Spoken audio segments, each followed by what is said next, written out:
council recently had a discussion on this. I don't want to be part of a discussion like a previous council that let the Green Line stop a mile and a half from the airport. That should have gone into LAX. I remember someone, and this is some 20 plus years ago, they said they didn't want to let the master plan be determined by the rail line. Well, that's why they stopped the Green Line way out east of the freeway, east of the airport, but near the freeway. It should go right into LAX so you can get right up on an escalator to your terminal and have a safe trip home. The same is true with the high-speed rail. It must be connecting all those systems at Union Station, which is the core of our rail system. What happens next? How do you get this accomplished? Well, I think working with people throughout the state, and working, the governor is pro high-speed rail, working with the cities. Anaheim and Orange County are very focused, and I've already done a lot of work. We're beginning to do work. Our planning department is working with our transportation department to focus on that. We had a presentation in front of City Council by the High Speed Rail Authority just this week. The Southern California Association of Governments, SCAG, is very focused on this. This is the next big infrastructure, and as I said in remarks as well, we must do what Mulholland did it right, and to fed the Pueblo with water. We must do it right to connect California with high-speed rail. It will be a great addition to our mobility, and not impact in a way that all the traffic and the traffic congestion affects Californians. Finally, all those entities that you mentioned are government entities. You're assuming that this is going to have to be done largely with public money, and that implies that we have to wait till the recession has pretty much turned around, doesn't it? Well, there's been bonds that have been approved by the state voters.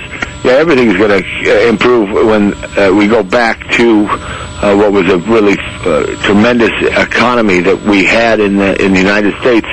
That economy and other economies around the world are going to be challenged. I think we are, as a people in total mass, reassessing our waistlines as far as how we are operating. And I don't know if the economy is going to come back like it did in the go-go 90s. But that being said, there will be public-private partnerships for this very important public improvement.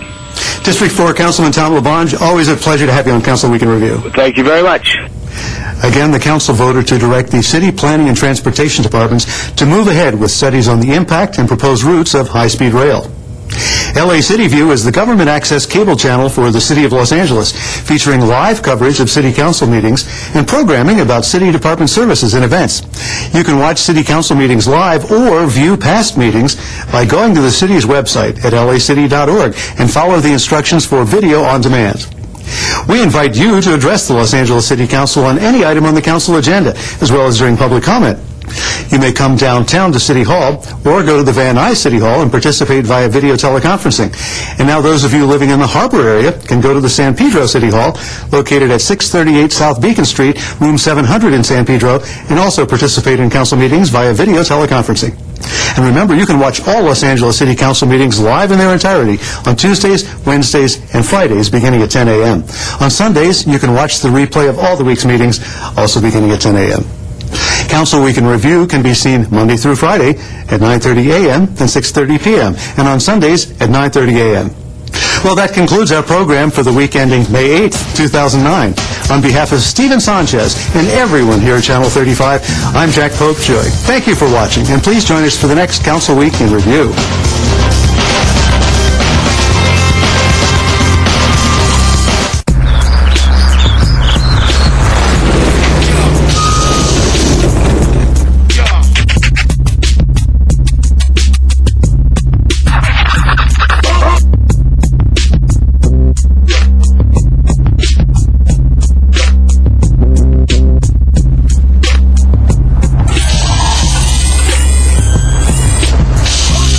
It's cool to vote.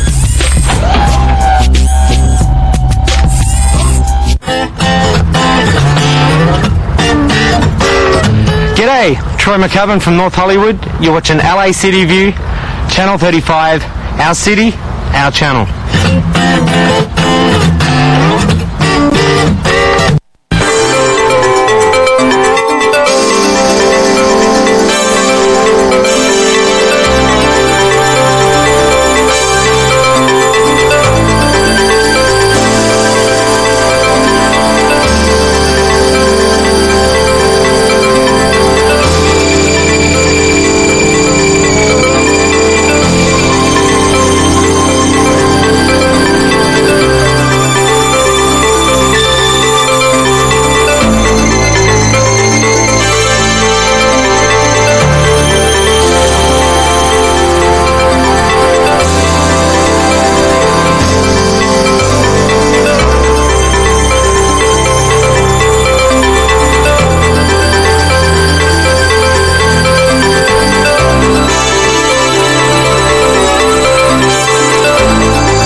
Good morning. This is a meeting of the Los Angeles City Council, a special council meeting particularly deal with the mayor's proposed budget. Madam Clerk, would you please call the roll?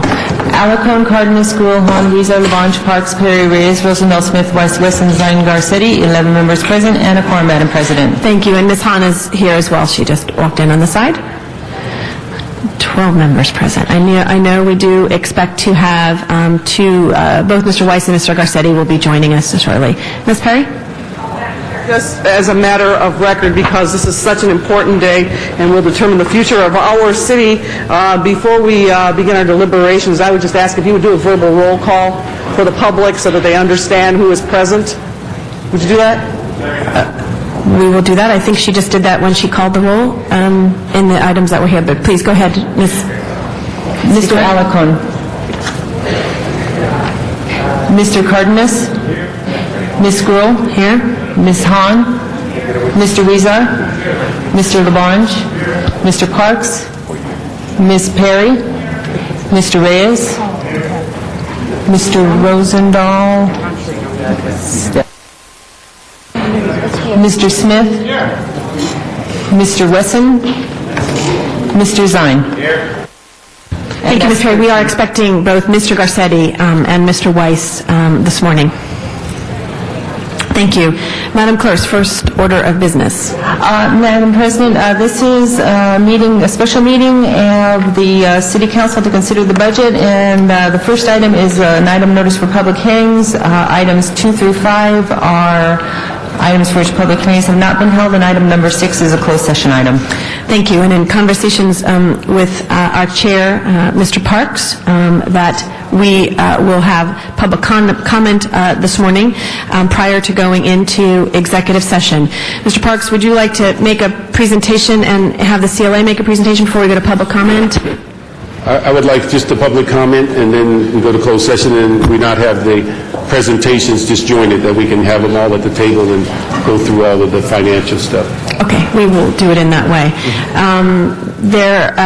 What will be is each speaker will have a minute for their remarks, as well as those that are head of their particular representatives of their particular unions. We will give them 2 minutes, and we will begin first with general public comment, and then we will go to the items before us. So if I can call up the following individuals, and if you would help us in lining up a bit, that will save us some time for that. The first is Paul Weber, the president of the Police Protective League, followed by, I think it is Monica Harwood, followed by Alan Alessio, followed by Gordon McCullough. Good morning. And as he's walking up here, you see some of us in casual clothes and others not. Mr. Parks suggested we come in casual today since we'll be probably here all day today. So thank you. Mr. Weber, good morning. Good morning.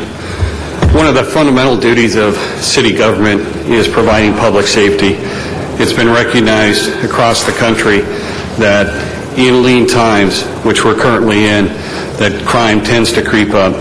The state, the governor has indicated that he intends to settle part of their budget woes at the state level by releasing over 38,000 people out of the prison system. Most of those individuals are going to be coming back to Los Angeles from where they came from. These individuals are going back into each and every one of your districts. At the same time, there's a proposal in front of this council to basically gut the police department by not making at least attrition and not expanding this department. This department, the men and women of the Los Angeles Police Department, have driven down crime to all new levels. This success has been because young men and women have gotten into police cars and gone into harm's way. This past year, we lost 2 police officers who died in the line of duty. I think each and every one of you, when you make the hard decisions, and there are going to be hard decisions to be made today, need to recognize what the fundamental duty of city government is. Public safety. It has been, it always will be public safety. It's the foundation for the recovery of this city. This recession is not going to go on forever, and we need to be prepared through the police department to police this city in its recovery time. And I urge each and every one of you to carefully consider, when you look at the men and women who police your districts, is this the time to take away from them when they've given so much to each and every one of your constituents? And I ask you to carefully consider that question, especially going into the summer, which is the high point of crime and also for the fire season. Thank you. Thank you very much. Monica Harmon, followed by Alan Alessio, followed by Gordon McCullough, then followed by Nicole Arneson. Good morning. A friend of mine from New York sent me this that was posted on the blog. LA has the worst air, the worst pollution, the worst air pollution, the worst roads, worst traffic, and just this weekend was voted the worst airport. But by far, bar none, throughout the world, Los Angeles has the best first responders, LAPD and LA Fire. These are the men and women who went to help with the Metrolink crash. These are the men and women who first responded and helped with the Sylmar fires. We had an earthquake last night. These are the men and women that are going to help our city and the residents. It's about time you stop playing politics with our taxpayer dollars, quit spending and wasting millions on your pet projects, and appreciate these men and women that risk their lives every day for us and you, and put that money where it belongs, public safety. Thank you. Thank you. Alan Alessio.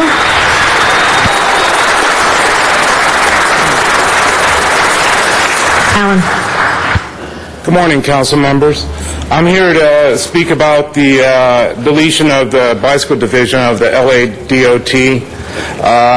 This is regarding bicycle infrastructure in LA. We feel that it's a very useful program that cannot be deleted.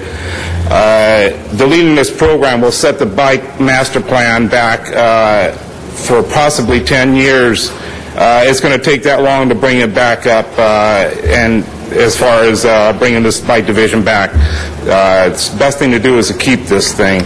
It serves a lot of purposes. For one, there's an issue of kid obesity all through the city, and we know that that is a problem. So as far as having a bike plan, bike master plan, and having issues with not having a bike, I'm out of time. Anyway, keep the bike master plan, because the mayor needs to follow up with the green initiatives. Thank you very much. Gordon McCullough, Nicole Arneson, Pam Hanna. Good morning. This is saying in the military, lead, follow, or get out the way. The mayor is proclaiming that he's making hard choices of layoffs and cuts. We're asking him that he does make a hard choice. Demand efficiency, productivity, do more with a little less. Don't make the easy choice of laying off families. You're not just laying us off, you're shattering lives. You have the propensity to put people back on the welfare rolls and the unemployment lines. We ask that when you make your vote on laying people off and doing away with city services, remember that city workers restore the infrastructure after fires, after earthquakes. We make sure the city operates every day, providing the service that the taxpayers pay for. To lay us off is the easy choice. We're requiring that you do the hard choice.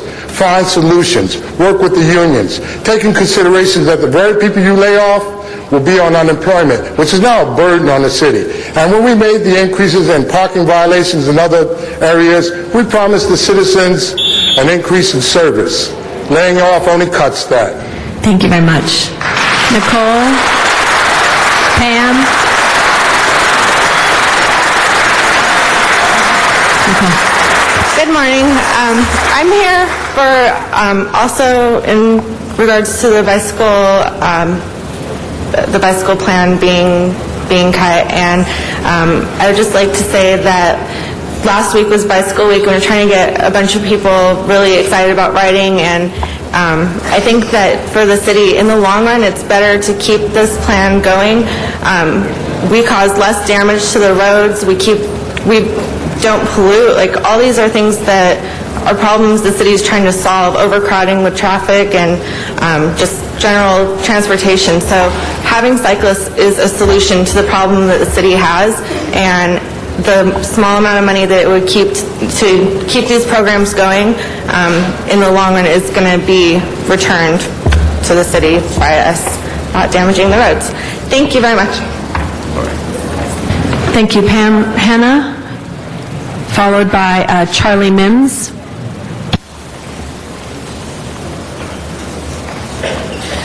Good morning. I'm Captain Pam Hanna from Animal Services. I was born at downtown LA. I've lived here all my life. I've worked for Animal Services for 27 years. This is one of the saddest times I've seen. I can't tell you how disappointed we all are in the mayor's decision not to meet with the unions and do the early retirement package as he was going to do. There should have been more things done at a much more timely manner than this. Our department is a very small department. It's the second smallest in the city. At this moment in time, it's Bite Prevention Week is today, the first day. We have approximately 12 officers in the field for the whole city of Los Angeles to cover all the animal issues. Our department has gone through severe hardship, as you all know, for several years without a general manager. As of July 1st, we won't have a general manager. And I cannot begin to tell you how important it is to reconsider all of these decisions. Thank you very much. Charlie, you'll get 2 minutes as head of LAPMA. You'll get 2 minutes as head of LAPMA. Thank you. My name is Charlie Mims. I'm president of the Los Angeles Professional Managers Association, and up until just a little over a week ago, we were in negotiations, which we had been in for almost a year with the mayor's office and the CAO on an early retirement incentive program. The figures that we got from the mayor's office and the CAO said that the city would make $2.2 billion over the 15-year life of paying off the early retirement inducement at a cost of $800 million. In other words, the city would make almost $1.5 billion after paying off this program. We were within about a 0.25% on agreeing on a deal when suddenly, without any warning, the mayor put out a press release, didn't even come to us and tell us, saying he was yanking it off the table. We're really concerned that in the absence of an early retirement that could save 3,000, maybe 4,000 city employees with little time in the city, that we're going to wind up with a situation where there's going to be layoffs, cuts in city service, and we frankly just don't understand it. Why, when there's something that makes financial sense for the city, that allows employees with a lot of years of experience to leave with dignity and saves the jobs of 3,000 or 4,000 younger employees, this would suddenly be yanked off the table with no explanation, no, hey, gee, our numbers were wrong, we have to take another look at this. It smacked of politics, and we're shocked and angered by it. We think the City Council needs to take a hard look, not at our rhetoric, but at the numbers, and go back to the early retirement incentive program as a way to save jobs and save services for the city. Thank you. Simboa Wright, followed by Bob Schoonover, followed by James Ross, followed by Mel Gettleman. Simboa Wright? Oh, coming, thank you. He'll be followed by Bob Schoonover, followed by James Ross, followed by Mel Gettleman.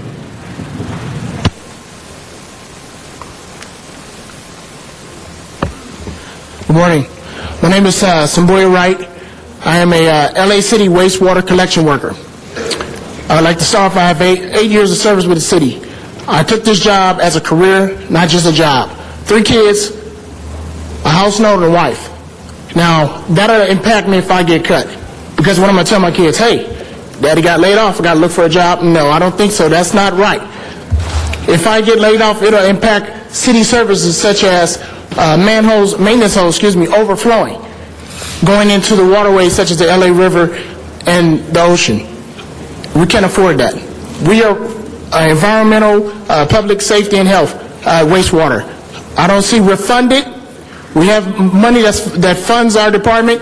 I don't understand why the city would lay young people off and not think about early retirement. Thank you. Thank you.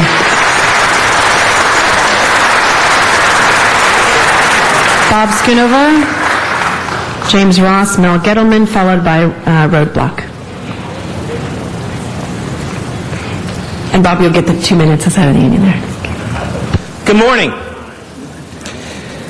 I'm Bob Schoonover, president of SEIU Local 721, also a city employee for over 30 years. How do we get here? Well, we all know we got a huge structural deficit. In fact, the last person we had in the CAO's office well over a year ago told us that this year was going to be really tough. Then we all know what happened late last summer to the stock market. So here we are in May. Now, we went through a process that the mayor wanted us to go through. It's called mutual gains bargaining. And for those in the audience that don't understand it, I'll briefly explain it to you. You identify a problem. In this case, the budget shortfall, the structural deficit of the city. Together, not at loggerheads, you identify a fix for that problem. Now, in this process that took well over a year, we actually exceeded the target amount that we were given by the mayor. Now, I've been in negotiations for a large portion of my life. And I know sometimes, even when you get what you ask for, there can be a problem. Well, we should have been talking about that problem, okay? You don't negotiate in the press and say things that you haven't said at the bargaining table when you should be at the table. We should be at the table day and night.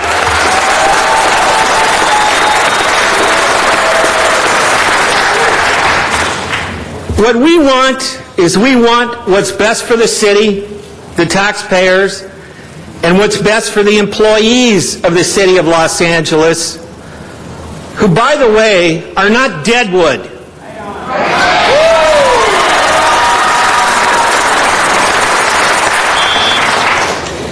Now, we're willing to do in talks whatever we have to do. And Bob, if I could just ask you to conclude, we have to kind of keep you 2 minutes. Just give your last statement. All right. Let's fix this problem. Let's work together. Let's not lay off thousands of people. Thank you. Thank you. James Ross. James Ross. Is Mel Gettleman here? Mel Gettleman? Yes, it's Mel Gettleman. If we could make your way to the front, please, behind him, followed by Roadblock, followed by John Cassidy. Good afternoon. As an employee of the City of LA, required to work every day plus holidays, as most of my other co-workers do, I feel that the 26-day furlough is a hindrance to us, to our job, to the City of LA, to the backup of services that we could provide. And I also feel that a layoff would be detrimental to the newcomers to the city, as it would put them out of work and be bad for their families and for the community, causing the community more burden for taking up the slack. The City of LA could also prosper more by a buyout that was presented to them and agreed upon earlier this year. The city should look at every aspect of this before making a decision to put people's lives on the line and let them lose everything. And the city, too, could prosper better if they had to buy out and let new doors open up for new people. Thank you. Thank you, Mr. Gettleman.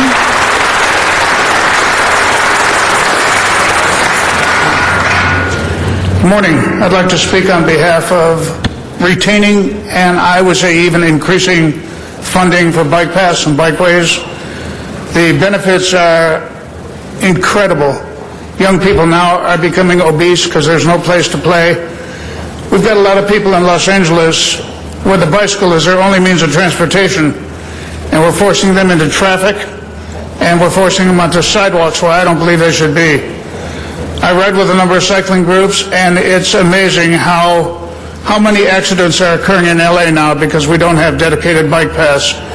We have to compete with drivers, and drivers in LA don't seem to understand that we must and we are allowed to share the road. So once again, please think about maintaining at least and hopefully increasing funding. Thank you. Thank you. Roadblock, followed by John Cassidy, followed by Sean Maytum. Who's next? You. Good morning, City Council. Good morning, unions. I kind of feel like I need to put on my own union uniform here, the Union of Bicyclists. I just want to talk to the City Council and talk about the LA Department of Transportation and the threat of taking away funding for bicycle projects in LA. If we're talking about having a green LA, then we need to encourage green behavior. And bicycle riding is green behavior, and it's time that we not only not consider cutting funding for it, but we consider increasing funding for it to encourage a greener LA, a healthier LA.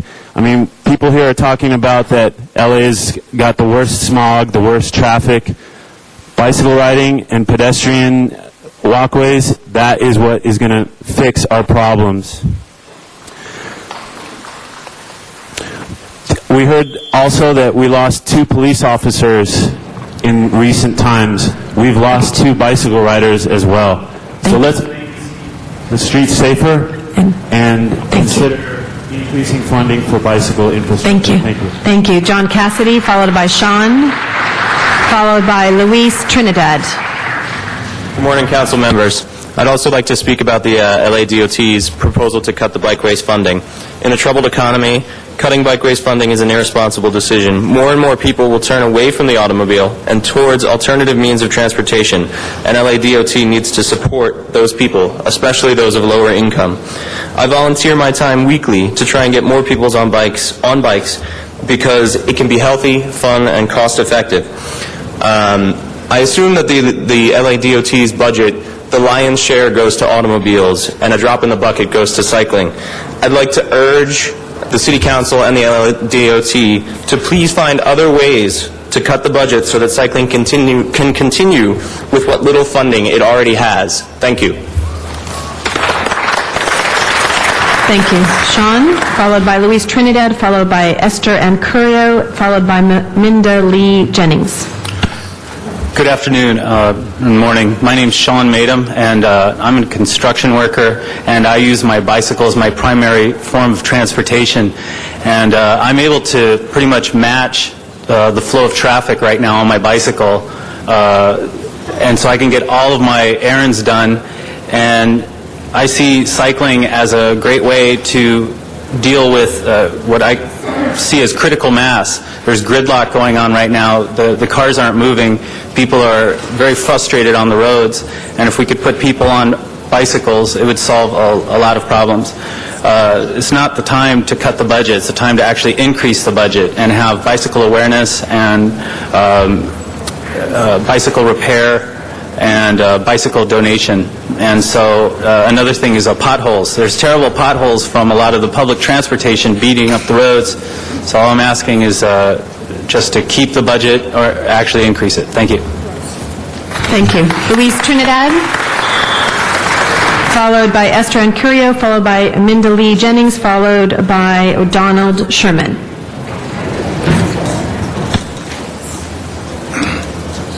Good morning. I'm here to ask a question. March 19, 2008, Laura Chick put out a memo here stating, and I hold it right here, stating that they recommended 500 positions currently occupied by sworn employees that could be done by civilian employees. Now, if we're in this crisis, why are we not using that type of option? That's my question. I mean, it seems like layoff is the easiest way.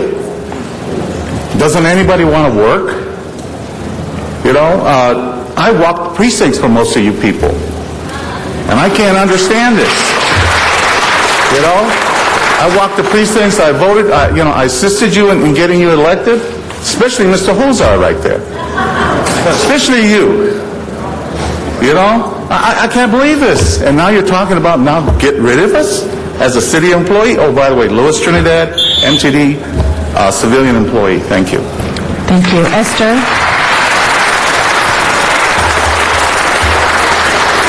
Good morning. I'm a senior detention officer for Valley Jail Services. I want you to know that Van Nuys alone books over 200 people in one night, and that's just one watch. And yet, 77th books over 300, and we're not even talking about Harbor, we're not talking about area jails. Yet on any one given night, you have 13 personnel working. You want to put police officers in the jail, but the officers on the street where they belong give us the resources to do our jobs. We have been trained for it. We also live from paycheck to paycheck, and we enjoy our job, but we don't want to be blindsided by the city. We're working for the city. You think you can't walk in the streets safely now? Wait. It's coming. Thank you. Minda Lee Jennings, followed by Donald Sherman, followed by Roz Brown, and followed by Roberta Fry. Good morning, council members. I'm a traffic officer and an LA resident. As a first responder, we emphasize on public safety. The community safety, the business people's safety, that's very important to us. On another basis is that we are revenue generators. We help to contribute the funds to the city. Safety is very important. Without law enforcement, without fire department, and traffic officers, how can the city function? You're asking for a 10% cut? It's hard enough as it is to survive on the budget that we have. I'm sorry, I didn't hear you? Yes, it is. That's exactly, and that's why we're here. The show of support of people that are here. If there was a crisis to occur just like Northridge, we would be there. We are the first responders. It's imperative that you guys consider this is a very serious matter. Thank you. Thank you.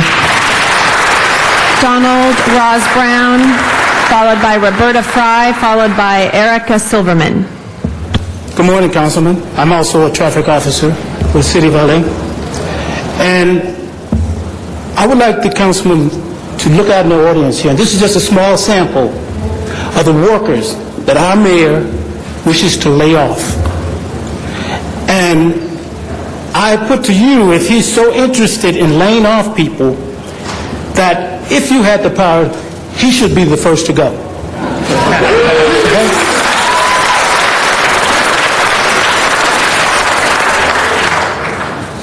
Given that, you do have the authority to send him back to the bargaining table and tell him to do the job that he was voted to do. And I request that from each and every one of you. Thank you. Thank you.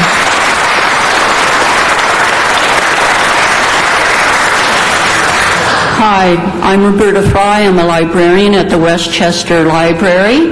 I've worked here for going on 8 years. We work hard in the library every day, providing what we consider vital services to the people in the city. We have a new children's librarian who has just passed probation. She's a wonderful new librarian, young, enthusiastic. She and her husband just bought a house. Their house is in escrow. She's very afraid that she's going to lose her job.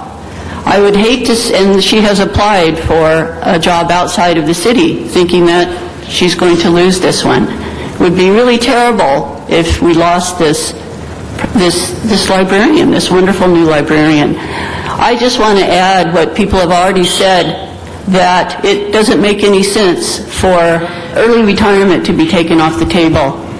It just doesn't make any sense. We would like an explanation I would like an explanation as to why it was. Thank you. Thank you very much. Roz Brown, Erica Silverman, followed by Arthur Pond. I'm Roz Brown, Recreation and Parks. I'm representing AFSCME, Local 901, Council 36. We also would like to see the mutual gains bargaining upheld and continued. We also favor early retirement incentives versus layoffs. And the mayor has prioritized gang reduction. There is no gang reduction if you cut services in parks and recreation centers. That wholesome activity is the only thing that keeps kids out of trouble. And the mayor may have his glamorous Summer Night Lights program, but kids need continuity. That's what reduces gang involvement. And it's 24/7. It's not just summer and it's not under the bright lights. It goes on all the time, and we're the ones who do it. Thank you. Erica, followed by Arthur, followed by Tom Walsh, followed by Wendy McPherson. I'm Erica Silverman. I'm with the Librarians Guild. I work at the Echo Park Branch Library. I'd like to say that we at the library are crossing we're the bridge for the digital divide in this city for people who can't afford computers in their own homes, who don't know how to use computers. We're teaching them how to do that. Every day we help people fill out unemployment forms online because that's how you have to do it now. We're helping people find jobs using the online services that they don't know how to do and can't do on their own. We're also helping with our homeless population on an ongoing basis. The library is the front line for dealing with a lot of the stresses that are going on with the economy right now. And I'd also like to say that I question what it means to have unions and to have hours of working on contracts and negotiations if all of that can be thrown out on a whim. I ask you please to go back to the bargaining table and respect your relationship with our unions. Thank you. Arthur, followed by Tom Walsh, followed by Wendy McPherson, followed by Mary Garvey. My name is Arthur Pond. I'm the branch manager at the North Hollywood Library, and I've been with the city for 25 years now. You've all heard the same things over and over again, so I'm not going to repeat them all one more time. I'm going to ask you to do what your job is, to return to meaningful, respectful bargaining with the Librarians Guild and with the rest of the unions. Generally, it's expected that we will do our jobs and behave in a professional fashion at all times and not lose our tempers, like the mayor has in the newspapers over and over again. Personally, I resent being called dead wood. Thank you.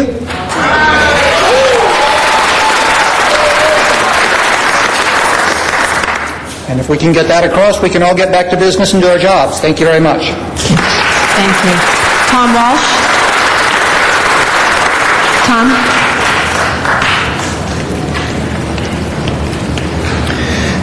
Yes, good morning. Tom Walsh. I'm the president of the union that represents 20,000 hotel and food service workers, Unite Here Local 11. And I'm here today in solidarity with all of my brothers and sisters who work for the great city of Los Angeles, and I urge you to do every single thing you can to honor the work that they do every day. Thank you.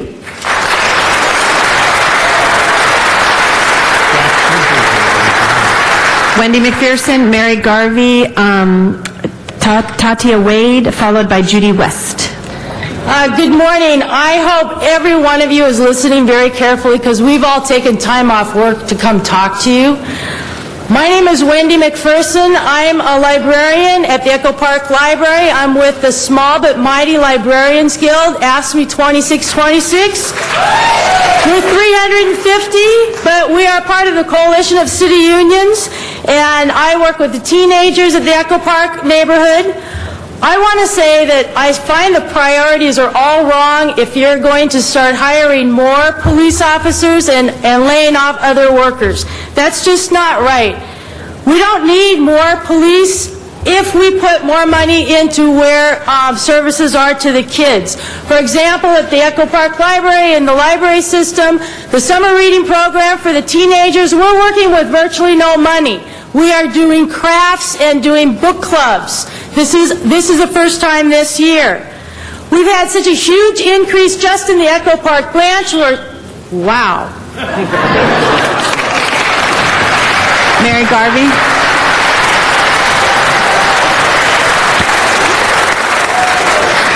Hi, my name is Mary Garvey, and I'm here in support of Human Rights Watch effort to end the backlog of rape kit evidence in the city. I want to thank the Budget Committee primarily for going forward with the recommendations from our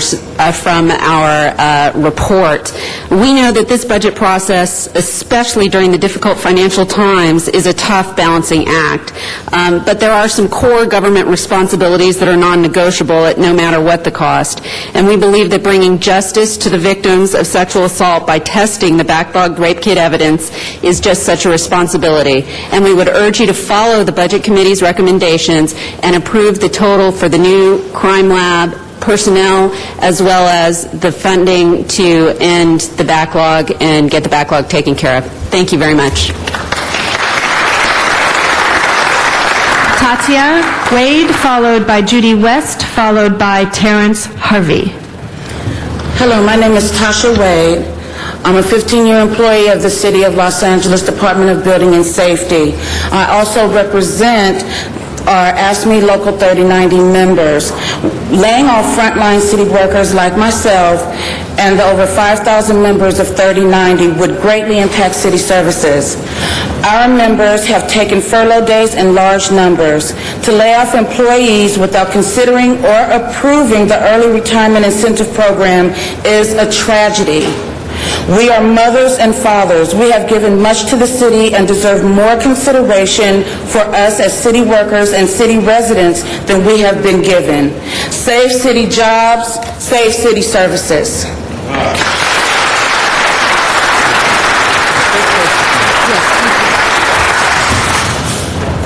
Good morning, Judy. I'm Judy West. Terrence, before you go, Terrence Harvey, then Robin Tice, and then we'll go out to the San Fernando Valley. Thank you. Hi, I'm Judy West. I'm the president of Local 741 for AFSCME. That's the rec assistants, the rec instructors, and the art instructors. I've worked for the city for over 10 years. And the people who help the children and the adults, the seniors, that's who we are. We have direct contact with them. We teach them. And by cutting these cuts that are planned for the city, that means that there's a big problem. Gangs will take over because we won't be there. And there's a lot of problems with gangs coming in because you don't get the parks back. And or it's very difficult. That means you'd have to hire police. And that means that the children won't have anything to do. They won't be there at the park. And if they aren't at the park, that means that they're doing other things, which means you're going to have to hire more police to take care of the problems that we could have prevented. Lastly, the parks are our front and backyards for most people. Millions go there, and they won't have any place to go. This is a serious problem. Thank you. Terrence Harvey, followed by, I think it's Robin Tice.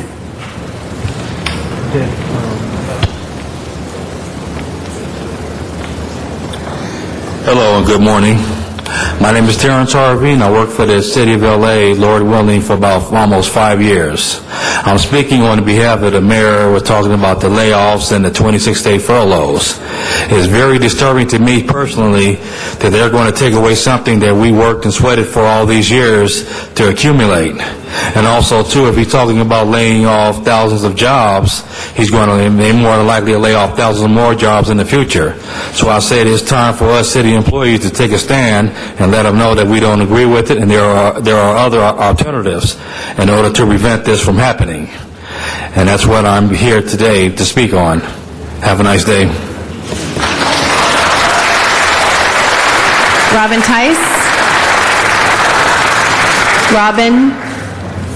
She's coming? Okay, we'll go out to the San Fernando Valley where we're waiting for Robin Tice.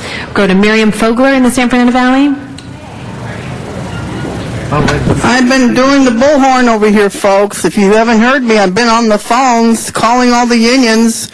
I've been calling Judy West. I called the 501. I've been calling the County Federation. There's going to be a lawsuit against you people if you do this furlough thing, layoff. We want the early retirement plan. That's the alternative. That's the thing that the unions want to get, so there'll be a lot more openings, so people wouldn't be going home layoffs from jobs.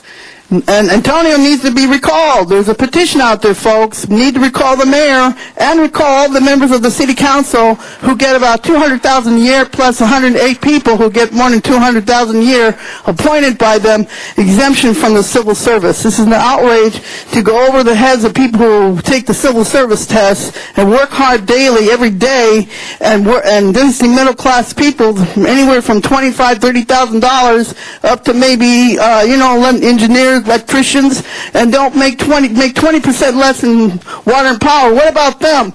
What about the police and fire department? What about their pay raises? Thank you. Robin Tice.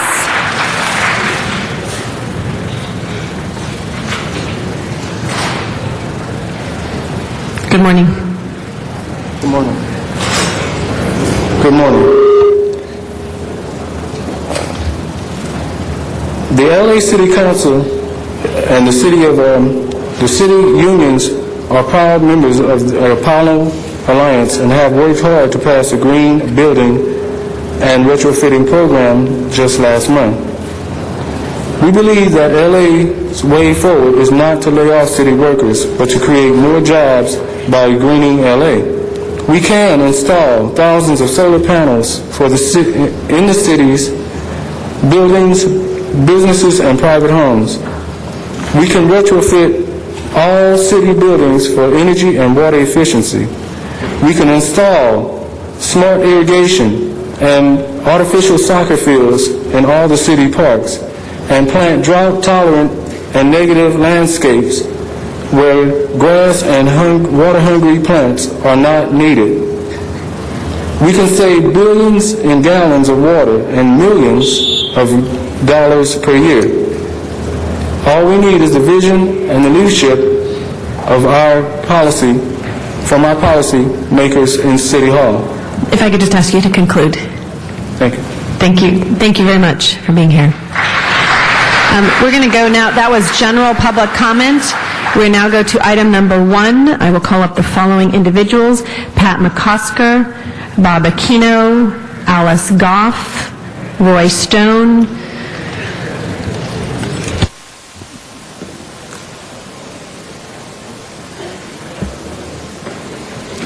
Thank you, Madam President, council members. Pat McCosker, United Firefighters, Local 112. I think you all know me.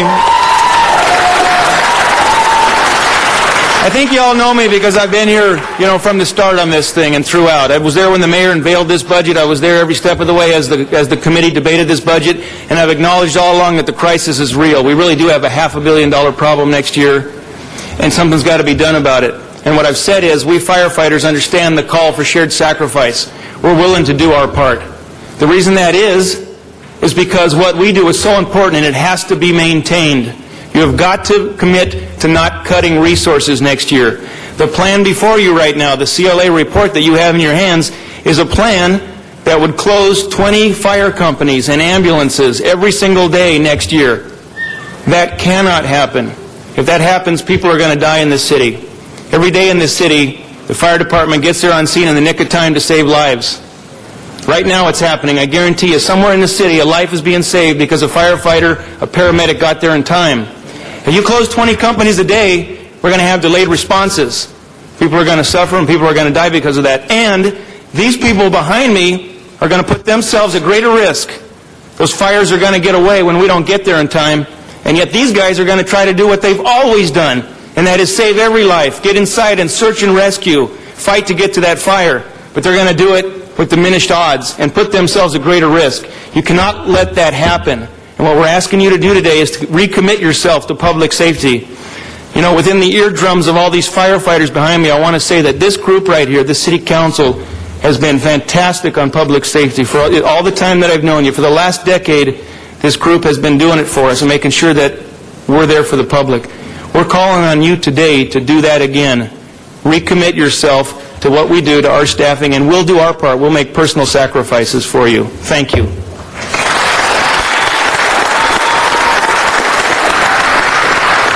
Thank you. Bob Aquino? Bob Aquino? We'll come back to your... Good morning. Bob Aquino, Engineers and Architects Association, serving LA for 115 years. I want to, first of all, thank the firefighters that are here today for the work they do every day for the citizens of Los Angeles.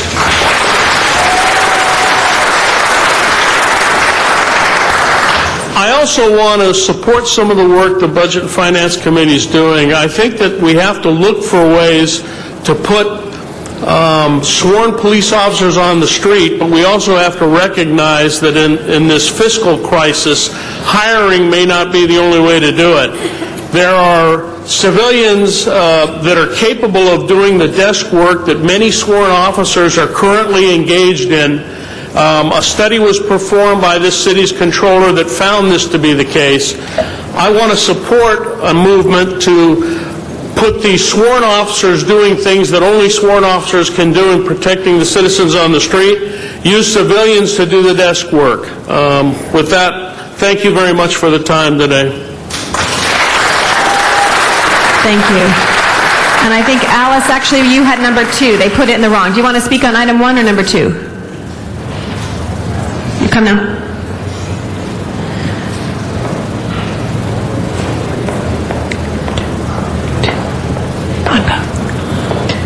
Good morning.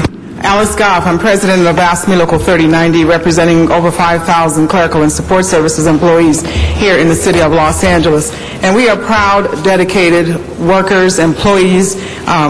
We serve the residents of the city of Los Angeles, and we hope to continue to do so. There have been many sentiments echoed this morning by my brothers and sisters in the labor movement, and I can't really speak further on that except to say we have been working cooperatively with the city in an effort to try to resolve a problem that we know exists.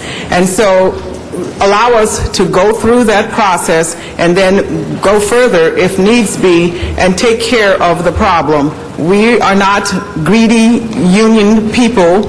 We are hardworking employees who want to continue to serve the residents of the city of Los Angeles, and we believe that there is a respectful, dignified way in order to do that. Thank you. Thank you. She was eloquent in 1 minute. Roy. Hi, my name is Roy Stone. I'm president of the Librarians Guild. The people who protect our city and the people who are the backbone of city services are here today. We know that the budget is an extreme crisis, and we have all we wanted to do is what you, the city council, asked us to do on May 5th, which is negotiate. But the mayor has only negotiated in the media, not at the table. We can get a package that preserves services, the budget, and our employees. But that only happens at the negotiating table. The city will be devastated if you approve the mayor's request today. Or together we can get through these terrible times. The choice is yours, the city council.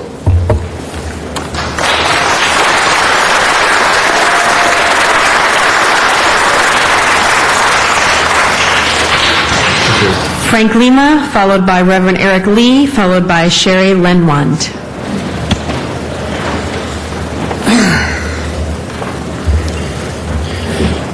Yeah, I'm here speaking on behalf of the about 500 brothers and sister firefighters that marched here down First Street today.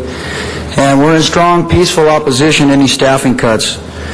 Just to give you an example, civilians in Chicago and New York, every 500 civilians, they get one firefighter. Or in the city of Los Angeles, the civilians are spread a little bit more thin. Every 1,100 civilians, they get one firefighter. You know, brownouts or rolling brownouts, or close a fire station in this neighborhood one day, close one over here one day, that's a sneaky political way of closing a fire station. Results in longer response times, and it's flat out dangerous, and it's a contributing factor to firefighter deaths and civilian deaths. And, you know, we have a measurement here, and the Martin Luther King once said that the measurement of a man, or in this case the city council, you know, is not during times of comfort and convenience, but rather during times of challenge and controversy. We're in some challenge and controversial times, so we're urging you to do the right thing and keep those firehouses open. Thank you. Reverend Eric Lee, Sherry Linewand, followed by Kimberly Marteau Emerson.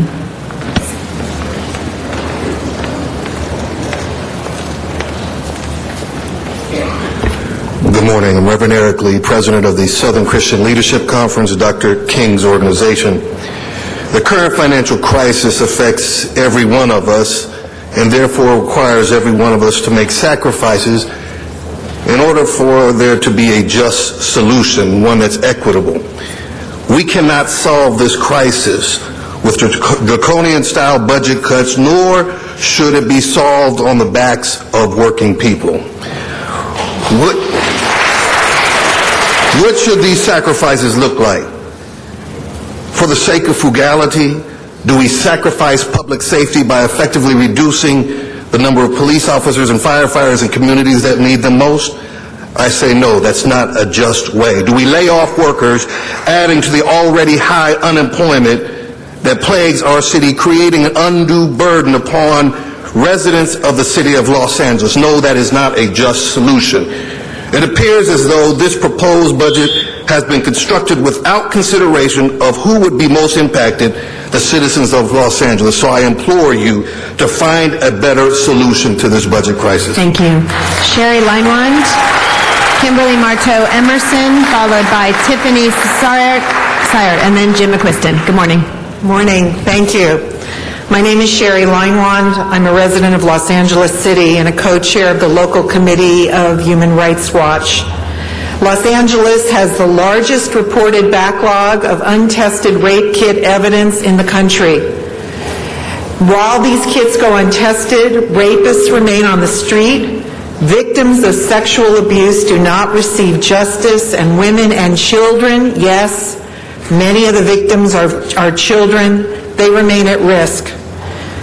The Los Angeles Police Department has committed to eliminating the backlog and keeping current. And we appreciate that the Budget and Finance Committee has recommended a budget that includes the staffing of the crime lab and the outsourcing of the testing of the backlog to accomplish this goal.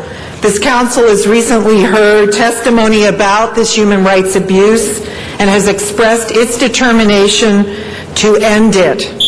The budget is recommended by the Budget and Finance Committee, goes a long way towards that goal. We urge approval of this funding. Thank you. Thank you. Kimberly? Good morning, Council. I'm here today wearing a different hat.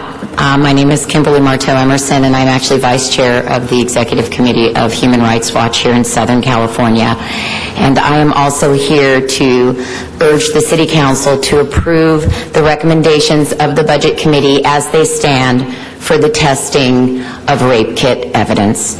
As we know, the Human Rights Watch put out a recent report called Testing Justice, and in it we talk about that if a child or an adult is raped and that rape kit is untested, that assailant is free to continue and go on and commit other rapes. And this is just unacceptable.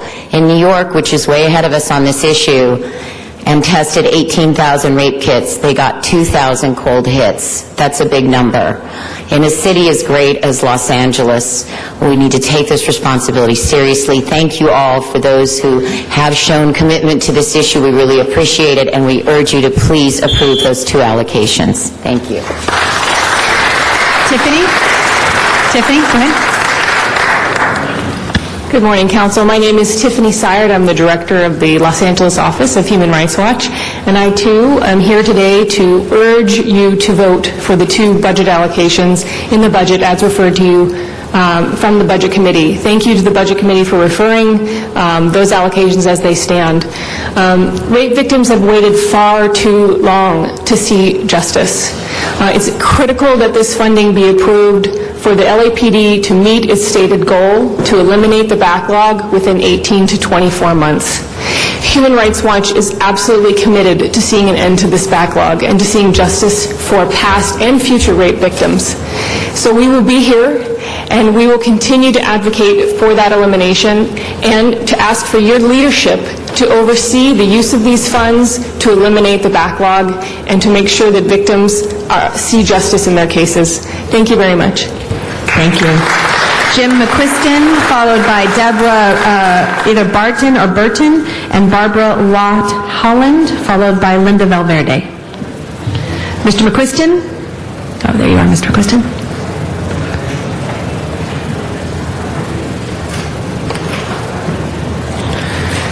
Jim McQuiston. You have my latest statement dated May 16th. You'll notice in there, we don't have enough money to pay for everybody. In order to pay for everybody, we have to go down a little ways, a long ways down. We'll end up with about 1,500 employees plus the public safety sworn people. We cannot run the city on 1,500 employees and pick up the trash, run the parks, and everything else.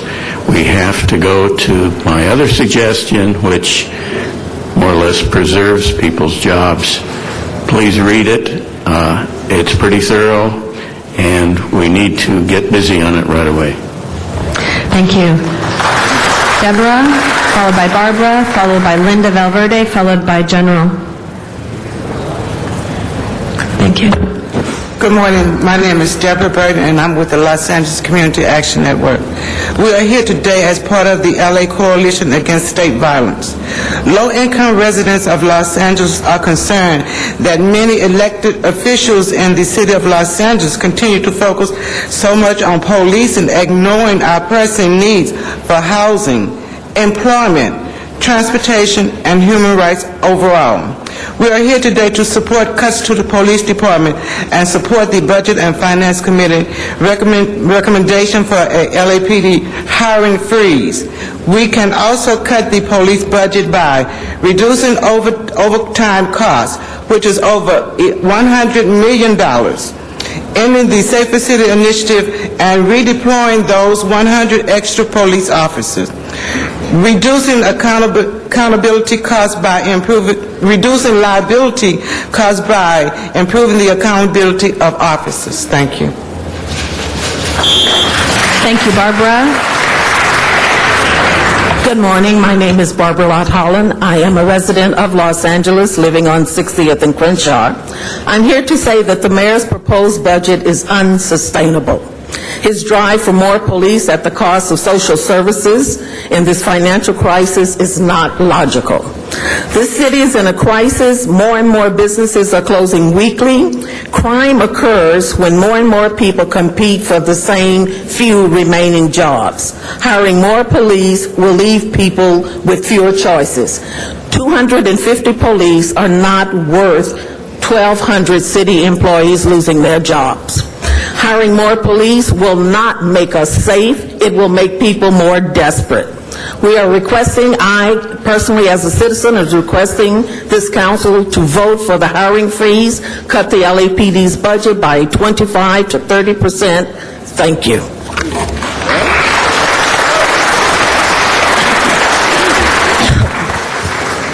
Hi, good morning. My name is Linda Valverde, and I live and work in Central City East Community, also known as Skid Row. I came to Skid Row 6 years ago because life showed up for me, just as life may show up for many people in this room today. It has not been an easy journey for me, but this is the only place that I could afford to live. And today, I don't even know if I'm going to have that housing. In 2006, I watched my community come under siege by 50 new officers. I watched the heartbreaking civil rights and human rights unfold in my community. I sit there at the police commission and listen to Bratton talk about how crime is down, but yet we need so many more new officers. I watch my community every day, 3-4 police officers surrounded.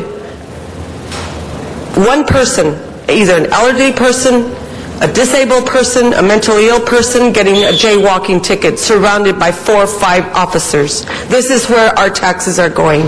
It's ridiculous. Thank you.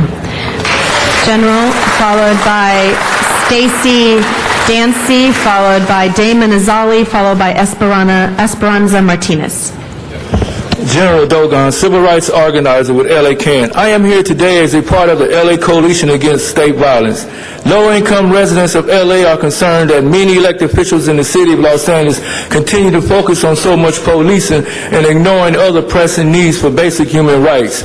We are here today to support cuts to the police department and support the Budget and Finance Committee for a LAPD hiring freeze. You can cut the police budget by removing 110 extra SCI officers from Skid Row who are doing nothing but standing around on corners writing jaywalker tickets and harassing the homeless. You need to clean this crap up to where there's accountability, justice, and equality, not only for other city workers, but for the residents of city of LA as well. You spent $500 million for a new police station during the recession. You didn't spend $500 million for a new fire station or anything else in the city. We see where your priorities are, and it stinks to high hell. You're going to risk all these other jobs and lives just so the police can continue to stand around on the corners writing jaywalking tickets. Stacy, followed by Damon. Good morning. My name is Stacy Dancy. I'm an animal control officer representing the City of Animal Services officers and animal care techs. Our job is and always has been public safety and first responders, which is essential and fundamental to our city. Our services are vital to this city. The economy has impacted us all, whether directly or indirectly. With the loss of people's homes comes the loss of their animals. They leave their pets behind. Imagine what the city would be like if we weren't there to pick them up, take care of them. We now have a year-round fire season, which means that the evacuated families need their animals, horses, livestock, as well as dogs and cats evacuated. The firefighters cannot fight fires, save human lives, and evacuate animals as well. We are needed. Many good ideas are out there, but the mayor's proposals are not good ideas. The idea of up to 3,000 layoffs and 26 furlough days are not the answer. Let's get back to the table. Thank you. Thank you. Damon, followed by Esperanza, followed by Stella, followed by Jennifer Klausner. Damon Azali, Labor Community Strategy Center Coalition versus State Violence. So just to be clear, voting to hire 250 more police officers is voting to lay off 1,200 city workers. Don't lay off 1,200 city workers. For the past 4 years, we've been coming to City Council saying that hiring 1,000 more police isn't viable. Measure A, voters, this police tax, they voted to say 1,000 more police is not viable. 2 years ago, even some city council members said that hiring 1,000 more police is not viable. So that was a problem before the economic crisis, even more so now. $500 million in the red and a projected $1 billion deficit in 2010. It's time to stop ignoring the facts and vote for a hiring freeze and cut the LAPD's budget by 25%, just as is proposed for other city departments. That would bring it back to the 2004 level, because in the last 4 years, LAPD has increased by $500 million. Again, 250 more cops is firing 1,200 more city workers. Don't fire 1,200 city workers. Okay. Esperanza. Hello, my name is Esperanza Martinez, and I'm an organizer with the Bus Riders Union, and I was born and raised in Cypress Park. We ask that you support the LAPD hiring freeze. Placing the livelihood of 1,200 families on the line and in direct contradiction with 250 unfilled police positions is fiscally irresponsible and socially unacceptable. The current global economic crisis presents an opportunity to government officials at all levels to transform our communities by shifting spending priorities. Your constituents are facing cuts in welfare services, SSI, cuts in the classrooms, cuts to transportation, libraries, parks, and housing. This all justifies the expansion of police, prison, and military spending. You can begin transforming our communities today by protecting 1,200 jobs and saying yes to the services that keep our communities safe. Thank you. Thank you, Stella. Nagigi, I'm not sure I pronounced that correctly, followed by Jennifer Klausner, followed by Dorothy Lay. Good morning. My name is Stella Gigi. I'm a resident of LA County. I've asked myself, what is real community safety? And real community safety is saving jobs for city workers, not creating more for police, not cutting the bicycle funding for projects that would improve our bikeways, and gang intervention workers who have financial resources to give people, those people who would not have the chance, to actually give them the chance. Thank you. Thank you. Jennifer, followed by Dorothy Lay, followed by Arunsha Smolarski. Thank you. Good morning. My name is Jennifer Klausner, and I'm the Executive Director at Los Angeles County Bicycle Coalition. I'd like us all to remember that it's not just the city that's experiencing a budget crisis right now, but many, many Angelinos are in the middle of personal budget crises of their own. At the same time, our region faces the simultaneous crises of environment or air quality, health issues, and traffic and congestion. Bicycles have always been a legal and sensible mode of transportation, but more than ever, they are a sensible and economical choice in these times. And more, I hear every day that people want to ride their bikes in LA. We have a larger, more vibrant bike community now in 2009 than we've ever had here before, but more people want to ride. We have an ideal environment for it. What I hear most often is that people are scared to get out there, and rightfully so. Dangerous conditions on the roads and a hostile environment keep a lot of people just driving the car. At the same time, LA is falling way behind other progressive cities in terms of infrastructure that accommodates and encourages bicycling. Cutting bikeways at this time would be extremely short-sighted and fail to acknowledge how people are actually getting around out there. Thank you very much. Thank you. Dorothy, followed by Unsha. Hi. So anyway, I'm speaking regarding LODOT's proposal to eliminate its LA Bikeway staff. I'm appalled that LODOT would even consider eliminating working on a mode of transportation that is cost-effective and is a solution for LA's traffic problems. I strongly urge you to keep the LA Bikeways function in the budget. There are many projects, two of which I'd like to highlight, that are urgently needed to improve safety for cyclists. Number one, the long-awaited Bicycle Master Plan. Cyclists have been waiting, and other people have been waiting for this plan to be released, patiently waiting, and this is an opportunity to improve conditions. Number two is the Sharrows Pilot Project, a way to improve relationships between motorists and cyclists. Cyclists are the most vulnerable users on the road. This is a matter of safety for all people, cyclists, motorists, pedestrians, etc. I urge you to keep bikeways in LA. Thank you. Thank you. Ayunsha, and after that we will go into the San Fernando Valley. Hi, my name is Arisha. I'm with the LA County Bicycle Coalition. I also urge you to keep bikeways. While other cities in our nation, such as New York, Chicago, Portland, and even other cities in California, right, our neighbors, Long Beach, San Francisco, Santa Monica, Pasadena, are improving sustainable transportation by incorporating more funding for bicycle infrastructure in their transportation plan, Los Angeles is taking steps backwards. Rita Robinson, council members, Mr. Mayor, do you really want to be responsible for a Los Angeles that is more congested, that is more polluted, with more greenhouse gas emissions and more deaths and injury on our streets? If LA does indeed want to become a green city, as the mayor declares, that our city departments need not to ignore the fact that the bicycle is a viable, emission-free, inexpensive, and vital mode of transportation that must be supported by a Department of Transportation.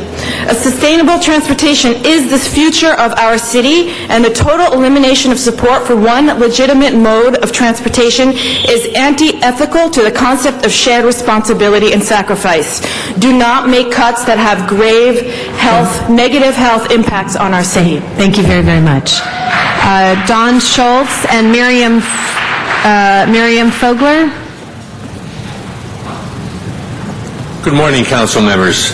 Last week's Budget and Finance Committee vote of 3-2 in favor of placing a freeze on the hiring of new officers for LAPD is not only irresponsible, but it also places the general public in the city of Los Angeles in great peril. I can just imagine how our local criminals and violent gang members must be salivating with the idea that they will see fewer uniformed cops on the streets that they want to take back and control. Our mayor and chief of police have it right. They both know that the goal of attaining a 10,000 personnel in LAPD uniforms is reachable, but not with the hiring freeze that the Budget and Finance Committee recommends. Think of these numbers for a moment. New York City, which has a population of just over 8 million people, has a police force of approximately 40,000 officers. Los Angeles, which has a population of less than 4 million people, has less than 10,000 officers. In other words, New York has approximately double our population, but they have 4 times the size of our police force. We need protection in the city of Los Angeles on a daily basis. Thank you, Don. Thank you. Miriam Fogler. Are we speaking on what number? You know, they gave it to me as item number 1, but I think you have item number 2. Do you want to wait to speak to item number 2? Well, I can speak on this for 1 minute. Well, you've only filled in 1 card. Do you want to speak on this item? I can speak on 2 and 4 and this one too? If you would like to, Ms. Fogler. I was going to say, in responsibly say, I do support our police. I want to replace the ones we can hire young people coming in by giving their early retirement plan. I think it'd be great because I know someone who's in the LAPD. She's a Detective 3, and I'd like to see her be able to retire early retirement. But I guess she's a little young. But there's people out there who are old enough now to retire. We don't have to lay off our young folks, and we can bring in young people, young blood, to continue our city services under the civil service plan, and it's important. And also, if you want to, I don't know if the union will go along with it, but the thing is, I don't know, but I'd really like to see this retirement plan done first, and then we can see what else. But I wanted to get the CRA to give back some money to the city because it's for essential services. Thank you. We're now going to go to San Pedro. Doug Eberhardt, followed by June Brolerenz-Smith. Out to San Pedro. Council members, Doug Eberhardt, Coastal San Pedro Neighborhood Council. And I just came before you today to reiterate what your Budget and Finance Committee heard last week, which from about 100-plus neighborhood council leaders. We would like you to make sure that you retain that $45,000 annual funding for neighborhood councils, allow us to keep the money that we have from previous years, which isn't a heck of a lot in our case, but it does help. Every dollar spent by a neighborhood council in Los Angeles comes back tenfold to the city through the thousands and thousands of volunteer hours that we provide. We are probably the one bright spot in this budget for you because we produce a lot for the city, and you don't have to worry about laying any of us off. Thank you. Yeah. We're doing another audit. June Smith in San Pedro. Thank you, Wendy. It's June Burlingame-Smith, and it was good to see you yesterday at the Conservation Voters Award ceremony, which was made in honor of my husband. Nice to see you. I'm president of the Coastal San Pedro Neighborhood Council, and Doug has just, I think, eloquently said what our council feels and what many council members feel throughout the city. I want to just leave this one thing with the council, that you have such difficult choices. We all know that, and we all empathize. But here's what I want to ask you to do is, instead of just looking at bottom lines and expenses, would you please look at what is truly an investment and a return on that investment, such as the council allocations, and go for those things that are investing not only in today but tomorrow so that we can build the budget back again. Thank you very much. I know you're all working hard. Thank you very much. Jim McQuiston, followed by Allison Manos, followed by Becky Dennison, followed someone's Ayuka Babu, I think. Is Jim McQuiston in the room? Jim McQuiston. You called her already. You called her already. Okay, you had done for both. Allison Manos? Okay. Allison? Okay. Becky Dennison? Becky Dennison. I know some of these people may be outside, so if we have called your name and then Ayuko? Good morning. So again, if Allison is here or Becky Dennison, we'll take your card. Hi, good morning. My name is Ayuko Babu, and I'm the director of the Pan-African Film Festival, and we're here to support the restoration of some of the cuts. One of the things we wanted to talk about in this context of global warming and job cuts, film festivals, art programs, all these things seem to be kind of irrelevant. We wanted to kind of put it in the perspective, in the context, why it's important to maintain and even increase that area. One of the things, to give you an example, that cuts have happened, we service about 15,000 middle school, grade school, and high school students each year and bring programs to them that they normally don't get, such as AIDS prevention. There's very little AIDS prevention of films made in this country that deals with AIDS prevention. We screen them all the time and have gotten them on BET and other programs for young people. We had to cut that program by 7 into 7,000, so that means that many kids. Well, anyway, we support all the programs. Please don't cut these programs because they're very vital to the restoration of young people in this city. Thank you very much. Thank you very much. Catalina Alvarado. Are you Allison? Yeah, Allison Manos. Allison? Hi, Allison Manos? No, Allison Menace, but if you're in here, I'll find your name. Go ahead, Allison Reynolds. You can go ahead. Okay, great. I'm here on behalf of the bicycle activists, and I just feel this, there's already hardly a budget at all for bicycles in Los Angeles, and I feel like it really threatens the safety of cyclists, pedestrians, and motorists to not have any information, safe streets, and so also I have this to read.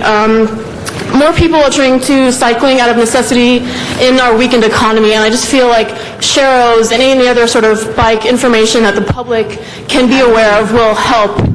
And I think also the costs are so low, and yes, that's it. Thank you. Thank you. Catalina, followed, and again, the other two that we had called were Becky Dennison and Allison Manos. Catalina, followed by David Kissinger, followed by Leticia Zavala. Thank you. Good morning, respectable council member and staff. I'm here on behalf of LAPD Jail Division. Jail Division employs over 350 detention officers. The Jail Division is pretty much unheard of, but we're a very, very busy organization. We're short-staffed, and we work with LAPD sworn police officers, LAFD. They all have an intricate part with Jail Division. These cuts will be devastating to our workers and to the city of LA residents. These police officers are doing a wonderful job keeping criminals off the street. And when they arrest, they come to us. Just like my partner, Esther, brought up, we book over 200 people on a daily basis. Very stressful, very understaffed. We need detention personnel. We're pretty much unheard division. And a lot of people don't know about Jail Division. I welcome everyone to come and visit and see how hard we work. Thank you very much. David Kissinger. Your name?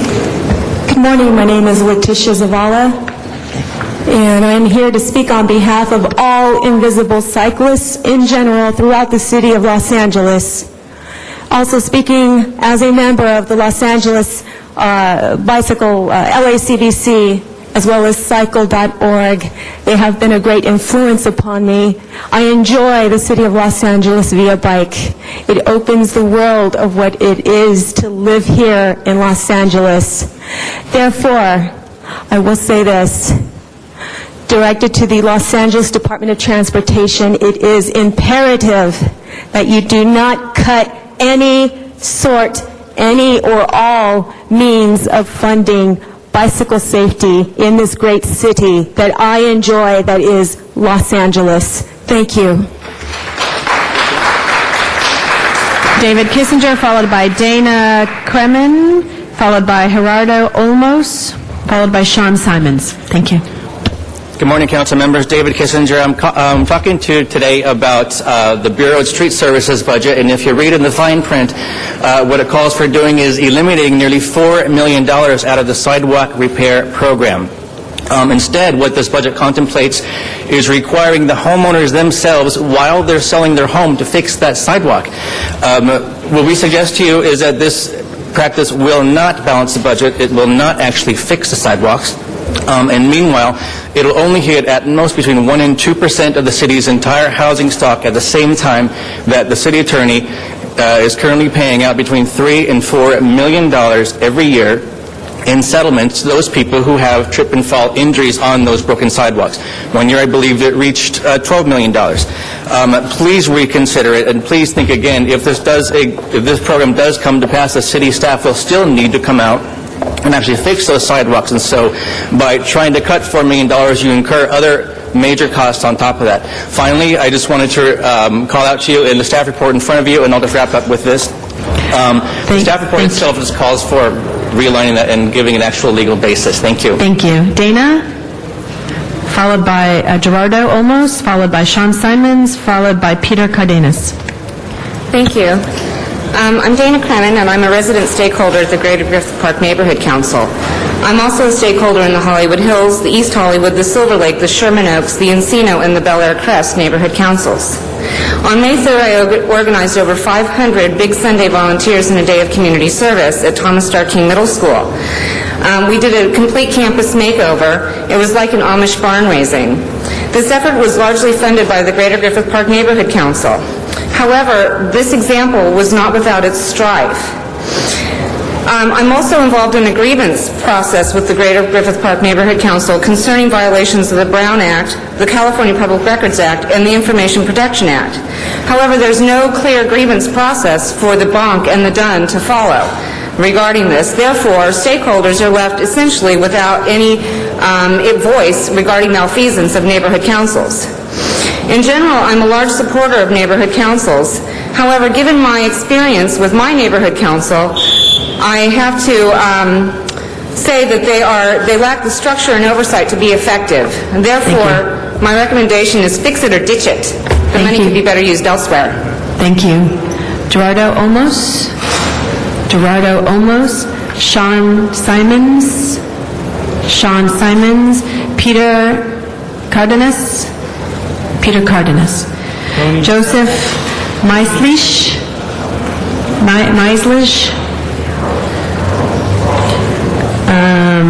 In addition, Artemio Risolto, Hamid Khan. I know Hamid's here, I saw him. Followed by Gloria Harrell, Ashira Siegel, followed by Ronnie Murray. Good morning, Hamid. Good morning. Hamid Khan with South Asian Network. I'm here as a representative of the LA Coalition Against State Violence. I want to begin by thanking the Budget Committee for voting the way it did by maintaining a hiring freeze on LAPD.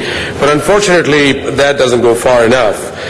Further budget cuts are needed in the police by, number one, reducing overtime costs, which are over $100 million, 2, ending the 312 schedule, 4, 3, ending the Safer City initiative by redeploying those 100 extra officers, and 4th, as we are talking about it, that why are we reducing the civilian jobs? I'm just also extremely concerned about something that Councilmember Smith had put out, that where it says that in his letter that even worse, Police Chief William Bratton threatened to take away police officers from the districts of council members who do not cave in to his agenda and the mayor's budget-breaking demands. This is atrocious and this is extortionist. So if this is what the council members are feeling, imagine how we feel when LAPD engages in brutality like May Day. So please do not bring more police officers in our lives. Thank you. Thank you. Gloria, come on forward. Tell me your name. Go ahead. Good morning. My name is Ronnie Murray. I'm a wastewater collector worker for the city of Los Angeles. They put a lot of stress on police and fire as public safety. Another issue of public safety everyone is overlooking is sewage and trash. I have people challenge me every day, why are you in front of my house with all the noise and this and that?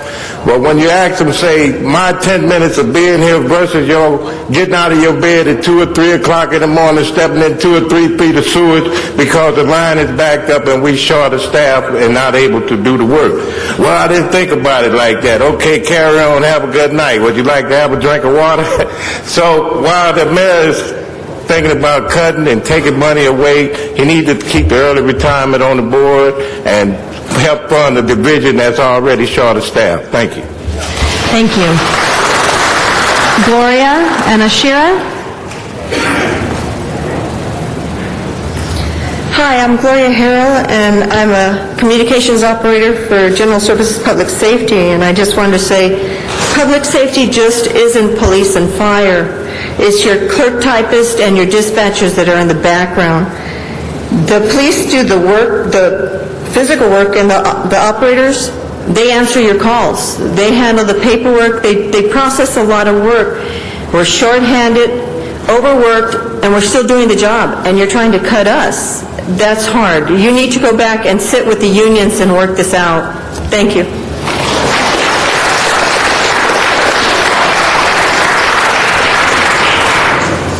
Hi, my name is Ashira Siegel, and I would really like to encourage you to not cut the bikeways. I used to be a bike messenger in New York City, and it was very dangerous to ride there, and it is even more dangerous to ride here. And over the last 3 years that I've lived here, I've seen an incredible improvement in the amount of people that have been riding and cycling to work and for fun. And one of my friends came up here, Arisha, and she stated that that cutting the bikeways would be disenfranchising an entire class of people, and that is very true. But it's also true that cycling brings classes together. The people that I've met on rides and through cycling have crossed the classes, and if it's one thing that's important, it's to bring people together and encourage green living for everybody. Thank you very much. Do not cut bikeways. Thank you. Before we go to item 2, I just want to make sure that these people were not outside. Gerardo Olmos, Sean Simons, Peter Cardenas, Joseph Maislich. If any of you are here, speak now. Forever hold your peace. Artemio Risolto, Allison Menos, and Becky Dennison. Okay? Now we will go now to item number 2 for public comment. Our first public comment speaker card is Bob Aquino.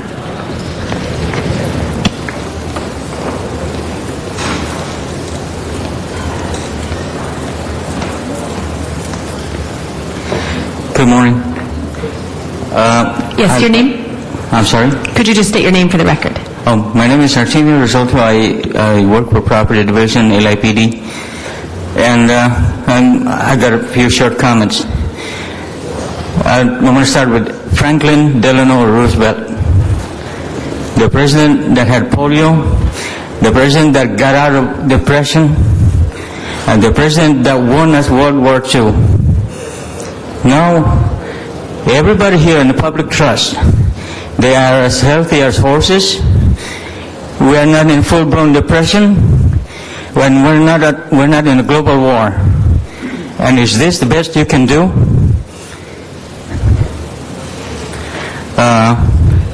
The whole city, when you needed the whole city, the city was here for you. No, don't dare turn your back on us now. Thank you. Thank you. Mr. Aquino. Thank you. Bob Aquino, Engineers and Architects Association. The mayor's proposing a set of furloughs that, without going through a meet and confer process required by law, the Engineers and Architects Association will expend its resources to take this to court. We have not bargained this. We have MOUs that are in effect right now, and in fact, I believe you're actually getting advice from city attorneys that you're probably going to face a legal challenge on this. Further, I don't believe anybody's thought this furlough program through. You're proposing to furlough people like the runway superintendents that maintain safe landing zones for the airplanes at the airports at LAWA. You're proposing to furlough individuals like our tax auditors. Each one of them recoups $1 million a year that they bring back to the city in the audits they do. We have individuals that are public safety employees like the 911 center supervisors that are required for public safety. In fact, there are entire groups like the people that are the forensic people at LAPD that make sure that criminals aren't walking the streets. I don't think a lot of thought's gone into this draconian across-the-board cut. Further, I must tell you that there are individuals that the mayor went to Superior Court and claimed are public safety sensitive that work in sanitation, ITA, and different departments of the city that you're also proposing to put on the street without taking into consideration the effect on the public or if they're revenue producing or not. And I believe that it is the job of the council to be the saner party. Apparently, the mayor's office is throwing this whole thing up in the air. I'm hopeful that the city council will look at this with a more sane eye and try to proceed in a legal manner on this issue. Thank you very much for the time today. Thank you. David Alexander, followed by Verdell Flores. Mr. Alexander. Ms. Flores, followed by Beverly Samuel. And then we will go out to Van Nuys. I am a city librarian, and President Garcetti, I was here 2 weeks ago when you instructed the CAO and the CLA to return to the negotiating table. Then as a member of the Executive Employee Relations Committee, you instructed the CAO to pull out of early retirement negotiations and only deal with layoffs at the table. Your committee. Why the about-face?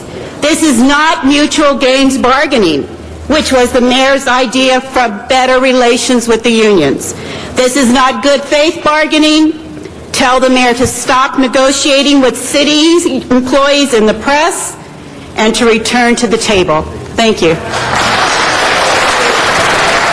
Ms. Samuel, and then we'll go out to the San Fernando Valley. Hi, good morning. Well, to piggyback on what she just said, the mayor came up with mutual bargaining. You guys sold it, you promoted to the unions, and in good faith, we were all engaged in the process. So I'm curious, how we go from a coalition to arbitrary process. I think that, with due respect, we're entitled to have that process reopened, have a sit down, and look at the facts. It's no one's fault that the economy, we've tried to foresee it, but it's worse off than what we expected. But right now, this is a decision being made in haste, and I think we at least deserve the respect of having the coalition back on these topics. And thank you. Thank you. We'll go out to the San Fernando Valley. Ms. Fogler. Ms. Fogler. You guys need to start banding together like the Water and Power Union and they're very strong over there. You people, why don't you stand up to the city? They wouldn't do this BS.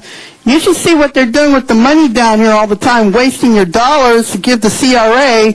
They're building the places, there's no water, there's no infrastructure, there's too many people here, there's too much traffic, too much density, and here they're giving away all your money to building for CRA, community development. You got to pull your union members out of there. They're shooting themselves in the foot. Secondly, they're not going to go back to the negotiating table because they want you to be begging for your jobs. That's the way this mayor thinks. We have to do something that we're going to have to show him that he can't push people who want to have legal work rights. When he talks about the hotel workers, and the airport workers getting living wage ordinance, well, what about us? We should have the same rights as them or more because we work very hard here. Thank you, Ms. Fogler. We're now going to hear public comment on item number 3. Is Roxanne Stern here? Good morning. Nice to see you, Roxanne. I'm Roxanne Stern. I'm a resident of the Los Angeles City, and in my spare time, I like to read the City Council agendas that are sent via email. And I am appalled that every single agenda has listings that our money is being spent out of the city to things such as, let's see if I've got here, the LA Presbyterian Church's Love Fest event, the St. Peter and Paul Annual Festival, that was $3,480. It just goes on. It's about $30,000 to $90,000 a month spent on things that are not part of the City Council's business. We should not be funding churches, synagogues, the Armenian youth. We need to send money that really goes to all the citizens and not to these special interest groups. And we'd urge you all to make sure that this does not continue. and it's very important, I think. So, thank you. Thank you very much. We're now going to go to item number 4, our last item before we go into executive session. And Mr. Parks, I believe we can probably do executive session in here after we hear these last speakers, because the chambers have cleared out more so than it was earlier. Eric Calhoun, followed by Reggie Byron Jones Sawyer, followed by Mr. Walter Griffin. Eric Calhoun. Mr. Calhoun. Reggie? Followed by Walter Griffin, followed by Miriam Fogler back out in the San Fernando Valley. Good morning. Good morning. I'm here to speak on item number 4. It's regarding hiring outside counsel. We represent, SEIU represent all the city attorneys up in the city attorney's office. We have some very, very capable people up there that can do this kind of work. And it's just an example of how we need to use our city employees better than to go out to outside counsel. But more important, this $50,000 could help us keep a custodian, an officer who helps with public safety, also keep some of our public works facilities open, and keep our people out there doing trash and other things. And so we really are concerned that we're using this money when we have perfectly capable people of doing the job in the city attorney's office to do that. And so we just want to make that concern to this body. Thank you. Thank you very much. Mr. Griffin, Walter Griffin. We'll go out to the San Fernando Valley. Miriam Fogler. Thank you, Mr. City Attorney. We shouldn't be doing outside counseling. This is ridiculous, spending all our money wastefully. You just like to do that so that you can't give the early retirement plan. And how could you do what's better, get rid of our pensions? We're entitled to full pensions. No limited liability on our pension. We're entitled to full pension. You can't take that away. You can do something if you want to negotiate with the unions, but you have to be reasonable with them. You can't just arbitrarily just do what you want and tell them like it is, because we're not going to take it, and we're going to stand up to you. We're not going to allow this to happen. And you need to give the early retirement plan. That's what the mayor wanted in the first place, and that's what the unions are pushing for. It will save a lot of money. A lot of people will be not losing their jobs, not going to unemployment, people with families. This is a tragedy, what you're doing by not giving the early retirement plan. And I'm not going to take a limited liability on a pension. So we're entitled to our full, what's the benefits and everything. That's it. Thank you very much. That ends public comment for today. A number of cards. Thank you all for being here today. We appreciate that. Mr. City Attorney, if you could make the announcement of us going into executive session. Council is authorized to go into closed session on item number 6, the labor negotiations exception under Government Code Section 54957.6. Thank you, and we will do it in this room. So those of you that are guests here today will have to ask you to leave the room for us to go into executive session. As soon as the session is over, we will be coming back into open session. So the guards will, yes, Mr. City Attorney? And just to add, although it's reflected on the agenda description, the labor negotiations, the city's representative is the CAO, and this is labor negotiations with all civilian bargaining units. Thank you.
Los Santos. We are back in session. Madam Clerk, next item, please. Does council wish to go through the Budget and Finance Committee report with the recommendations, or do you wish to take up item number 2 or 4? We'll start with number 4. We'll start with number 4 and work from there.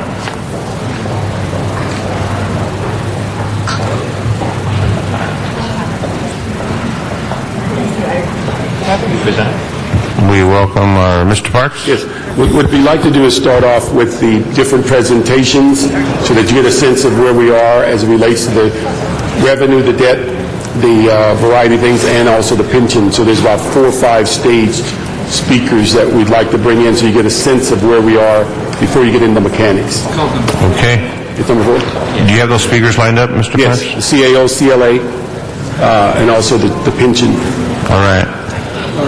So who wants to go first, CAO or CLA? Okay. Yeah, no, we don't want item 4. We're going to just bring up the preamble before we get to the individual votes. Right. Yeah. Yes. The general presentation.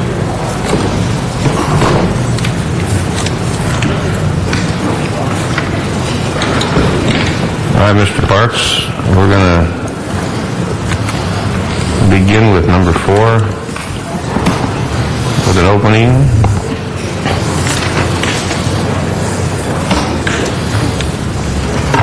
And you have it, Mr. Parks. Yeah. Okay. We'd like to start with the general presentation, then we'll deal with the individual items as individual votes. But I don't think we should take any vote on any of these items until we get a full presentation of the economics. And we'll go to the table, and we'll start with the CAA, CLA, or CAO. I'll go ahead and jump in here. For the record, Jerry Miller, Chief Legislative Analyst. Before you is your Budget and Finance Committee report on the proposed 2009-10 budget. I do want to start off by thanking the Mayor's Office and their budget staff for their hard work on this, and of course the CAO and his staff as well. I also have to give great thanks to my staff. On casual today, I half expected them to come in bathrobes and slippers, but we are comfortable. So, in essence, as we get into this, I'm going to have Lynn come up as usual and walk you through sort of page by page, and I imagine that items will be called special for discussion. Just in terms of a broad overview, what you do have before you is a budget that essentially balances what has been referred to as the shared recovery and shared responsibility and sacrifice elements of the budget. It does call for allocating those amongst both sworn and civilian, as has been proposed by the mayor. For clarity's sake, there is some question about the difference between the $231 million number in the mayor's budget and the $326 million number in your budget committee's budget. The difference between those two is the budget committee recommended holding off on programming the $77 million from the P3 until there's some more information about exactly how that transaction would work and the proceeds from it. The budget committee also reduced $8 million from the mangrove sale. The amount of money that would be received in the coming fiscal year would be $36 million. The balance would be paid in later years with interest. And the final piece of that was the AB 1290 money that the committee recommended not programming at this time, pending more clarity on whether or not that money is actually allocated. So the committee report, in essence, recommends 2 furlough days per civilian employee, a furlough day per pay period for each civilian employee, which is 26 furlough days per year. That represents roughly a 10% salary cut. Also included in the budget the committee report is calling for 800 additional layoffs. Those are on top of the 400 that the council authorized beginning to pursue last week. The committee also recommended a freeze on police hiring for the coming fiscal year to save an estimated $65 million. Finally, there are a couple of changes as we go through. Well, the committee did not freeze fire hiring. That is in the committee report moving forward with the fire hiring portions of it. Now, as we go through this, there will be some changes and adjustments that will be called out as we go through it. For example, in the neighborhood council issue, we wanted to make it clear that what the committee instructed was to bring it up to 40 and then provide for getting up to 45 through working with either the clerk's office and Dunn budget to find the funding to try to restore that to the proposed 45. So that is the broad overview, and I'll turn it over to the CAO. All right, thank you. And if I may, actually, we passed out a PowerPoint presentation. Hope you all have it. If not, please let me know. We'll get copies as well.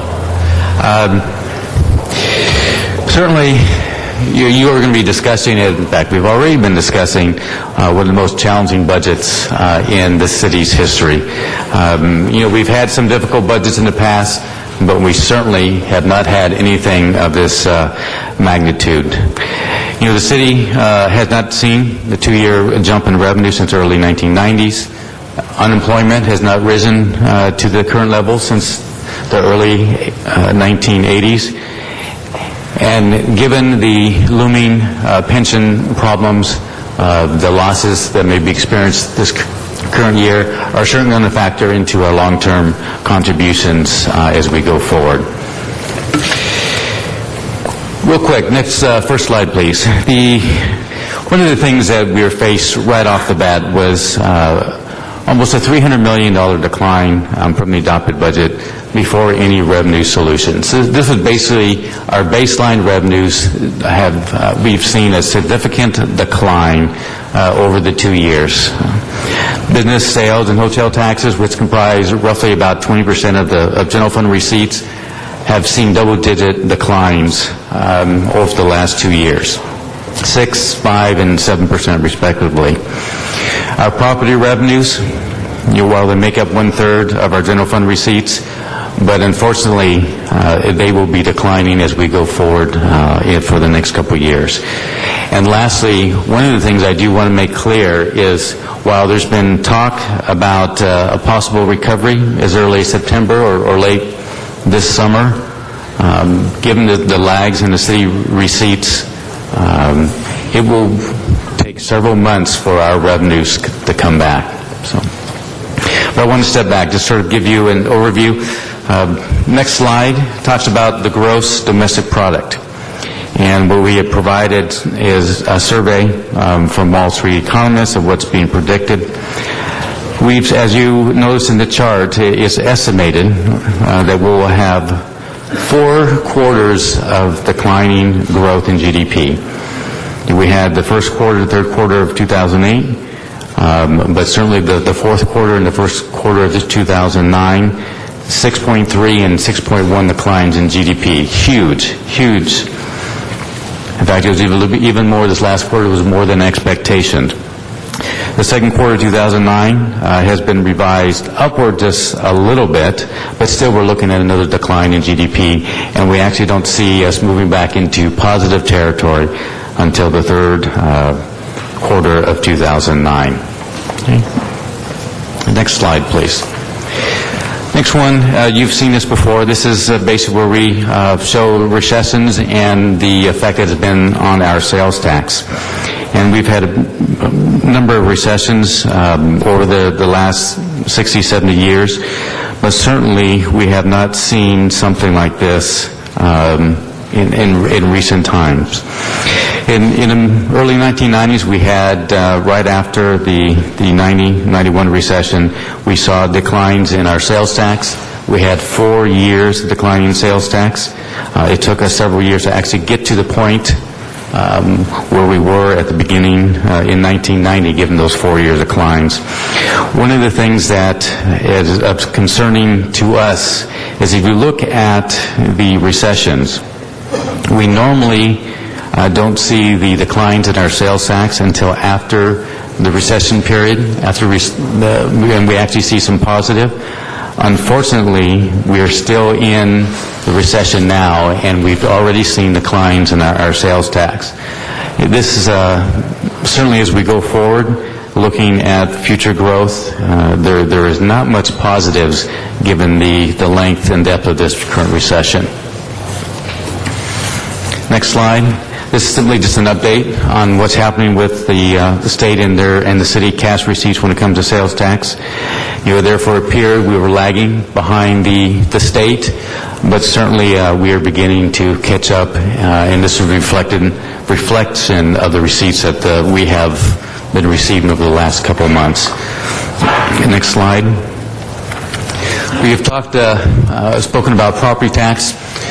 Originally, when the budget was put together, we were looking at a minus 3% decline in assessed value.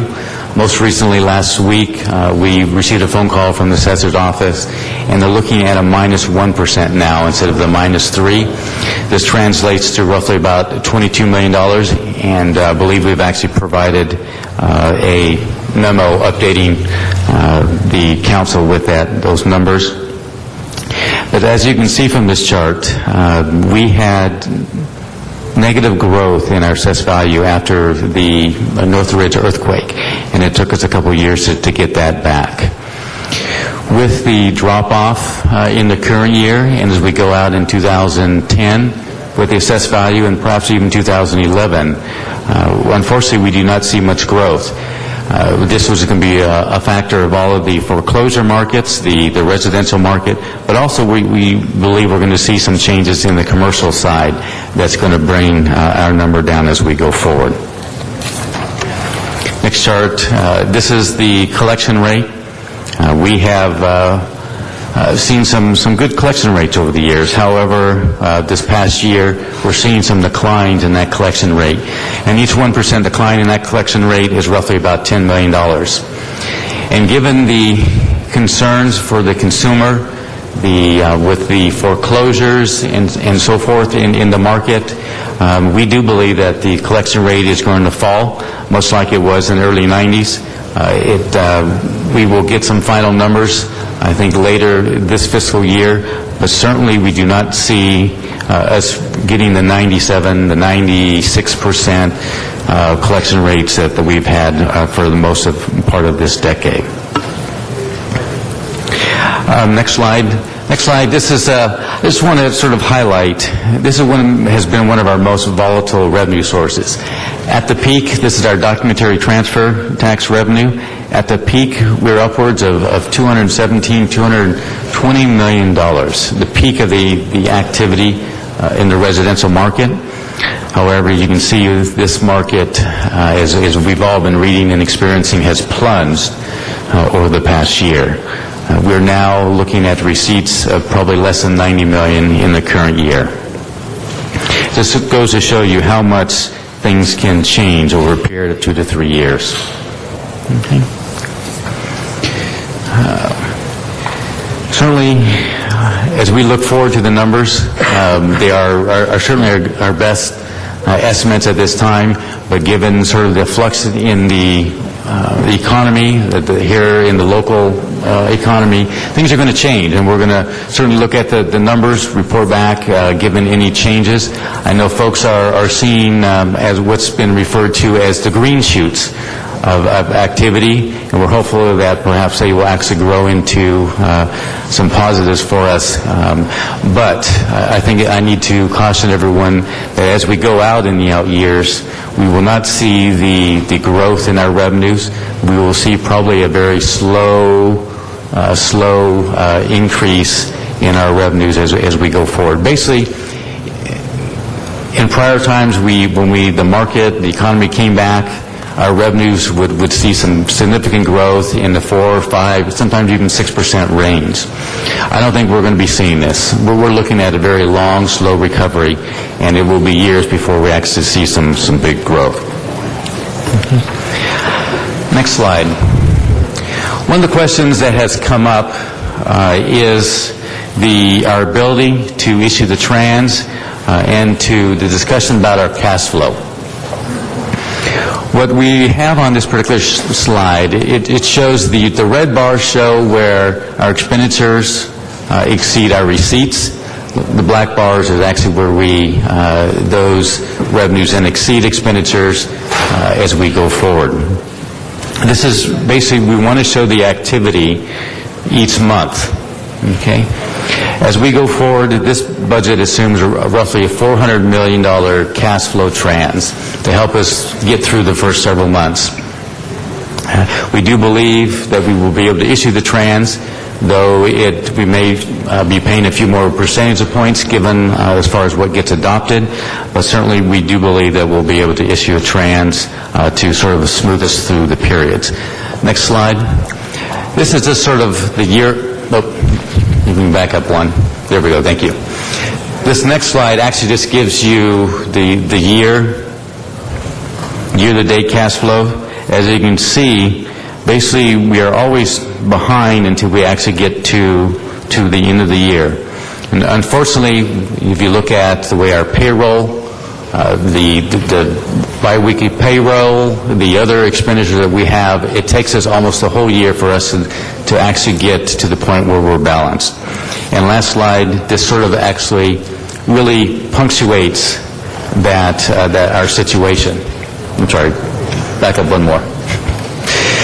As you can see, in November, where we're actually, our cash flow, we're somewhere in the range of minus $500 to $700 million. This shows exactly why we need a $400 million trans plus probably up to $200 million in cash flow borrowing. This shows the cumulative effect of our expenditures before we actually get our property tax payment, the first payment in December, when we actually start moving towards positive territory. Unfortunately, we don't actually hit it until June, but this gives you an indication of actually what our expenditures look like and our cash flow situation. Next chart. I know there's also some question as far as our debt and our capacity issue. This gives you just a quick indication of the 6% limit. As we are under that, for next year we're looking at slightly under 5%, and as we go out in the next 7 to 8 years, we will be under that limit. But certainly we need to be very careful of how we use MICLA. As we go forward, this is not a blank Visa credit card. There is a cost to using MICLA, and I think we need to be prudent as we go forward in our use of MICLA. Lastly, it shows the debt service and how debt service has increased over the last several years. There's been a spike currently in the year where we've gone almost 40 million. And that is factoring into the difficulty that $529 million shortfall. This increase in debt service is coming home to roost. Over the years, we've issued millions for projects and for capital equipment, but there is a cost to that, and we can see this is what we anticipate to pay next year in debt service, and then we also provided 2 years of estimates in the out years as well. And I'll just stop right there, because I know there's going to be questions. Okay, Mr. Zine is our first council member. Do you want to ask questions on this? Yes. Anybody with questions specifically on these charts? Thus far. And actually, if we may, if there's no questions, I think Councilmember Perry did pass out the Fitch rating, and I know there's some question about our bond ratings. As you know, back in April, Fitch issued a rating when we went out to the MICLA market to convert our CP to long-term debt. They put us on basically from stable to a negative outlook. And their reasoning, their justification behind that is they're concerned given the economy, the economy's effect on local government, our ability to sustain our revenues. While we've seen a huge decline in our revenues, they are very concerned about that. At the same time, they're also concerned, they're asking us, what is our plan? How are we going to deal with our structural problem? And at this point, they're concerned that we haven't laid out a strong enough plan to deal with both next year, but also the out years, as far as getting our revenues in line with our expenditures. The last piece, we've provided information on our pensions and retirements and the contributions that we may be facing in the out years. They are very concerned about that, and they're concerned that they need us to show a path to fiscal responsibility and to bring down some of these costs. And until we do that, they will, I'm sure, keep us on negative outlook. And while Moody's and S&P has not changed our rating at this point, I think going forward they're going to be taking a very hard look at us as far as what we adopt in this budget. And we need to show, like I mentioned earlier, we need to show a path to some fiscal responsibility. So, any questions? Mr. Gardas? On that question of the CAO, you mentioned that they're going to be watching to see if we close, basically it seemed like you said that they're going to see if we close the gaps between our needs and our revenue. But does that mean that if we vote on something that shows anticipation of closing that gap, is that hard enough evidence for them, you think? Or is it something more along the lines of they want to see if we're taking actions to close the gap? Certainly they would prefer us seeing, basically taking some hard actions and closing the gap. But part of it also, if we can provide a framework for them for next year and the out years, they want to see some positive movement. I do believe that when it comes to the labor partners, that if we do find some concessions, that I think that helps us as well. Because they realize that part of our problem is the compensation structure that we have. So once again, something tangible to them is when we actually take policy action, not so much just trying to explain to them that we're negotiating, explain to them that we're actually looking into, explaining to them that we anticipate. Is it the latter or the former? They want to see actual policy actions taken or explanations of what we'd like to do. Certainly they prefer the more hard solution, which, as you mentioned, is the policy, but certainly the intent and dialogue is helpful as well. Obviously, the more cut and dried solution that we lay out there, the better it is for us when they look at our fiscal. Thank you. Any other questions on that piece? Mr. Parks? We can have CLA give us an overview of the condition of the federal, state, and local financial, and also the impact of the May 19th election. Well, certainly, as as you have been discussing, tomorrow are variety of propositions on the ballot. The governor's May revise lays out two scenarios. If the measures do pass tomorrow, then they're looking at approximately $15 billion gap in the state budget. However, the May revise in that instance really takes the funding from education and health care services. The May revise pretty much proposes to leave local jurisdictions alone. If the measures do not pass tomorrow, the May revise calls for borrowing up to 8% of property tax from local jurisdictions, which is allowable in the state constitution under what was then Proposition 1A. For the city, I know initially the $68 million number was thrown out there from Department of Finance. Further analysis indicates that it's actually $120 million from the city. Obviously that would be very problematic. After the results of tomorrow's election, in order to borrow the money, the legislature would have to declare a state of emergency by a 2/3 vote. So the fact that it's proposed doesn't mean it's a done deal, but I think that we should expect that if they fail tomorrow, the state budget gap is going to be so large that they are going to be looking towards local jurisdictions. So in essence, now the borrowing would have to be paid back in 3 years. We're actually trying to determine what the interest rate component of that will be. It's unclear, but it does have to be paid back over a 3-year period.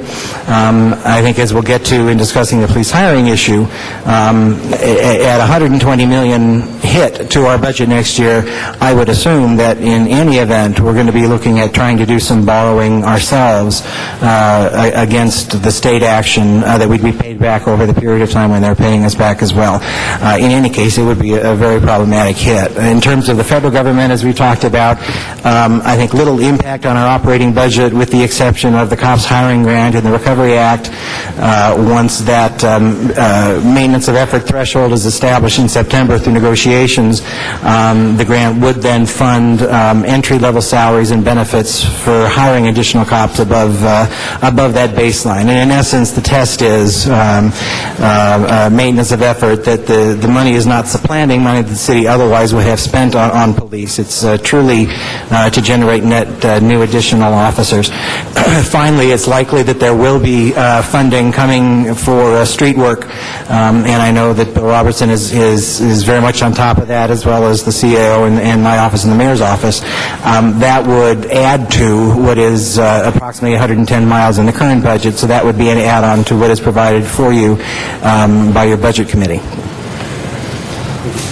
Colleagues, any questions on the revenue status or the cash flow or the trans or the debt? Because we're going to bring the pension people in now, so if you have questions to any of the staff here before they get into the particulars of the budget. Mr. LaBanche? With foreclosures on homes, with foreclosures on commercial properties, is there a pulse on what the status is right now on that? And would that have an effect of major consequence?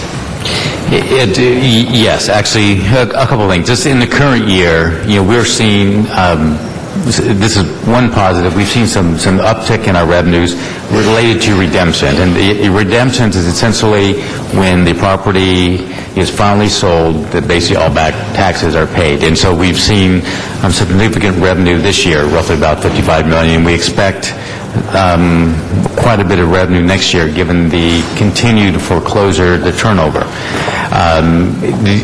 On the commercial side, there again, if there are sums and back taxes are paid, we should receive some revenue. But the cautionary note is, as we see the turnover and the assessed value go down, that will hurt us in the out years, because we will not see what we would coin as normal growth, normal assessed value growth that we would normally see. Basically, it will not be there given all of the activity in foreclosures and the commercial. Basically, those values are coming down. Right now, it appears to be manageable, acceptable, but in the future, it's going to be bleaker. Well, yes. Basically, we've seen some revenues that are positive that helped us in the current year.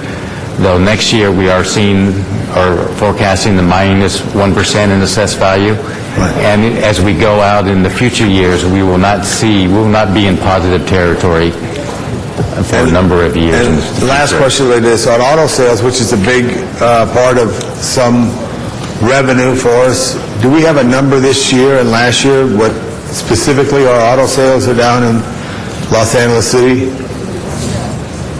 I don't have that with me, but I believe we can get some of that information. It may not be totally up to date, but I think we can get back through the last quarter of last year. Yeah, I think that'd be benefit for all members just to see you hear some dealerships, they had what would they call 250 units sold a month down to 40 units or less, which does have an effect on the sales tax. Thank you, Mr. President. Thank you, Mr. Barton. Thank you. Yes, Sally and Mike. On this, Ms. Grew? Yeah. On the pieces, before pensions, yes, please. Because I did ask, we saw your report on the, and the CLA came out with a report as well on the $22 million from the county. And as you described it to me, it wasn't a one-time only, it was a percentage decrease, or increase, I guess. We went from a -3 to a -1. And did they indicate, and I apologize if you already said that, they indicate next year's property tax? I know they have felt there were going to be some increase ultimately, but what do you see, what's their projections past this next year? Well, basically, the mayor's proposed budget assumed a basically 3.1 to 3.2 decline in the assessed values. Correct. Now we got the phone call back from the assessor's office that says we're only looking at a -1% decline. That translates to roughly about 22 million. But it's that's simply part of the base. Part of the base, okay. So just as we would in the following year, our base of our property tax is the existing revenue. We don't ever consider a property tax as a one-time only, generally. No, only if there's, some one-time.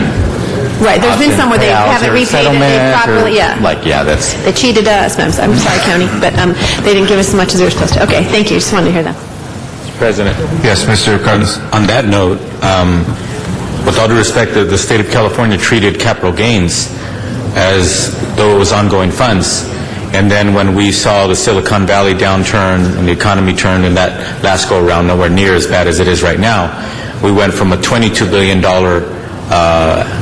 ramping up toward $22 billion in capital gains, and then all of a sudden it went down to $9 billion the subsequent year. But unfortunately, the state of California looked at it as ongoing funds, but it really should have been treated more respectfully like volatile funds. To Ms. Gruel's question, so what you're saying is it's appropriate for us to assume that the county letting us know that the good news is property tax revenue to the city of Los Angeles didn't go down by 3% or so. It's more like 1% down, and which made a difference of $22 million in our forecast for the 9-10 budget year. You're saying that 10-11, there's no reason why we shouldn't assume that we should look at 1% down, not 3% down for the subsequent year? What I'm saying, it basically, it's all based on the assessed value, and so we did not see the 3% decline, we saw the 1% decline. Now, in the next year, 2010, when the county goes and does their assessments, there again, I don't think, we don't know what that will be. However, given the foreclosures, the potential difficulty or problems that are in the commercial side, that assessed value may be down again 1%, 2%. I cannot make that prediction, but I don't believe it's going to be in positive territory. So, meaning I do not see growth in assessed values in the 2010. So my question is, in this particular year, for some reason, the estimation for our budgetary purposes, for the budget that we're talking about right now, the city chose to use a down 3% figure. It's only down about 1% according to the latest information retrieved from the county. Yes. So next year, are we more likely to, the way it looks right now, are we more likely to assume it's about a 1%, or should we go back down to the more conservative figure of down possibly 3%? At this point, it's pretty difficult. Something caused us to say 3% this year in our estimation. We got some good news, but we don't control that good news. You're absolutely right. So are we likely to go back to our conservative nature next year? Or that's something that you can't answer right now? It's something that I cannot answer right now. We work with the assessor's office. The 3% was his earlier assessment. Okay. And they went back and said... So that's something we followed their lead on? Yes. Okay. Yes. Thank you. Okay. See the pensions? We have pensions next before we get into... You want to take the public comment card ahead of time? Yes. Okay. Alexander Rubalcava, like to come forward on the pension piece. We'll reopen public hearing for a moment for this card. Good afternoon. Good afternoon. Thank you. Regarding pensions, I would like to point out simply that the forecasts that you're going to see from the pension boards and from the staff of pensions call for, once we are past this economic crisis, a resumption of 8% annual growth in the pension funds investment portfolios. As myself and Mayor Reardon have been telling staff of the pension boards, staff of the pension funds, the city administrative officer, and staff of Mayor Villaraigosa for over 3 years, excuse me, for over 3 years now. The 8% return assumption exists only in a fantasy land. There is no way that that can be achieved over the long run, and over the long run that will lead all of the assumptions and all of the forecasts that you see from the pension boards to be missed, just as they have been missed, just as they have been underestimated for the last 5 years. Everything you see will be worse. Everything you will see will be vastly worse over time as we miss the 8% return assumption. Thank you. Thank you very much, Mr. Rubalcaba. Appreciate it. CEO? Oh, sorry, pension board. the people changed. So the council can follow along with them? The joint presentation from Lacers and LFPP has been passed out, and we'll have it up on the screen as well. I'm Mike Perez from the Los Angeles Fire and Police Pension System. I'm here with Laura Guglielmo, our Assistant General Manager. I've been asked to make a presentation on the short and long-term impact of the recent financial crisis on the pension system. For this discussion, if you can go to the next slide, we're assuming a return for the period ending June 30, 2009 of negative 25%, 0% for the next year, and returning to our actually assumed rate of return of 8% for every year thereafter. Now, we don't know what these returns will be, but making these assumptions allows us to illustrate what the overall impact of the contributions the city will have to make to the pension systems will be. Next slide, please. On this slide, we're illustrating two potential contribution rates. One is if our board does not make a change in how we value our assets. If that change is not made, the pension costs will increase from about $355 million for the 2009-2011 fiscal year to $657 million in 2010-11. The city's contribution rate will continue to climb and will reach nearly $1 billion in 2013 and 14, and will continue at that rate for many years. The other scenario is if our board makes a change to our valuation methodology. If they make that change, the city contributions will go down in the initial years, but in subsequent years they'll get larger. In the 2010-11 year, an expected contribution is $468 million. So that's a lot less than the one where we use our existing funding methodology. However, by the 2013-14 year, the contributions that the city will make to our system will increase to about $1 billion. So under either scenario, whether our board makes a funding methodology change or not, by the 2013-14 year, the city's contribution will be nearly $1 billion. I know there's been a lot of talk about revenue projections for the next few years. General fund revenues are around $4 billion right now, and they're not expected to climb a lot. So the contribution of the fire and police pension system for the year 2013-14 will be about 1/4 of the general fund revenues. Once it gets up there, it's going to stay there for about 10 years. I'm going to talk a little bit about the civilian retirement system. Our information also assumes that on June 30th, 2009, that we will have a negative return about 25%, 0 the next year, and then 8% thereafter. That is not a forecast.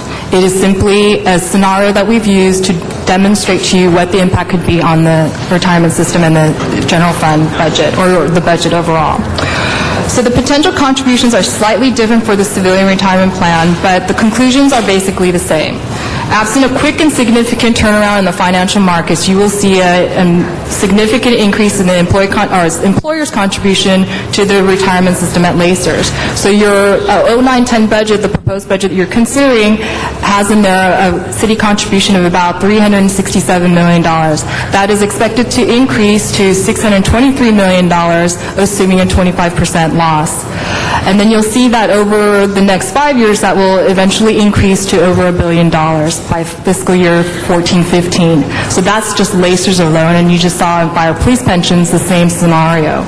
Even if our board determines that it's prudent to change our actuarial valuation methodology, you'll see that the increase will still eventually get to the $1,000 billion amount by fiscal year 2014-15. So in 10-11, you'll see some relief or some mitigation of about, instead of 623, you'll see it go to 475 million. So the change in the funding methodology will provide some immediate or short-term relief, but eventually you will get to the same place. Because in the end, your net liability is your liability. It's just a timing question of when you get to that ultimate liability stream. So if you combine the two together, here's a different way of looking at the contribution rates. So what you saw before is the contribution amount, which is percentage of payroll applied to your payroll, and that's your contribution amount. Here we're illustrating what it looks like is in terms of a percentage of payroll. So for your current proposed budget, the contribution rate is 19.43% of pay. That is based on your total payroll.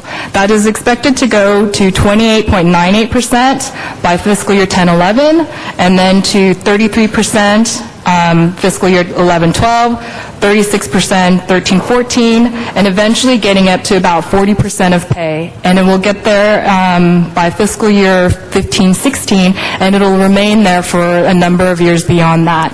And the reason for that is because whether you smooth these increases over a longer period or a shorter period of time, you eventually get to the same rate. It's just a timing of when you get there. And the reason why we maintain at that higher level is because we have, in addition to our asset smoothing, amortization of our gains, actuarial gains and losses. And so that's where you see things equalize. So the percentage of payroll represented on this chart also shows the potential retirement contribution savings that the city could experience if you reduce payroll. So for example, in fiscal year 9-10, for every dollar of civilian payroll that is reduced, the city would save an additional 19 cents in retirement. So that's in fiscal year 9-10. Going to the 10-11 year, for every dollar you reduce in payroll, you would have a savings of 28.98 cents. So the savings may be closer to 40 cents for every dollar of payroll saved in the coming years, as you see in the out years. Now, combined, you will see that by fiscal year 10-11, the combined contribution would be $1.28 billion, again assuming a 25% loss this fiscal year. And then if with the mitigation of change in methodology, that would be slightly lower if in 10-11, and instead of 1.2, it'll be $943 million. But again, at the end of the day, by 2014-15, you will be over $2 billion in contributions to both LACERs and fire and police pensions. So that's just a quick overview of the potential city contributions to both the LACERs and the fire and police pension systems. Or Mike, either one of you, on what the corridors mean, with or without corridors, what does that represent? So both systems have a policy with how we recognize investment gains and losses. So the first is, there are two policies that are at play. One is asset smoothing and the other is market corridor. The asset smoothing allows you to dampen the market volatility so that there's some predictability in the city's contribution rate. So both of our systems uses a 5-year smoothing. So every year in the investment gains and losses, we smooth that over a 5-year period. In addition to that, we have another policy that says that your smooth assets, which is your actuarial value of assets, cannot move too far from the market value. So our policy calls for an 80-120 corridor. So that means your smooth assets can't be more than 120% of your market value of assets. And this is to remain, not to go too far from what the market value is on a day-to-day basis. So what we're looking at here is if you remove the corridor, with the losses in the magnitude of 25%, you're looking at us being over 140% of market value. So even with the smoothing, because of that corridor, it shortens your smoothing period. So by expanding the corridor, eliminating the corridor, it provides you a little bit more relief, and it gives you some softening or dampening effect in the first 3 years. Of looking at that. So that's what the difference shows, with the corridor and then without the corridor. Let me ask both of you to make a comment on, you've heard the prior presentations about the size of the workforce, and one of the missions is to reduce the workforce. You made some very important comments during committee. What is your perception as it relates to the size of the workforce and whether the pension systems are sustainable in the future with the charts that you've given us? As I mentioned, probably the quickest factor that you can see the impact is the ratio that I told you. So for every dollar in payroll you reduce in LACERS, you can save 19% in fiscal year 9-10. In fiscal year 10-11, for every dollar you reduce payroll, you will save 28.98% of pay. So that's the most immediate thing that you can do to help mitigate some of the increases in the pension contribution. The rate is not going to change, the contribution rate, but since that is applied to your payroll, it's your contribution rate times your payroll, so the lower the base, the smaller the actual dollar amount. So that's the most immediate thing that you can do as the plan sponsor. And in terms of, sustainability, it's really a question of what does the plan sponsor the city, what can they afford, and how to absorb that cost. And on our side, I would say that ultimately the city's contribution in the fire and police pension system is going to reach a level of around 75% of payroll. So for every dollar of payroll, the city's going to have to spend 75 cents to support the fire and police pension system. It's a very significant cost for the city to absorb. And as Sally mentioned, are those costs, do we expect them to drop any time in the future once it hits that 75%? They will not if the assumptions that we've put down of negative 25, 0, and 8% years thereafter come true. But those are just those are numbers that we're not predicting are going to come true. At this point in time, we're probably about negative 22% year-to-date for the pension system. However, things could get worse from where they are now. They could ultimately get better. We could have a turnaround in the market now, but we just cannot predict. So I think the analysis has to be, what kind of risk are you comfortable with taking with the amount of funds the city's going to have to put in the retirement systems under these scenarios. And also, would you both comment on how the process works? You go through your actuarial, if your return on investment hits its mark or doesn't hit its mark, how does the city get informed as to its contribution, and what is, in the sense of what your responsibility is on a fiduciary level to your members? As far as the process goes, our actuary is going to come in and get information for the year ending June 30, 2009. And we'll do a report that goes to our board in November. That report will include percentages that the city will use to apply against salaries that will determine the city's contribution to our system. As far as the board's responsibility, I think the major thing we're talking about here is the funding methodology. And that's something that's under the board's control. The funding methodology will have a direct impact on the contributions the city will make to the system. It's been suggested that the board adopt a funding methodology that will decrease the contributions that the city will have to make to the system next year because of the tremendous financial plight that the city's in. I believe our board realizes the extent of the problem and also the effect that it would have on our membership if something like this were not done, because of the effect it would have on the city in general and the ability of the city to staff essential operations. Our board has taken a look at this funding methodology issue, and it's expected to meet later in this fiscal year to determine if we want to adopt something different, but we're going to be very careful about doing it. We've met with both our actuary and our fiduciary council on the issue and expect to make a change in the area in time for the next city's budget. So the LACERS process is very similar to fire and police pensions. The actuarial valuation that's done every year is done as of the date of June 30th of every year. So it's the fiscal year end. And so when we look at investment returns, that's the number we all care about because that's how we assess our value at that time. So that is completed, as Mike said, around November. And then our board considers the actual valuation results. Basically, they look at what's the turnover rate, what's the actual retirements, what was the investment returns, compare that against what was assumed, and then you'll have actual gains or losses depending on that. So what we're looking at right now, based on a project, if you assume a 25% loss, you're looking at your unfunded liability increasing from $2.3 billion to about $4.7 billion. So that would be one of the areas that you look at, and then they'll also determine what are your assets versus your liabilities, and then from that, determine the contribution rate. So once it's adopted by the board, then we do transmit that to the controller and the CAO's office, who then incorporates that in the proposed budget for the following fiscal year. It's a one-year lag, so the valuation that'll be done in June will apply to the fiscal year 10-11. So your contribution rate has already been determined for this budget in the 9-10. Okay. Also, if the city maintains its workforce approximately where it is now or grows it, then what is the impact on both of your funds?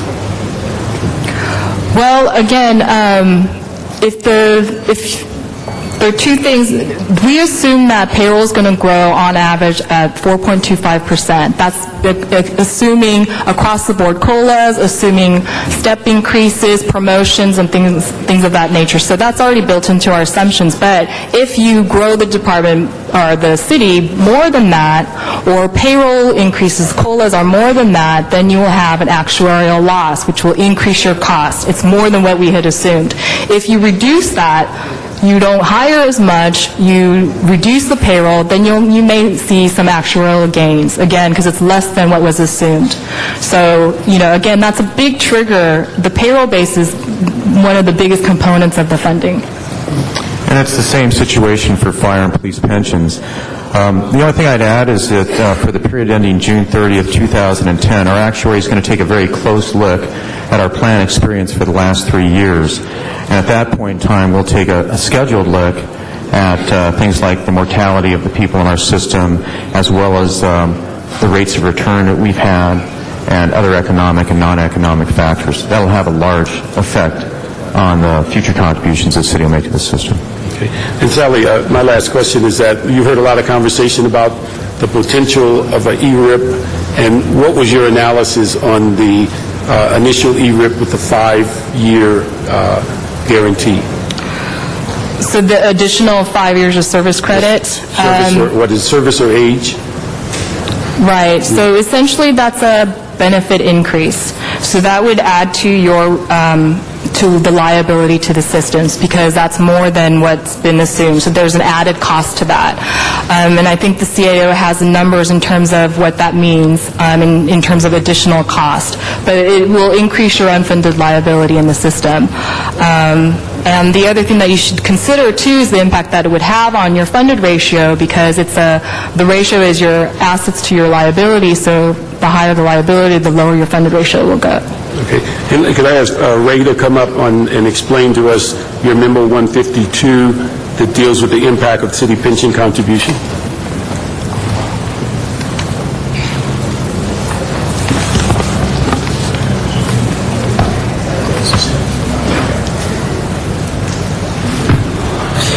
Our Memo 152 is essentially what has been discussed by both LACERS and pensions. We basically took the numbers. Now this shows a minus 30% instead of 25, so these numbers are a little bit higher than what you've seen this is a bit earlier. But this shows the sort of the projected growth in our contributions over the next, 4 to 5 years. Given the assumption of the 30%, 0, and then going back to the 8s. It shows how our payroll, or basically the cost, is expected to grow from the 663 in the current year to well over $1 billion. And that's just in 1 year? In 1 year without any smoothing or corridor changes or anything like that. Okay, and then you project beyond that, what would be the increase? I'm sorry? Beyond 2010? Well, certainly the numbers do continue to increase. They will go up another, depending on, here again, on the smoothing and the corridor discussion, what the boards adopt, but it certainly can go up another couple $100 million. And I think what's important is we've conveyed to you before is the contribution numbers. The percentages of payroll are going to go up significantly over the next 5 to 6 years, and they will remain high before they come back down. Okay, thank you. Mr. Alarcon. Mr. Cardenas, you weren't on the... Okay, you're on the board now. Mr. Alarcon was next. We currently know that one of the strategies being considered by the city is to offer early retirement to employees. But I want to hone in on those employees who are already eligible for retirement but don't retire. I understand there's about 3,000 of those employees. And it seems to me that the discussion about providing them an out to receive a cash allocation if they were to leave early is sort of being hindered by the negotiations on the table at the EERC. I understand that we cannot go directly to the employees and offer them a buyout if they are represented by a union, but I'm trying to hone in on those employees who are not represented by a union, and I see no reason why we shouldn't offer them half their pay or some. In fact, I'm crafting a motion to offer them half their pay to leave the system ASAP. But my question is, what is the benefit or what is the cost to the city, cost differential between those who are eligible for retirement and those who are not eligible by offering them a 5-year early retirement? Can you explain how the costs go up exponentially as time goes on? And to the cost of the city, I should say.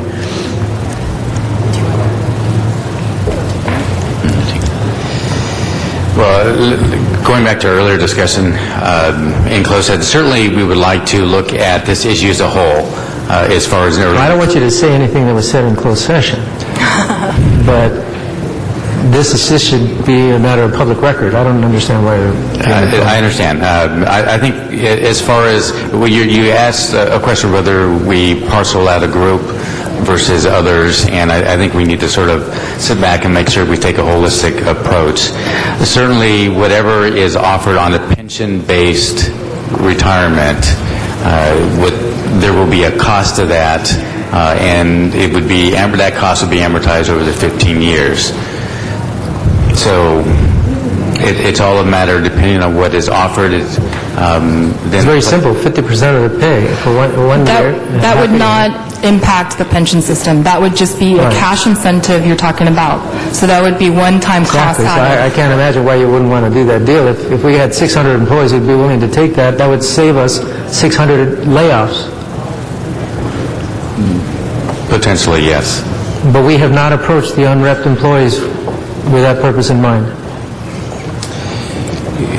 We have been looking at a solution that would deal with the bigger piece, and at this point we have not segregated a particular segment of the workforce. Okay, well, I think we need to proceed with that because every person who leaves is a potential person we don't have to lay off or furlough. I would agree with that, yes. Thank you. I will be making that motion as an offering to the council.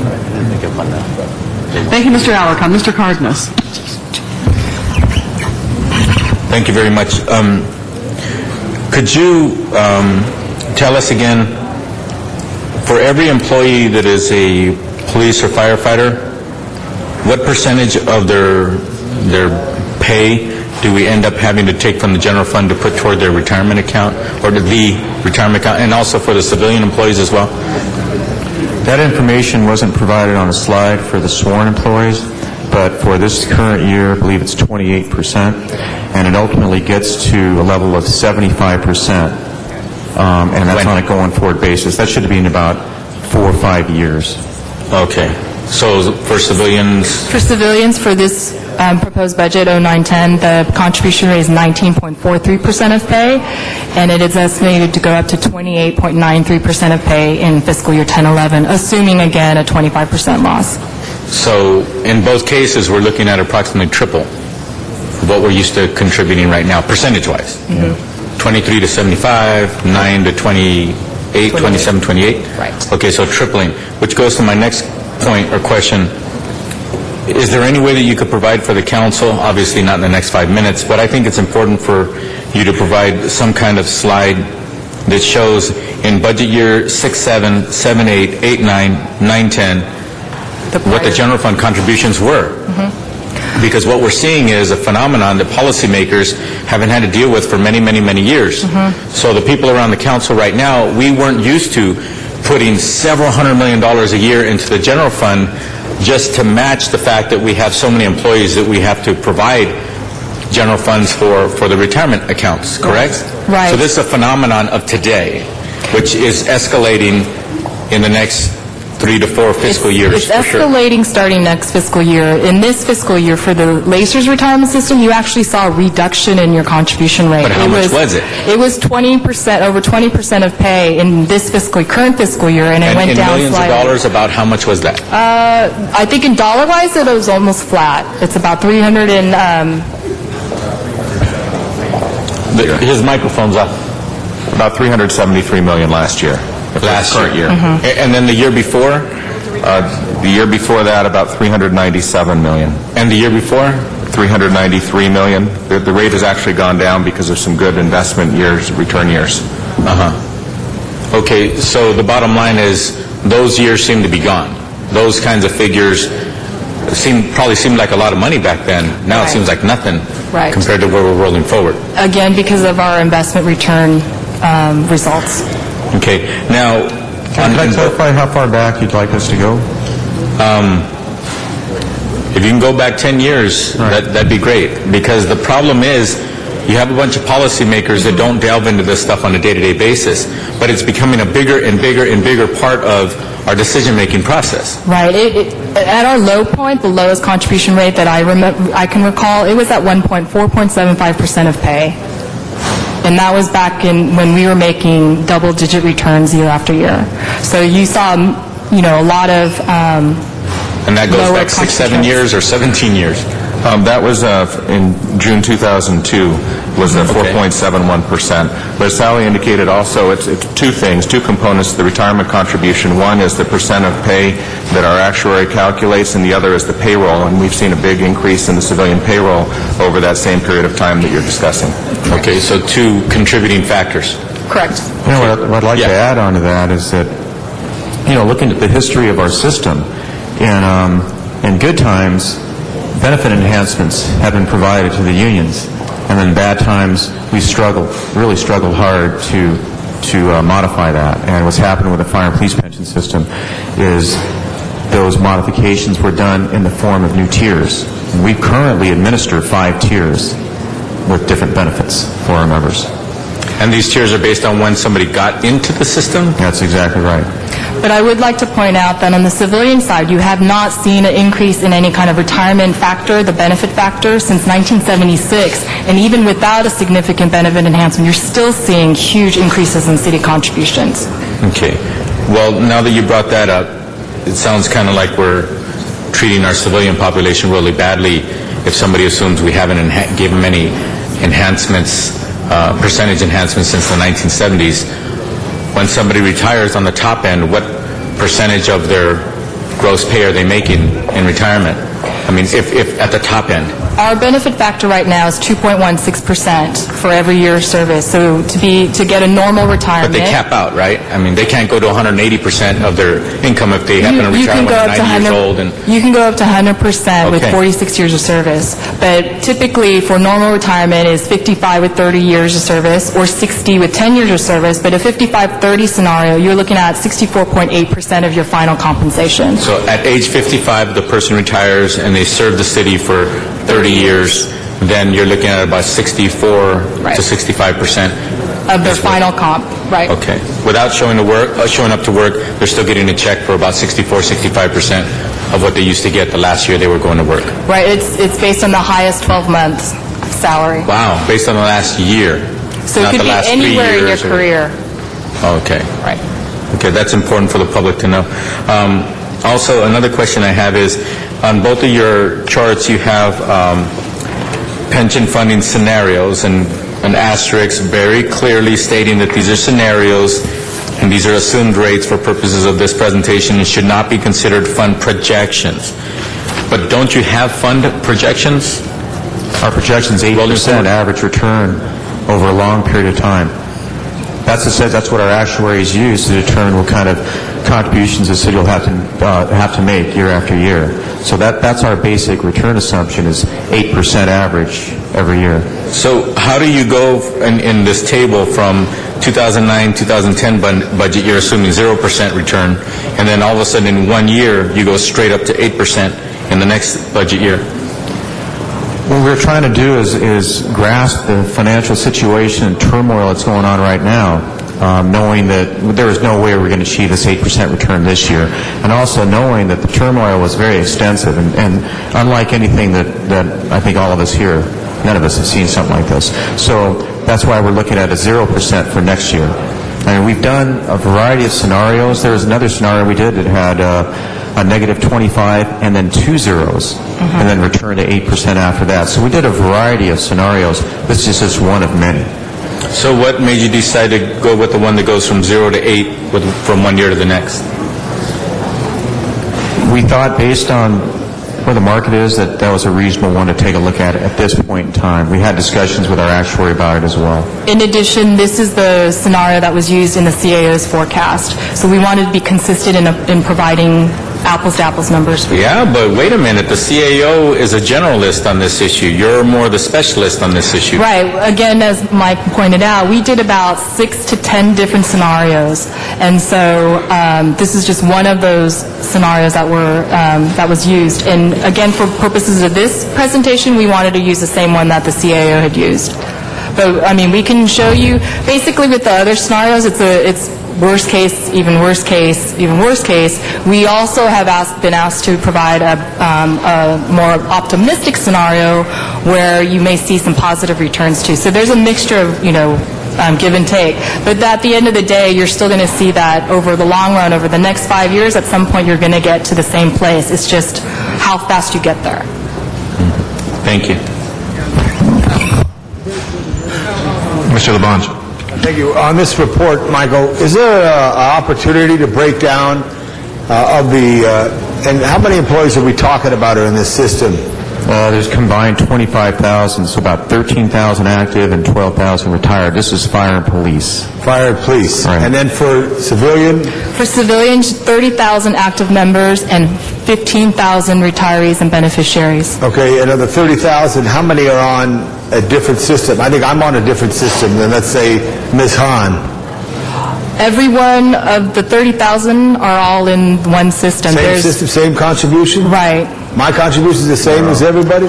Oh, you mean the employees' contribution? Yeah. So employees that were hired before 1983 have a lower contribution rate based on a deferral. City picks up part of their contribution rate. For anyone that's hired after 1983, you pay 6% of your pay.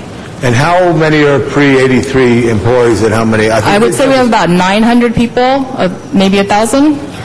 Yeah, about 2,500 people. Oh, sorry. This is lower. 2,500 are pre-83 civilians on that. And they pay on average 2.5% of pay.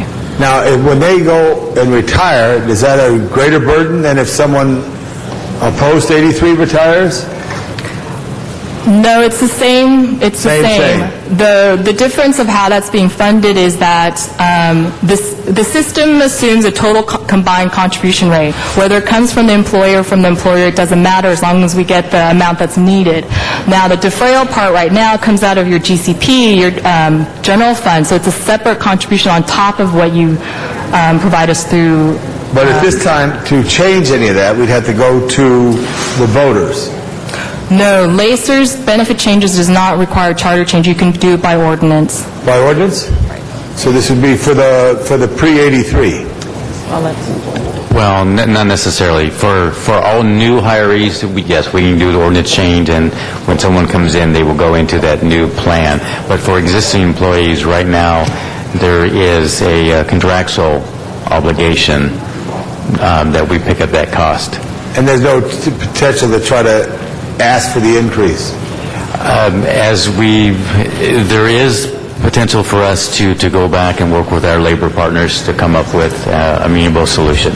And in other municipalities throughout the country, San Diego and Southern California recently was in the news, New York, some other East Coast cities, your experiences and how we are related to that, how are they reacting to this as well?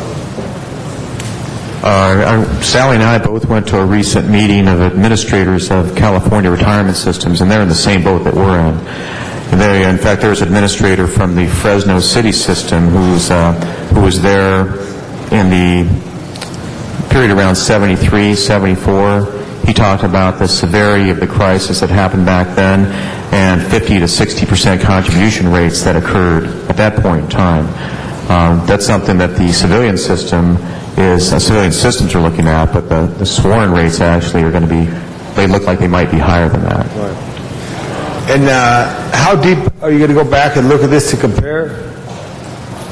I believe I've got information going back to the early 80s already. Yeah, I think it would be good to compare. I don't know when the last, quote, recession was. I think in the early 80s, at least what economics are saying, so just to look at that. But I would appreciate if one graph was how many employees or the number. It would be helpful to have that full knowledge. Thank you all. Thank you. Mr. Parks. If there's no questions, we could thank both pensions for being here. We'd ask the CLA to come up and proceed with their report. And we ask, Mr. Chair, that as we've done in the past, we go page by page. And if individual council members have a special that they can call, and we'll go back and deal with the specials as a group.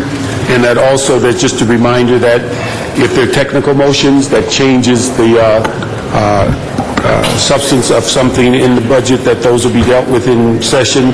If there's something that alters the amount of money, then it will go to committee. And we ask that if anyone is altering funds, that they also look at whether they locate those funds to replace what they're asking to change. And so if we can start on that report. Jerry gave us a verbal overview of the first several pages, and Sharon and Lynn will pick up on the individual pages that address the each item. If you'd like to turn to attachment 1, it's page 1 of 30 in attachment 1. That page gives an overview. On the following page, we go into our global recommendations. Are there any specials on page? I'm sorry, are you going to go through like 1 through 4 on page 2? Okay. Calling specials? Yeah. Let me also make a comment. Some of these items may have to have a technical verbal amendment, and Lynn will deal with that before there's any call for special.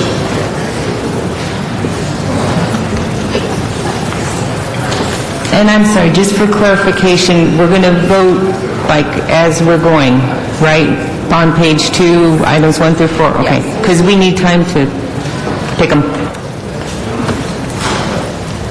Before we begin, Mr. Garcetti, followed by Ms. Rule. Thank you very much, Mr. President, and thank you as well, Mr. Parks, for as detailed a overview of some of those most important issues that are facing us. Colleagues, as you know, the committee did a stellar job of making sure that we were trying to achieve a number of different aims. One, which was to protect the basic services that are core to Angelenos. 2 was to ensure that public safety was protected. But 3, and perhaps 3 should be number 1, was making sure that we're on sound fiscal footing. The committee report that's before you does that. And though there was a split vote, I know that the people who voted to delay on attrition hiring for police officers care deeply about public safety, as deeply as anybody here. Vice versa, folks who voted to go forward with attrition hiring were not also being fiscally irresponsible. They were asking for a way forward for that fiscal responsibility to be met as well. And our CLA certainly was not going to let something go forward that didn't have a combination of those priorities move forward too, and I very much appreciate the work that they put in the recent days. Since that committee report was approved, we've been able to look and work very hard, our CAO, CLA, and council offices, and I want to thank in particular Bill Rosendahl and Greg Smith for looking particularly at how we could, without dipping into further cuts, further layoffs, look at attrition hiring for police officers. And I want to be very clear. This is not a year that we can afford to add additional officers to where we're at unless those come through in the form of some future grants from Washington, D.C. or other sources. We simply can't while people are being laid off. But I know that people have some values around this horseshoe that are felt very deeply. One, that we should only spend what we have, and two, that we should protect those things that are important in neighborhoods. Neighborhoods like Mr. Reyes and I, who have gang problems that Mr. Weezar experiences as well in northeast Los Angeles, in South LA, in places where we know that the police department and our fire department responding to emergency calls is perhaps the most critical thing that we do. But we can't do that at the expense of putting more and more people out on the streets and laying them off. So we have some good news. The good news is we looked at a number of sources, and what's before us and as part of the amended report from the CLA is there are two sources in particular of funding that weren't there when the Budget Committee was voting. One is about $20 million worth of additional property tax revenues from the county. It's an ongoing permanent source of funding. And the second is about $18 million when there's a miscalculation of how much was actually in our reserve fund. So that's also a permanent source. Now, of course, things can go up and down in the economy. We can always see properties reassessed, but it's permanent as much as anything else in our general fund sources are permanent as well. Combined with two other sweeps of one-time but potentially ongoing funding sources, which have to come from the mayor's office of the the justice grants piece, adds us up to a place where we can authorize, I believe, the attrition hiring for police officers up to 480. Now, many around this horseshoe that I've talked to and some who have had conversations with police department officials think that we may not have 480 officers, and the motion that we have put forward, which has been signed by 7 of us, the maximum that can be on that, says that you are only authorized to hire for attrition. So you don't get 480 even if only 300 people drop out this year. It also looks at those permanent sources of funding, and lastly, it makes sure that on tomorrow, when the state elections are held, if Propositions 1A through E are not passed, and Governor Schwarzenegger and the legislature, which, by the way, is a pretty tough threshold because it does require a 2/3 vote on the declaration of emergency, and if that goes on partisan lines, it won't be declared at all. But assuming it does, the good work of this council, some of us who are around, and those legislators who were in the state at the time, like Mr. Cardenas and Mr. Wesson and Mr. Alarcon, their good work as well. We've protected municipalities from any take. So the $120+ million that we're talking about, we're able to bond against immediately, and we put that in there to make sure. Mr. Smith asked for that language in there very wisely, because essentially what that Proposition 1A, the old 1A, said is that the state government can no longer raid local dollars. They can borrow, but they have to repay that. And because they have to repay that, we can have a revenue anticipation warrant, essentially a loan based on the legal requirement that the state repay those monies, and we can keep constant in those next few years. They can pay it back sooner, but up to 3 years. So there are many pieces that we're going to be looking at. I share concerns about ongoing pension work, but I want to just close by saying this, that there was some personal attacks leveled against a couple of our members, which were both unwarranted and inaccurate. They were personal attacks that question the judgment, the loyalty, and the dedication of our members to public safety. And there is no room and no space for that in this horseshoe or in this city. Not from a general manager, not from other elected officials, and certainly not from one another, which we have not done here, and we will not do here, because I know that nobody cares more about security on the west side of Los Angeles than Bill Rosendahl. Nobody has given his life not only in his votes and in the work that he did, because Mr. Smith was the person who figured out how we could go down the line of police hiring a few years ago without additional costs in those first couple of years to our city, but he puts a uniform on to protect us as a reserve police officer. And I kind of felt like it was Groundhog Day all over again when Mr. Parks and Mr. Zine a few years ago were told they didn't know what the hell they were talking about, where we've had the sort of personal attacks which don't get us to a solution. So I appreciate the restraint moving forward from all of those who are part of the city family, because what we can show here today is that when we don't threaten one another, we don't question who's pro-public safety and who's not, we can actually problem solve. And I don't think any of us would be voting, or many of us would be voting on moving forward with attrition hiring today were it not for a responsible way of doing that, because that's the other value this council and this city stands for. No mayor, no council member, no chief, nobody has a monopoly on fiscal prudence. And if anything, this council has shown itself to be one of the fiscally most prudent councils anywhere in this country. Our bond rating is a reflection of that. And the work that Mr. Parks is looking at right now with the pensions is going to be critical in the next 12 months to make sure, and for our great employees that are out there right now dealing with the toughest of moments in our city budget, those pension decisions we have to do collectively, not leaving you at the table, not offering things and then taking them away, but doing them together. And that is the pledge of this council. But I urge you to move forward with a solution on one piece, and let's go forward also on the rest to make sure that those permanent pension reforms that we enact are something that can make us proud looking 10 years down the line that we made the tough decisions and we move forward. Thank you.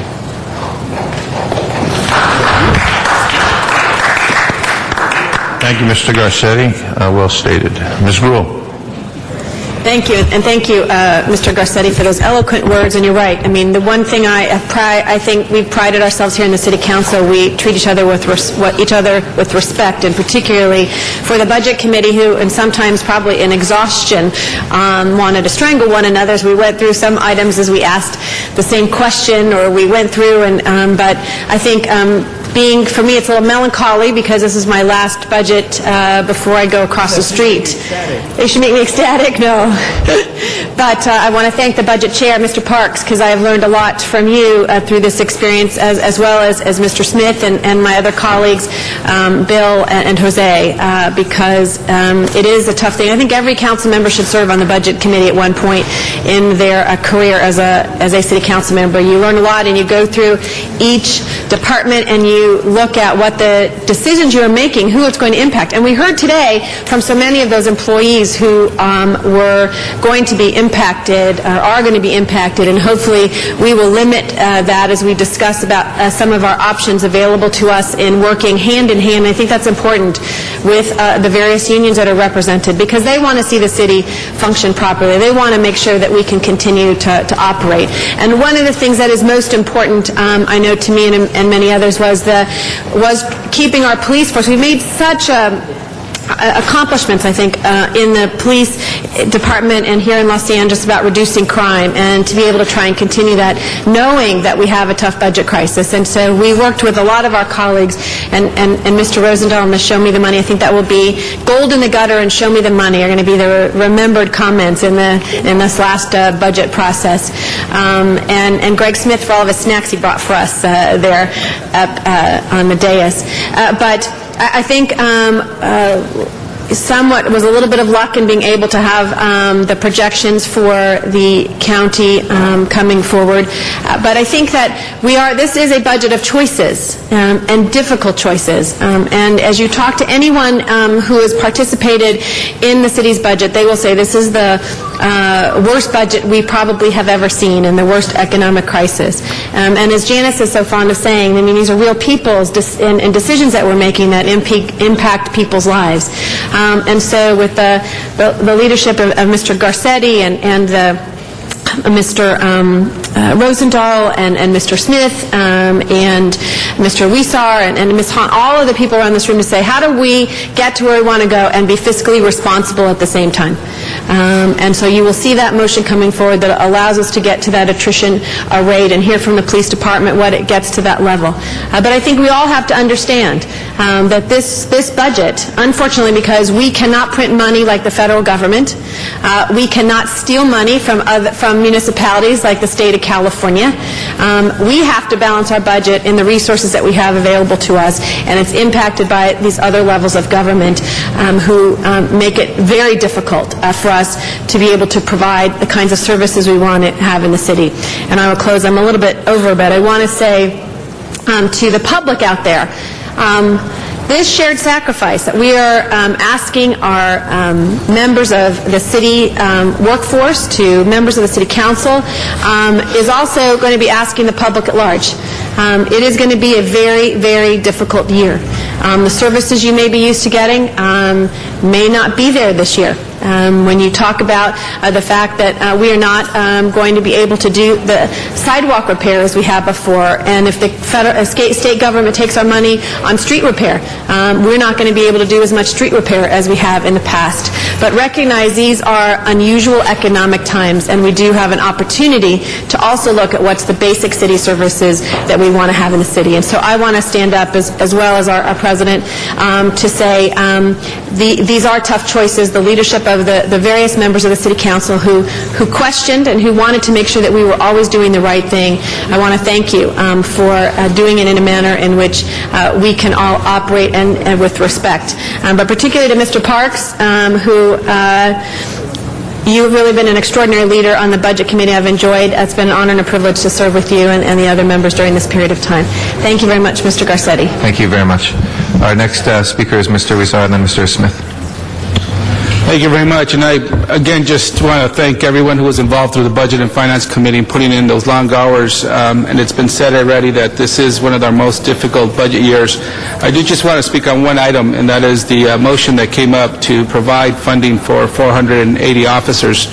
You know, budgeting is about setting priorities, and I, being one of those who voted to move forward with the hiring of the attrition officers, believed at the time that we needed to come up with better options. Just as Mr. Bill and Mr. Rosenthal and Mr. Smith were asking to show them the money, I too was asking for additional options without layoffs, because I didn't like the paradigm that we were put in at the time to say it was an either-or proposition. I think we could get creative. We could find some funding until additional money comes in with the COPS grants from the federal government and move forward. So I'm happy to see that we got some solution here to move forward with that.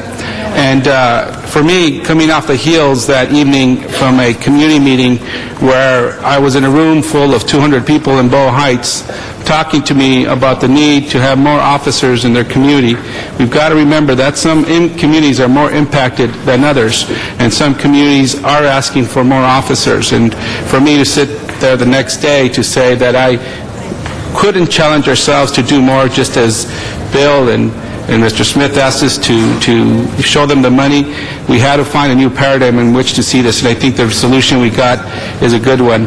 And just as we said no to many items that we were asked to cut this year, we said no this year, but it may not be possible to say next year when it's even a lot more difficult. So with that, I look forward to an even, it's not over, we have a full day ahead of us here and going through all these items, which some things need to be worked on. Thanks.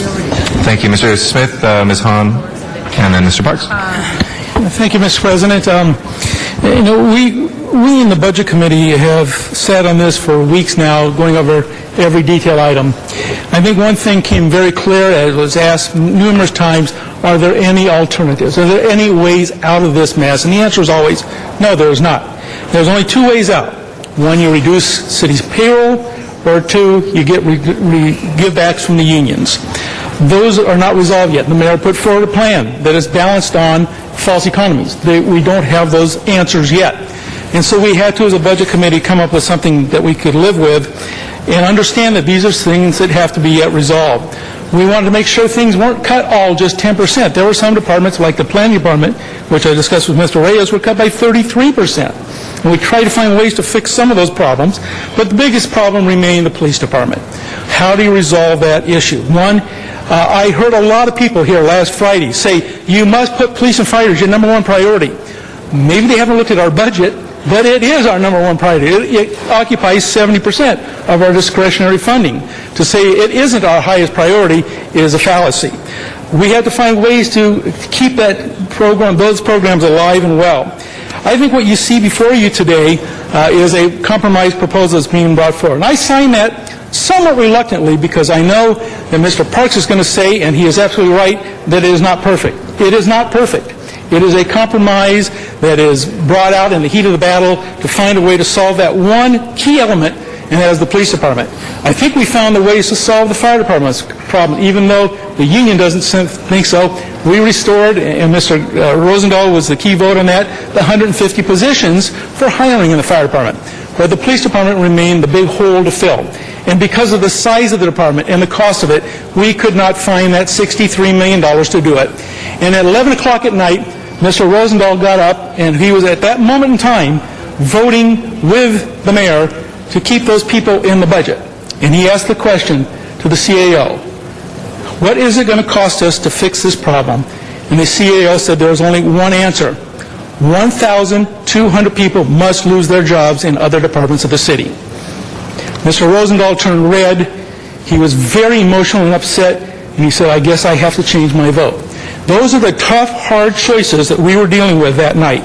And to make comments in the press, some city officials inappropriately, to characterize it as anything but budget-saving motions was very inappropriate. And I thank Mr. Garcetti's comments on that. What you have before you is a compromise that's coming around that is flawed in one respect. It doesn't deal with the pension issue. It solves the problem this year in the budget.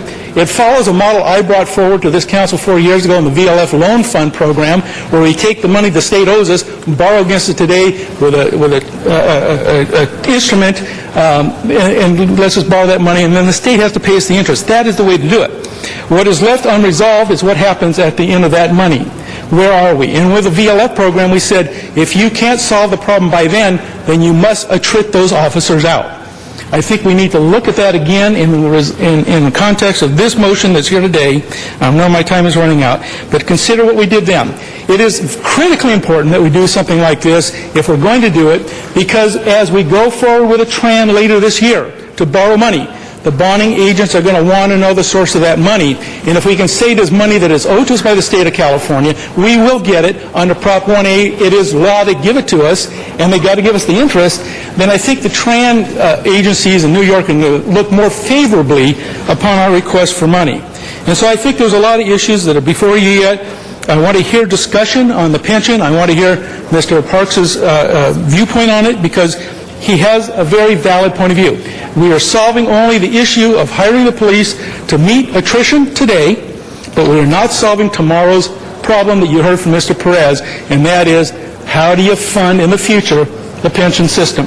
That is not resolved in this. And so I'd love to hear if anyone has ideas on that. We have not found that yet. I think that what you have is a compromise. It has a lot of validity, but doesn't totally solve the problem, but it answers today's concern. Thank you, Mr. President. Thank you, Mr. Smith. Ms. Hahn is our next speaker, and then Mr. Rosendahl, and then Mr. Parks. Thank you, and I just also wanted to rise and thank our honorable president for standing up and coming to the defense of a couple of members of our body, which in my opinion were extremely courageous. Bill really laid it out with, we're all ready to hire more police officers to replace the attrition, but show us the money. Show us how we can do that. So for any criticism to be leveled at us that we were not for public safety because we weren't ready to lay people off to hire police officers was really unfair, and I want to applaud Greg and Bill for the courageous vote that they took.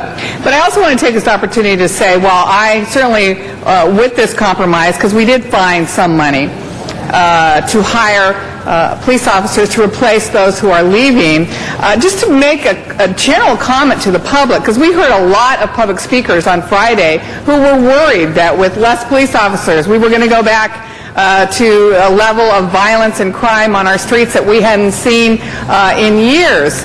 But just to kind of remind people that more than likely those officers that are leaving the department are probably not our patrol officers, and probably not our senior lead officers who are actually out on the streets, protecting people. And let's not forget that on any given night there's something like only 300 to 400 officers who are actually patrolling our streets. So this it is a numbers game, and certainly we want the police force to be at a certain level. But the other thing I was particularly concerned about, and I was ready to fight for, was if there was any attempt to reduce money for any of our gang prevention programs in the city. And it doesn't look like we are reducing those, because one of the things we found out, particularly when we went to our voters on Measure A, when we were asking our voters to pony up money for after-school programs, job training programs, gang prevention programs, that people in Los Angeles wanted more police officers, but they didn't want more police officers if we weren't also investing in the prevention aspect, because we know that there's more to crime fighting than just more police officers. It's really about a strategic, which we finally have, plan on how to reduce the effect of gangs in the city of Los Angeles. So as we go forward, let's just remain as committed to the prevention side of crime fighting as we are to the law enforcement side. And I'll take this opportunity, as I know Bill will probably bring it up too. I also think we still have to have the discussion about the extra LAPD officers at LA International Airport. I think the time has come to once again take those officers and put them back on the streets where we know, in my opinion, they could do a better job. LAX has said they don't want to pay, they don't need them. They don't want to pay for them, and our fine law enforcement agency at the airport can handle the job. So when can we finally get those officers and put them back on the streets so that we can really bring back the level at a lot of divisions which have lost police officers in the past. So thanks again for your courage on, for all of us, making sure that before we moved to hire these police officers, we knew where the money was coming from. Thank you. Mr. Rosendahl is our next speaker. Well, thank you, Mr. President, and thanks for coming back across the country from your active duty role to provide us leadership here today. First, I want to thank my colleagues, those who commented about what happened last Wednesday night. It was the most difficult decision I've made in my 4 years. One of my wise colleagues said, never commit to something unless you're going to stay there, because that's very important. And I did commit to more officers. I've always stood next to the chief and the mayor. They can turn out any tape they want, and they can see me standing there, because I truly believe that we should get up to 12,000 someday and get to 10,000 tomorrow if we can. But my big question that night was, I voted for the fire department. Of course, the mayor confused it and said fire and police, and I was very upset to see Barry standing there as a pawn in a press conference when I was the swing vote that went with Ms. Gruhl and Mr. Weezer on that. And then I went on the other side when it came to police. And it wasn't because I didn't want more police, but show me the money. And there was no money being shown at all. And to see the colleagues and the mayor's office work over the weekend to come up with the monies and come up with an opportunity, of course I enthusiastically would sign that. I think what the chief did was inappropriate. Be the good cop and stay out of politics. You want to go into politics, run for office, but just realize that we're the policymakers, and it's our responsibility to make those kinds of tough decisions. And hopefully going forward with the police department, we will take active cops who are in good health out of civilian jobs, put them out on the beat, and replace those seats with civilians at 70 cents on the dollar. And I think we need to look at all the bonuses tied to the police department and go through that all and see if this time in place we give bonuses when we're laying off other people or furloughing potentially other people. I agree with the LAX issue. It's time we got that over with and let LAWA pay for it, nothing out of the general fund, and also to take a better look and scrub the numbers on overtime and how we deal with the overtime factor when it comes to the LAPD. I hope we can address those four issues. But I really want to thank my colleagues for the advice they've given me and for the support they gave me through this process, and for the President to put a lot of time through the weekend and figuring out how we could package these kinds of things. And Mr. Smith, you're always my conscience when it comes to spending money properly. Your history in this city, 35 years, no one like me can come near it. So I listen to how you look at the numbers. And Mr. Parks, you're thorough every step of the way. Every line item on everything is always brought forward, and it's a great experience for me to sit next to you and watch your leadership. So thank you, colleagues. Appreciate it. Thank you, Bill. Thank you, Bill. Mr. Zine is our next speaker, and then Mr. Parks for a second time. Thank you, Mr. President. Bill, you asked, show me the money. One thing I remember is when a utility tax was passed, Mr. Smith and I were consulted with the mayor to get our vote for that, with the understanding that we would maintain the level of the LAPD. The other issue is the trash fee, the full cost recovery. And I know that we can't say it was used for law enforcement purposes, but what it did was free up money. So we gave that promise to the people of Los Angeles. We're going to get 10,000 police officers. And I'm not going to betray the voters that we told clearly full cost recovery for trash fee was going to free up money so we can get to 10,000. My focus on it is we live up to what we said. We get to 10,000, which I understand we're 40 or 50 away from that number, and then we monitor it month by month to decide where it goes. I work the reserve unit with the LAPD Fugitive Warrant Detail. We don't have enough detectives. We don't have enough uniformed officers. We have a number of officers working civilian positions. They should be in the street because we know we have a desperate need for civilian population within the police department. But I feel reluctant in going back on what we said when we said full trash recovery and utility tax. We would then be able to fund 10,000. That was the magic number. Why it wasn't 9,500, why it wasn't 85, it was 10,000. That's what I want to commit to. That's what we as a body committed to. That's what our mayor committed to. And if we backtrack from that now, then I think we're doing a disservice and we're not showing honesty and transparency when we convince the folks what they're paying for. So my focus on it is we get to the 10,000, monitor it month by month, and I will tell you, talking to a lot of officers who are ready to retire, they don't want to retire because the job market is very, very weak. Many officers retire and go into other positions, whether it be the movie industry or something else. Those jobs are not there. I don't think we're going to find a lot of attrition.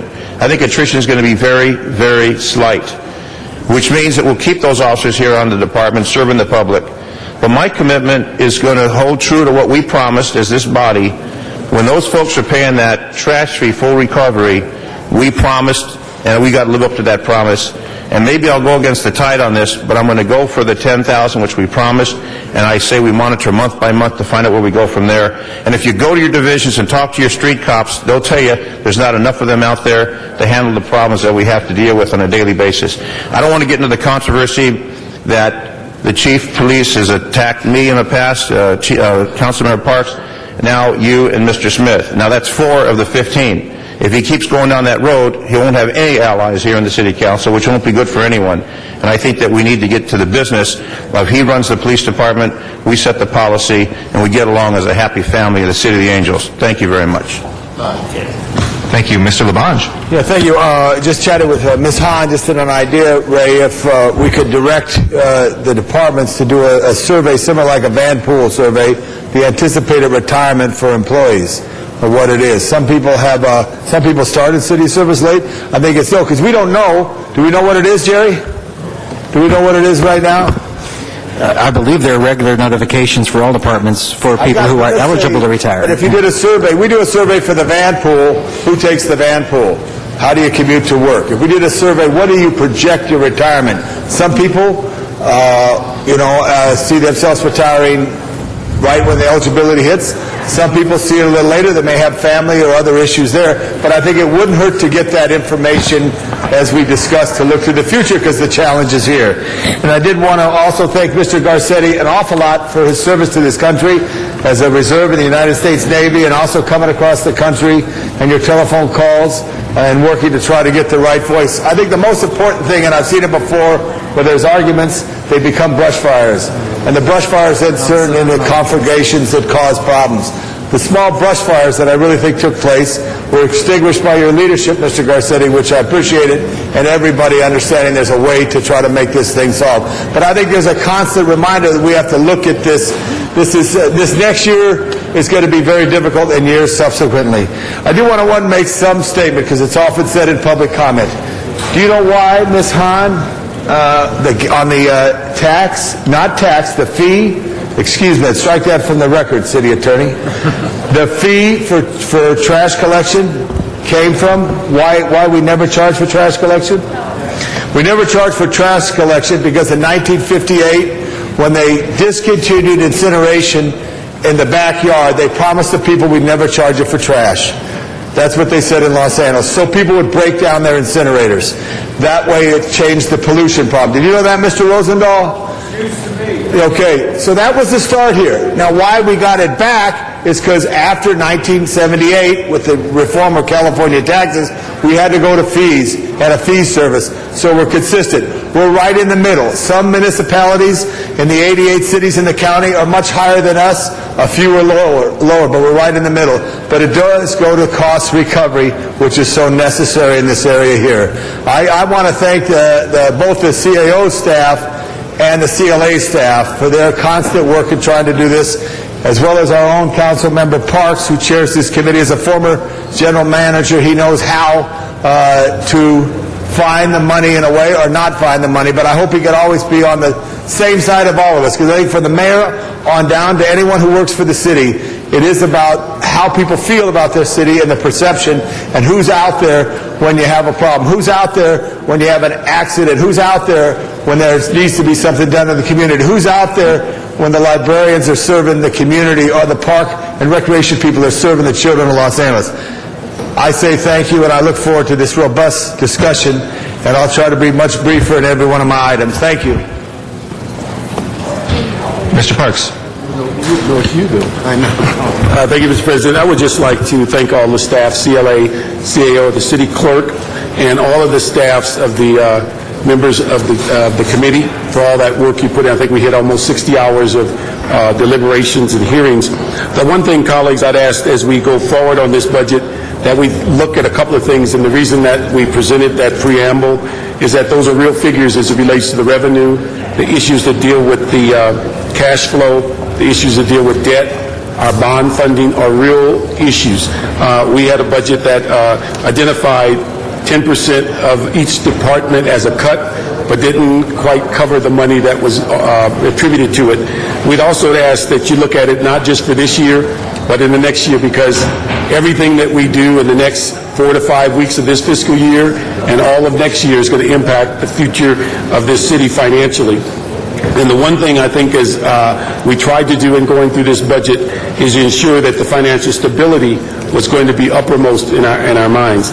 The last thing I'll comment on is that I would hope that as we move forward, that we understand that when we say layoffs, particularly when the numbers range from 20-some hundred to maybe 5,000, those are real people. Those are people with families, with mortgages, rental, house notes, car notes, a variety of things, and that we should not take it lightly when we just put a figure on a piece of paper and say, lay them off.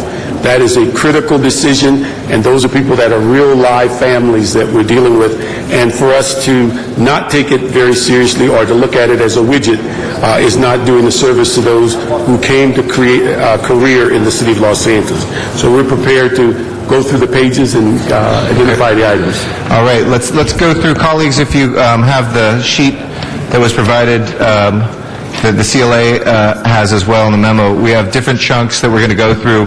For instance, we'll go 1 through 4, then we'll go 5 through 9, 10 through 17. It's essentially like going, just to remind everybody, like through a regular agenda of the City Council. Call out ones that you want as special, and we'll put those to the side, and the other ones we will do on consent. Okay? So, yes, Lynn, would you like to add something? Mr. President, just before we begin on page 2, I just want to make a technical correction. Okay. This is page 2 of 30 on the attachment, or is this the... Yes. Okay. That the recommendations that are subject to the approval of the mayor are 1 through 92, plus 127, 128, and 129. Okay. And the others do not? Correct? Okay. Ms. Gruhl? No, I was just going to say, Okay. number one, the motion hasn't been made, but number Yeah, one we're would going be to the call one special. So 2 through 4, colleagues, anybody? There's a number 1, 7, 42, and 102, but we'll get to those one at a time that affect the motion we just talked about. 4, Mr. Parks. That leaves us 2 and 3. Anybody wishing to call 2 or 3 special? If not, let's go ahead and prepare the roll on 2 and 3 and tabulate the vote. 15 ayes. Those are approved. We'll go to the next section. That's 5 through 9. And we'll call 7 special for the same reason, to link with 1. Leaves us 5 through 9, colleagues. And number 6 6. is a separate item on the agenda. Number 2, item number 2, recommendations 1B and 1A correspond to number 6.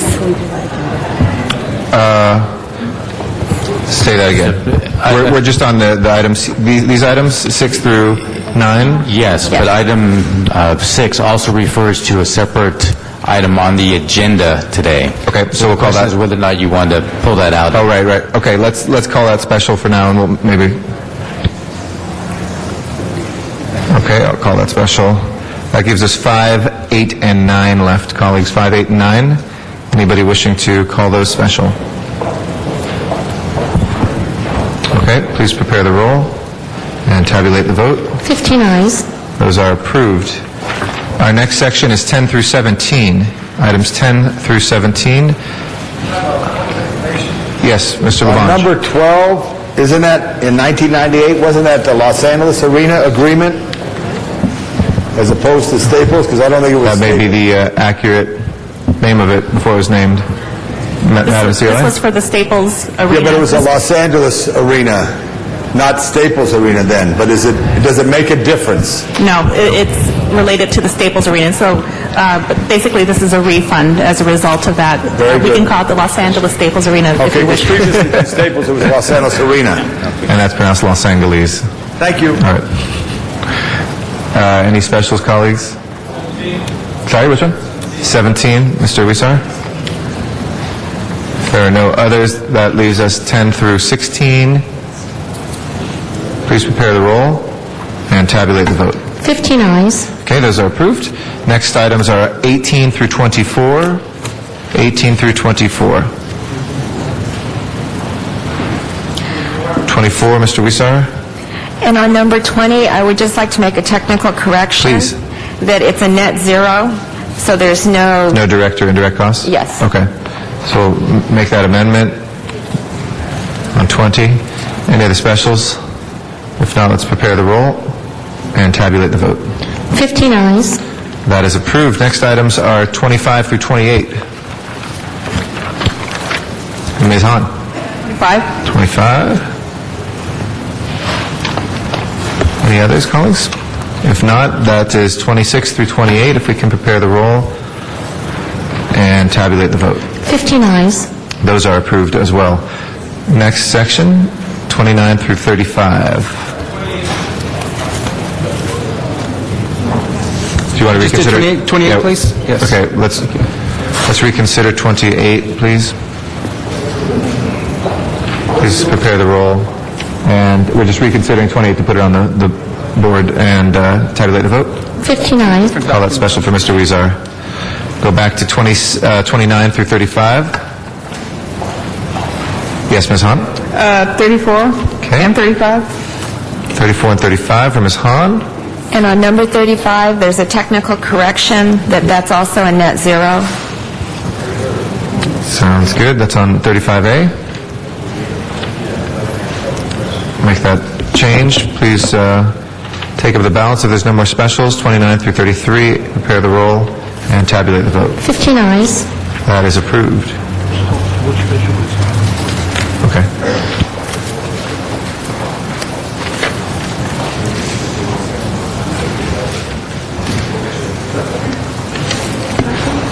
No, it's not. Okay, next one. Next items 36 and 37. Mr. I know, Ms. Gruhl? I'm sure Mr. Alacon will want to call 37, but I do want to point out as well that the CLA corrected the report on item 37, which indicated the committee had adopted 45,000, and that was, so it incorrectly says only 40,000. But Mr. Alarcon has I think an amendment, so we'll call it special anyways. Call it special, Mr. Alarcon. Work for you? 36, anybody wishing to call 36 special? If not, prepare the roll, please, on 36, and tabulate the vote. 15 ayes. That is approved. Next items, please, are 38 through 41. 38 through 41. 41. And on 37D, at the top of the page, I think we just, no, we called special for Mr. Alarcon. Yes, I'm sorry. Yeah, we'll get to that. Okay, if we can take up the balance, 38, 39, and 40, please prepare the roll and tabulate the vote. 15 ayes. Okay, those are approved. Next items are 42 through 47. I'll call 42 special. 43 through 47, colleagues. Specials going once. Twice. Yes. 40, no. Okay. What, 49, oh, yeah. No, we decided no. It's all 41, but now it's gone. We got it. We got it. 47. At 41 is, we got Mr. Reyes and Mr. Weezer calling 41 special. 47. 47 for Ms. Hahn. So let's take up 43 through 46 now and prepare the roll and tabulate the vote. 15 ayes. Those are approved. Item 48 through 54. 49, Mr. Labange. 54. 54, Mr. Weezer. Any other specials, colleagues? If not, let's go ahead and prepare the roll. Mr. Chair? Yeah, I'm sorry. We'd like to make a technical correction that above number 50, there should be a heading that says Department of Transportation. Okay. And then a 50A that provides the Department of Transportation with an additional $1.5 million to be allocated at the discretion of the general manager. The general manager is instructed to report back within 30 days to the Budget and Finance Committee on the expenditure of these supplemental funds, including the amount allocated to revenue-producing positions. Okay. Without objection, we'll amend that. We can take up the balance then and prepare the roll, tabulate the vote. 15 ayes. Those are approved. Our next items are 55 through 57. Colleagues, 55 through 57. Do you think he could ask for more? 55. Mr. Alarcon. Anybody for 56 or 57? If not, let's go ahead and prepare the roll. Tabulate the vote. 15 ayes. That is approved. Next items are 58 through 62. 58 through 62. Okay. That's Number 58, wasn't that to be discussed today? Mr. Parks, that was what we did last week on the P3 funding? Third item on the agenda. Okay. Yeah, we have that in the regular agenda. Well, should we hold this out then for that? Sure. Let's go ahead and match those up. Any other specials? If not, let's go ahead and prepare the roll and tabulate the vote. 15 ayes. That is approved. Next items are 63 to 67. 63 to 67. 63 for Mr. Labange. If there's no other specials, let's take up the balance. Please prepare the roll and tabulate the vote. 15 ayes. All right, those are approved. Next items are 68 through 72. Page 15. Anybody? 70, Mr. Wisara? Mr. Labange, 71. If there are no other specials, let's prepare the roll on the balance and tabulate the vote.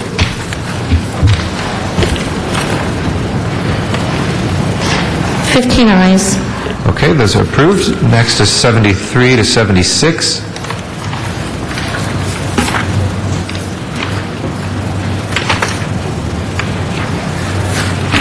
other specials? Let's go ahead and prepare the roll and tabulate the vote. 15 ayes. Those are approved. Next items are 77 through 83. Page 17. Mr. Parks? I just wanted, 78, 79 duplicates? Yes, they are. Okay. We just need to scratch 78 or Do we have to pay double? Price, no, we don't want to pay double. So we should, all right, I'll move to leave 79.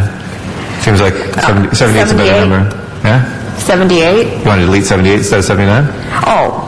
Either one. I don't know if you're into numerology or something. I'm sorry. I just saw this thing. I said 78, damn it. All right. If there's no objection, we'll move to delete that. And any other specials? Mr. President, on item number 82, the fiscal year reflected there should read 2007, 2008. Okay. And on 81, that's a duplicate of number 137, which is a more complete recommendation, so I would suggest striking Deleting it, 81. Okay. We'll move to strike 81 as well as 79.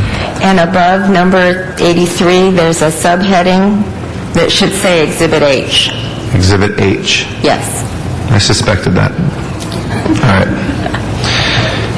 Let's go ahead then and prepare the... Mr. Parks, did you have a special? The correction on 82? Yes, we corrected that to 07, It should 08. read 2007, 2008. That the balance was from a prior year state appropriation of 1B. Okay.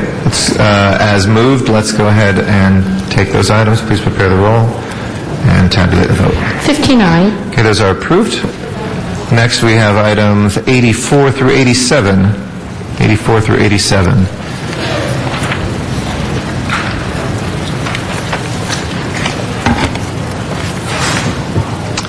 No specials on those. Let's go ahead and prepare the roll and tabulate the vote. 15 ayes. Those are approved. We have item 88 through 94. 88 through 94. Which one? 88? Can you? Okay. 88 and 89 from Mr. Alarcon. No other specials. Let's take up the balance. 90 through 94. Please prepare the roll and tabulate the vote. 15 ayes. Those are approved as well. Next items, please. 95 through 101.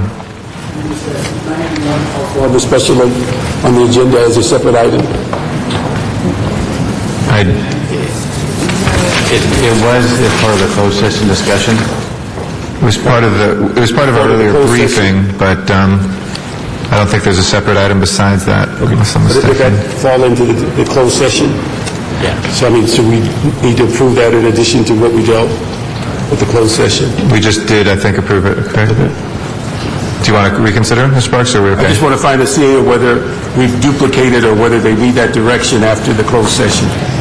I think perhaps from the discussion that we need to reconsider this particular item, and perhaps you might want to strike this from that. Okay. Let's go back and reconsider 91. We'll just let the closed session instruction hold on. Please prepare the roll.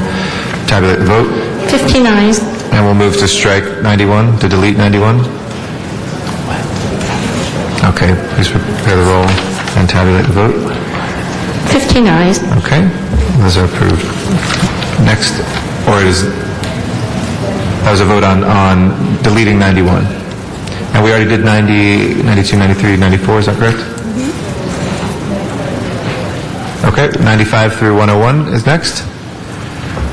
95 through 101, that's page 21. 95, Mr. Wisar. Other specials? If not, let's go ahead and prepare the roll on 96 through 101 and tabulate the vote. 15 ayes. Those are approved. I'll call 102 special. It also concerns the earlier motion. That takes us to 103 to 108. 103 to 108. Any changes from the CLA on any of those? We're good?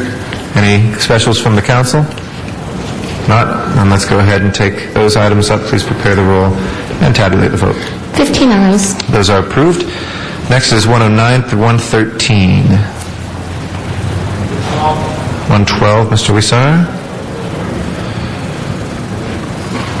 Any other specials? 110, Mr. Smith. Let's go ahead and take up the balance then. Please prepare the roll and tabulate the vote. 15 ayes. Okay, those are approved. Next is 114 to 119. 114 to 119. Mr. Parks? Just add budget and finance to 114. Sorry? Just like to amend that direction and add budget and finance. Oh, okay, to co-refer? Yes. Okay, without objection. Any other specials? 114 through 119. If not, let's go ahead and prepare the roll and tabulate the vote. 15 ayes. That is approved. Next item, please. Or next items. 120 to 127.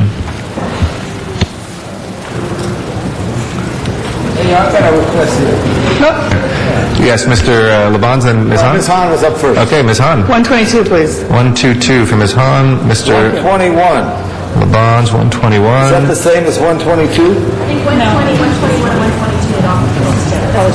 They both relate to sidewalks, but they're a little different. Thank you, Ms. Rule. That's why you're the controller to be. Mr. Parks? Add budget and finance to 120. Okay. Without objection. Okay, Ms. Hahn, did you have another? Are we on 125? Not quite. Yeah, we are on 125 also. 125. Okay. No 120. Sorry. Oh, 120. Okay, I didn't. Thank you. I had not heard that. So, Labange 120 and 21. Ms. Hahn 122 and 125. If we could take up the balance and prepare the roll and tabulate the vote. 15 ayes. Those are approved. Next is 128 to 135. 130 for Mr. Cardenas. Any other specials? 31 and 132. 130 through 132 for Mr. Cardenas. There's no other specials. Let's take up the balance, please. Prepare the roll and tabulate the vote. 15 ayes. Those are approved. Next items are 136 through 141. 136 through 141. Going once, twice. Let's open the roll, close the roll, and tabulate the vote. 15 ayes. Those are approved. Next item is 142 and 143. 142 for Mr. Labange. If nobody wishes to call 143 Is special. any items that are the same department, when they come up, could they be considered together? We will try to see. There's some that cut across, but we'll try to organize them as logically as possible, you bet. 143, nobody wishes to call that special. Let's go ahead and prepare the roll and tabulate the vote. 15 ayes. Okay, that is approved as well. Colleagues, I think we have 31 special items, it looks like. Kind of like Budget Committee all over again. And then we still have the agendized regular items. Are there any other items, Madam Clerk? No, that was this. Okay. So we're going to take a 5-minute break, colleagues. There are some of those who have been working straight through, some of our great clerks. 5-minute break, and we'll begin in 15. We'll be right back. Thank you.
right, if we can come back to order, everybody. Mr. Labange? Can I delete number 63? That was cultural affairs. I got that resolved by their staff. Sure, we'll take that off the special. Can I add 92 if the voting... I don't know. I don't know if you're able to add one, but we'll do it for you. If we could, it's eliminate all unfunded resolutions. Okay. I think the council should know about that.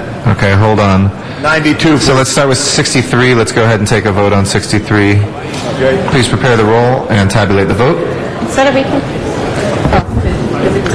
59. That is approved. If we can reconsider 92. Yep. Can we reconsider 94? And 94? Yes. 92 and 94. Thank you. And open the roll, close the roll, and tabulate the vote. 15 ayes. We'll call 94 special for Mr. Parks, 92 special for Mr. Labange. Yeah, you might like those.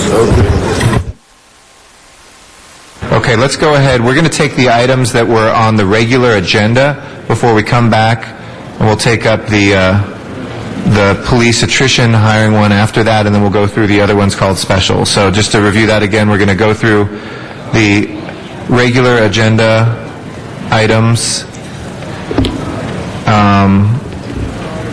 So that would be, Madam Clerk? Those would be items 2, 3, 4, and 5. Okay. Anybody wish to call these special? Colleagues, items 2, which is the emergency declaration. Anybody wishing to call that special? Let's take these one at a time. If not, let's go ahead and prepare the roll on agenda item 2. Close the roll and tabulate the vote. 15 ayes. Okay, that is approved. Was that linked to any of the ones called special, Madam Clerk? I don't believe... Oops. 6? Okay. I think we need to keep 6, though, because of the other amendment, so let's keep that. Next item is item 3. And we did call something special in the special event. And also, that's an ordinance to be submitted, and I don't believe it's been... It's not. Okay. Item 4, then. This is for the outside counsel regarding the legal issues arising out of possible furloughs. Colleagues, it's now time for discussion, if any, on item 4, relative to the retention of outside counsel regarding legal issues arising out of possible furloughs, if nobody wishes to call. Yeah, Mr. Weezer? We're going to take up this item now? Yeah. We so to speak? Yep. I'll press my button and speak on that item. Go to it, Mr. Weezer. Thank you very much. I'm just wondering why the need to bring this up now, and I want to ask if this may be a bit premature before we get a sense from the labor organizations as to... Mr. President, I know there's a lot going on today. You could ask the council to... We could ask the folks to either take their seats. If there's conversations ongoing, you can take them to the hallways, please, so we can focus. Mr. Rizzo. This is item number 4 in terms of authorizing $50,000 to hire an outside firm with potential litigation, and I'm not even sure we should be discussing an open session. But the fact of the matter is we don't know how the labor unions will react to our budget. We haven't gotten a sense of where we're going to go.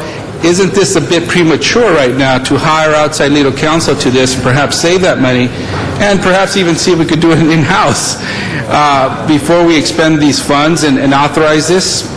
Please hold my time. Rich Llewellyn, Chief Deputy City Attorney.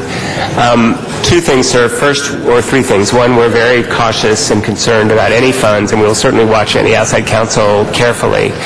We do believe that this, as you heard this morning, there was a threat of litigation already this morning in open session as part of the discussion from the various union representatives. We believe that there's certainly a chance of litigation. We believe this is helping us to get prepared. They will only be assisting our in-house lawyers. We will be taking the lead on this as we have been throughout. And we believe it's actually wise to get this going today in case there is litigation. This litigation in the state, when it took place, as you might imagine, was all on urgency pleadings. It was done as a TRO and then a preliminary injunction. So it's all done basically overnight. Should your counsel decide ultimately to go the furlough route, it would not be surprising that people who are opposed to that, your employee representatives, would sue immediately and seek an emergency declaration on that. Therefore, we recommend that you actually go ahead with this item. We will certainly watch the money, and they are just assisting our lawyers, who will be the lead. In addition, as you know, this law firm has been a long-time contractor to the city. They are very qualified, and also they have good rates. So we think it's a good value that way, and they were involved in the state litigation. So they're actually the national experts on this. Okay, and we did see some action at the state level with this, and our capacity, we don't have the capacity in-house to handle all of it? Councilmember, we will do everything we can to keep it in-house. We believe that the state expertise, that they actually are really the only law firm in the country that's done this from the manager's perspective at this point. They have unique expertise that they can assist us with, but we will be taking the lead in-house. Okay, thank you. Any other questions? If not, let's go ahead and prepare the roll and tabulate the vote. 15 ayes. That is approved. Next item, please.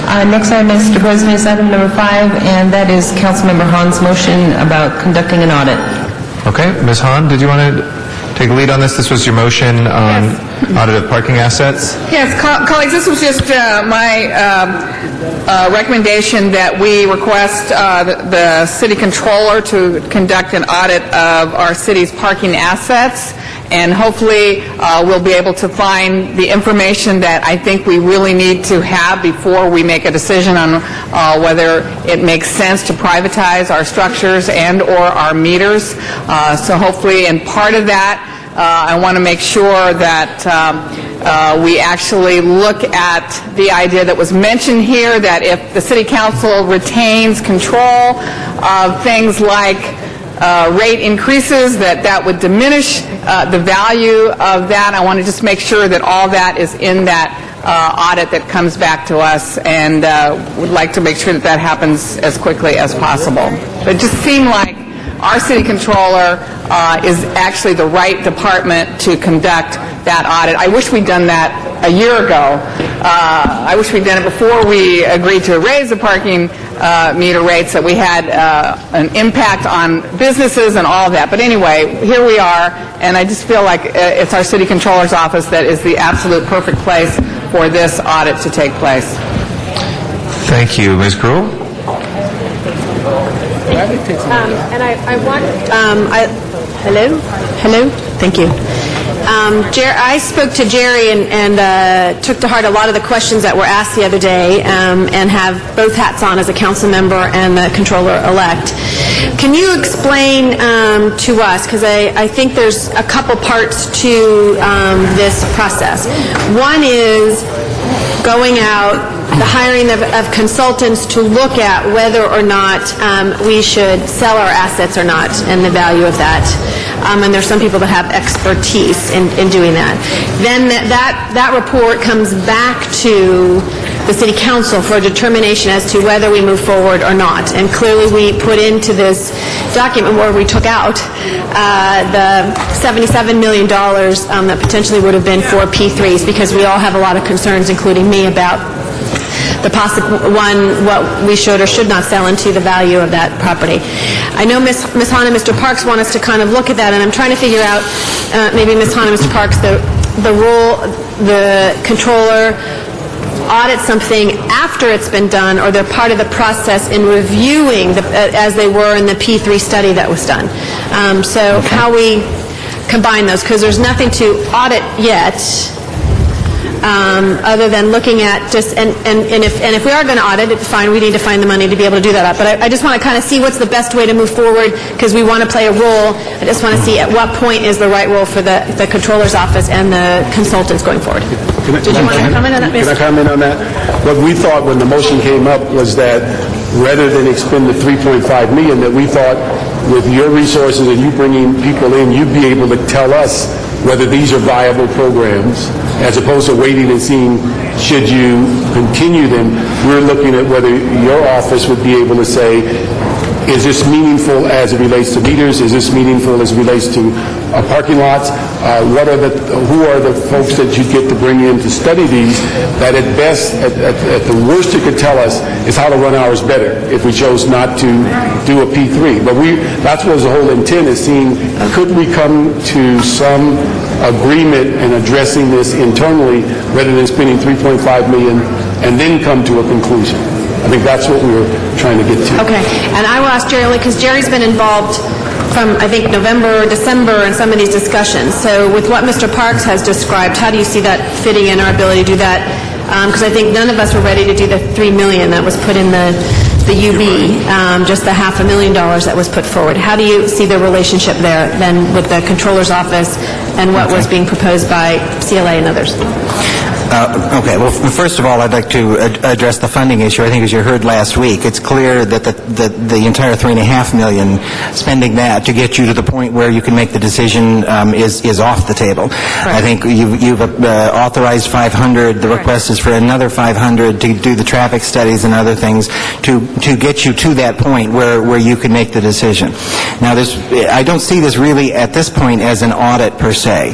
This is a matter of going out and hiring people with expertise in these areas to evaluate what a program would look like and try to value any P3 transaction and separate out the structures from the meters themselves. Now, there was a process that these consultants went through. There is an oversight team. My staff and contractor, Patty Tubert on contract, represented me in those discussions. The CAO was there. The mayor's office was there. So there is an oversight group now to try to get these studies in. Now, it may be perfectly appropriate for the controller to participate in that effort, but I don't believe that really starting over and having to go back through a process and finding the consultants to do the study, really, I think you'd end up pretty much where you are today, only with a longer delay. But you heard what Mr. Park said, and I don't have necessarily a dog in this fight either way. I just want to see us come out with something that gives us enough information to make an educated decision, and one in which is an objective position. So I think what Mr. Parks is suggesting, though, is that the Controller's Office take that responsibility. But I think what and I agree with you, Mr. Miller, is saying that the Controller's Office doesn't have the expertise. We would also have to go out and hire consultants to do that, and it may be the same consultants do that. But you want us to oversee that. Is that what you're suggesting? And I think the controller does that routinely, bringing people in to do studies that they may not have expertise. That's what we thought in developing this, that you'd be able to then identify resources to bring in and study these things in behalf of the city. So, Jerry, so I guess maybe it is the Controller's Office taking the responsibility, using that $500 to hire the consultants, probably the ones that has been $500,000. What did I say? $500. Oh, $500. At least I didn't say $500 million. $500,000. That the controller take the lead and working with the CLA and the CAO's office on that, if that's another model to look at, which I think is what Mr. Parks and Ms. Hahn are suggesting, with the same team, but the controller's office taking the lead. I think that's what they want to do. Next. Again, I think that would be fine. I think the proposal is for the contracts to actually be with the CAO, which is pretty common. If it made sense for the actual contracts to be with the controller, but clearly I think it would be a very good thing to have the controller participating in kind of overseeing the oversight group that's looking at doing the transaction. I'll look to my colleagues on further information from them. I'm just responding. Okay. We have Mr. Rosendahl, then Mr. Alarcon, then Mr. Parks, then Mr. Labarnes. Mr. Rosendahl. Yeah, I'm a little confused at this dialogue that's going on here. Mr. Keeley, are you involved in this somewhat?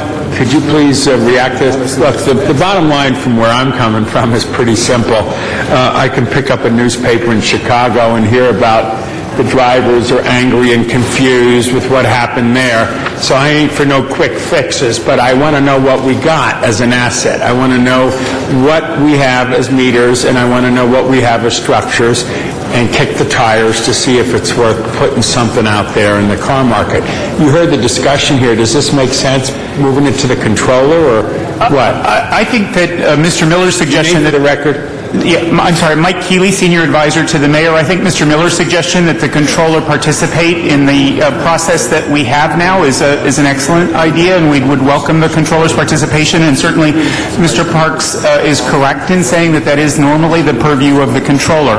That said, I think the point that has also been made is that the controller doesn't have in-house expertise to do the kinds of studies that we're talking about, and we already have gone through a process. We welcome the controller to participate whenever, but I think that we're ready to move and invite the controller to participate tomorrow, and we're certainly happy to have the controller participate in any reviews, any reports. She'll have plenty of opportunity to put her thumbprint on the final product.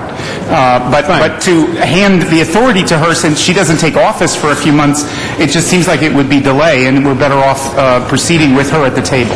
Well, my position is let's move forward as quickly as we can so we can get an assessment of both the structures and the meters, and whatever we need to move as quickly as possible is where I want to go. What do you suggest we do, Ray? Well, certainly, I think, as has been suggested before, we have the $500,000 that was provided for the current year. We would ask for another $500,000 in order to bring on the consultants, whether through the controller's list or through the working group, it's what's been proposed before, and get you the information. We feel that we need, up to that $1 million to be able to come back, provide you information to make an informed decision regarding our parking assets. Right on. And obviously, I don't know how many thousands of meters we have. I've heard 37, 38,000. They had 35,000 in Chicago. I don't even think we have a mature meter system out there. I don't think we have a handle on our meter system out there, to be honest with you. But the sooner the better we get a handle on it, the happier I am. So whatever motion we need to make it go quickly, I'll second it or put it forward. Mr. Alarcon. I'm a little unclear. The motion calls for an audit by the controller, and I don't think that's what we want. I think we want sort of an appraisal of the whole thing. But I'm also concerned that we have our representative, Jerry Miller, at the table. I'd like to ask the city attorney if there's any potential conflict of interest by having the controller serve on this group should we call for an audit later. I'd be a little concerned about that. So can I get an opinion, perhaps? I could only state that I don't believe there's a conflict. That's one job that she's doing now, and looking forward as to what her next position is. No. If she were to serve on this committee, and then as part of the team, and later the council would want to audit the work, would that be a conflict? Off the top of my head, I can't say yes or no, so that's something that we'd have to research. Anyway, it's a concern of mine. Maybe we should get an opinion on that. Otherwise, I don't think we really want an audit. We just want somebody else to review it. To determine what approach we should take. An asset study, but is that something the controller does? That's not an audit. I think we want to ask our real estate division or something. I'm a little confused here. I understand what we're trying to accomplish, and I have the same concerns, and I agree with the direction, but I'm concerned. We were asking for a study done in-house where the controller can bring in resources that can tell us the condition of our assets and whether this is a viable plan that's being offered. Okay. We didn't think that would cost $3.5 million. That's not the motion. Okay, well. The motion before us is asking for an audit. I don't believe that's what we want. Okay, well, audit or study. An audit is not. An audit. I think you're right. At this point, it's not necessarily an audit per se. It's a study as far as looking at the condition of our assets. The people we normally turn to analyze these kinds of studies are the CLA or the CAO. So if you want to go to a more objective group, that's fine with me, but I don't think an audit is what you're asking for. First of all, an audit takes a long time, and it absorbs a lot of staff time to conduct an audit, or otherwise it's not worth its salt. But we can get an appraisal. What exactly are we auditing, Janice? I'm not clear. Meters, our parking structures. I don't think there's ever. But what exactly are we auditing? I think we need to find out, how this revenue is coming in, why it comes in. Are these meters outdated? Would we get more money if we had? I think we need to.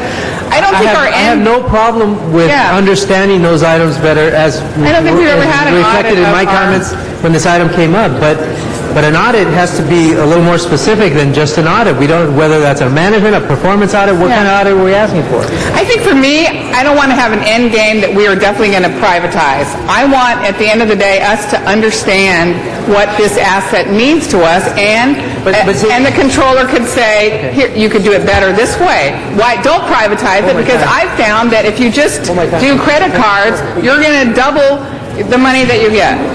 Okay, that's an audit. the purpose of an audit is to study a thing after it has, whether it is in alliance, whether it is being performed as it was approved, as it was intended. We haven't approved this, and I don't know what we're auditing.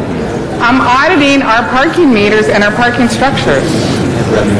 I don't think we have a good handle on what this asset is. That's all. Members, we need to be. Let me say this. I used to be the vice chair of the audit committee up at the state, but all I'm saying is that we need to be a little more specific about what we're requesting here, because it's unclear. And to tell an auditor to audit something, they won't have a clue what that means unless you tell them specifically. Hold on one second, guys. Mr. Parks is next. Yes, Mr. Parks. If we can ask the controller to oversee the direction to the CAO and CLA to study the issue of our parking meters and parking structures to determine the condition they're in and whether the financial status and whether the P3 issue is something we should consider in the future. And I would respectfully ask if we be allowed to move forward and manage the consultant contracts to look at our structures, our meters, look at the system as a whole, work with these consultants, and come back with an answer to you before we say yay or nay one way or the other. We want to be able to gather the information, be able to come back to you before you make a decision on a particular direction. But I think what we'd like to know, too, is before you come back, we'd like you to put something together and show us what those consultants are going to do and how much it's going to cost, because we just went through a cycle of 500,000 meant 3.5 million. So we need to find out, tell us some kind of transition plan of what we're going to get to for this money and how much it's going to cost, how we're going to hire the consultants, who the consultant going to be, and the oversight from the controller working with the CLA-CAO. I agree, and we provided an update to council on sort of the use of the funds. What I'm requesting is basically the 500 that you had already approved for the current year plus an additional 500, so we can basically complete those and then come back with the information. I think what we want is you to come back before you spend those. That's the game plan. I think that's, if we can do that, I think we'd all agree. The other thing I'd like, Mr. Chair, is make a motion that while we're going through this process, we need to redirect LADOT to continue on the RFP process that we directed them over a year ago to proceed in moving forward on upgrading our meters and a variety of other things. But that's been put on hold while this has been discussed and studied. We believe you need to move forward while this study is going on. Okay. Is there a second? I'll second that. Okay. Mr. Labange is our next speaker from Ms. Gruel's chair, just for the sound guy. All right, go ahead. On the one additional thing, as far as expansion of meter zones, because sometimes it's very complicated how long it takes to do a meter zone. We went to North Hollywood, we looked at some areas, and there was an easy way to expand, but it's a multi-month process that we should take the focus of that. And also, people do want to see a benefit. As a council member, just to let you know, I could share with the whole pot of the city. I have no problem with that. But I think there's some need to have a benefit in a parking district, in Vermont Western, in Wilshire Western, in North Hollywood, on Lancashire, that there's something that stays in the community as well as benefit. But I think Ms. Hahn is very right on the fact that although it's a technology issue, for some people really do not like the card swipes, etc., but that should be looked at. And for the record, a P3, so for those out in the public, the P3 is what? Is public-private partnership. Public-private partnerships. Yes. For parking lots. in this particular discussion, yes. And to sort of, you mentioned all these districts and so forth, that's part of the information that we'd like to be able to bring back to you. So we could suggest that perhaps this is an area to look, form a district, perhaps it's not, rates, hours, and I'm old school. I do like a meter. I like a meter head. I like to see it in front of where you park, because some people don't see it and they think it's a free space. There's a lot of joy Los Angeles brings to people, but one of the greatest joys is a parking space. And when there's no meter there, they may get fooled and they may get a citation from the city. Not the kind that the council likes to give, but the kind that the DOT has to do to turn the traffic over. So that being said, I thank you. All right, Ms. Hahn is our next speaker, second time. And colleagues, I'm going to be running, because we have so many items, I'm just going to be running time, so no holding time. Just press your button again if you want to speak again. Right. Thanks. Well, again, I still see the value in having the controller audit our asset, finding out if it's the best way we can do it. Again, not with an end game in mind that we just want to know how we may end up privatizing it. It really is. It's for going down the other road. If we don't decide to privatize, I would like to know once and for all, what does this bring in? What money does it bring in? Could we do it better? Is it efficient? What's happened since I'd like for an audit. What's happened since we've raised the rates? Have we really had more revenue just because we've raised the rate? Have we had less parking? I've been told people aren't parking in certain places because they're so mad at the end. That's just a part of what I would think an audit would tell us about our asset. What really is our asset? What does that mean to us? And I expect the controller to tell us, how we can do things more efficiently with more accountability and transparency. That's what the controller's office does. But whatever you guys want to do is fine with me. Looking at other cities in the region. Yeah, that we do. And looking at other cities in the region and what they do. Ms. Gruhl. Ms. Gruhl. Okay. So here may be a alternative, and I hear you. I do think it's not a bad idea to have the controller's office as part of it, but it's a study at this point. An audit would be on the implementation of it. After it's implemented, how the department actually implements it. But to be part of the team, either to lead the team or have CAO, CLA, and the controller's office be the team that is responsible. I just want to ask, but it's not, there's... I'm asking the implementation of auditing the asset. But not the implementation of... I understand that. And so what I'm saying is, though, what I'm saying is that you're studying what your assets are. You're studying what your assets are. The audit is a separate thing, which is you audit what has happened, not before it happens. Correct? Okay. So, Ms. Hahn, making the difference that an audit, whether it's implementation, whatever it is an after the fact. A study is the before the fact. So I think there's a role the controller's office can play in that. Jerry, do you have an idea? Well, I was going to say, I think a big piece, probably the biggest piece of your decision moving forward on this is if you do public-private partnership, what does that look like? How much control do you have to give over rate setting? What is the council's role? That's a very key decision that the controller's office can't do.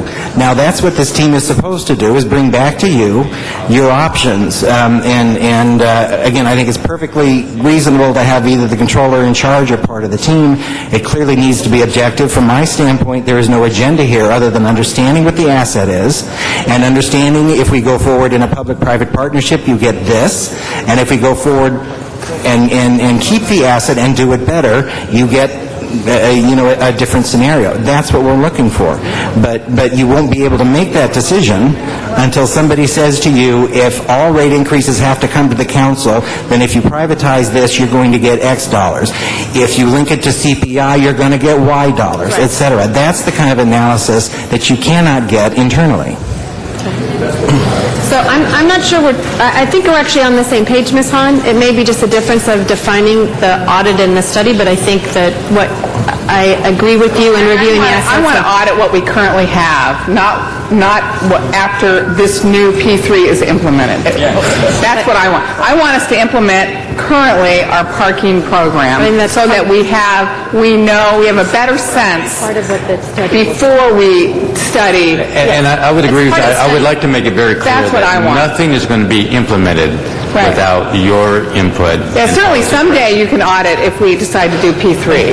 Certainly, but that's like way down the road. I want to audit what we currently have. And won't that be part of, though, what is being proposed? Ms. Hahn, Absolutely.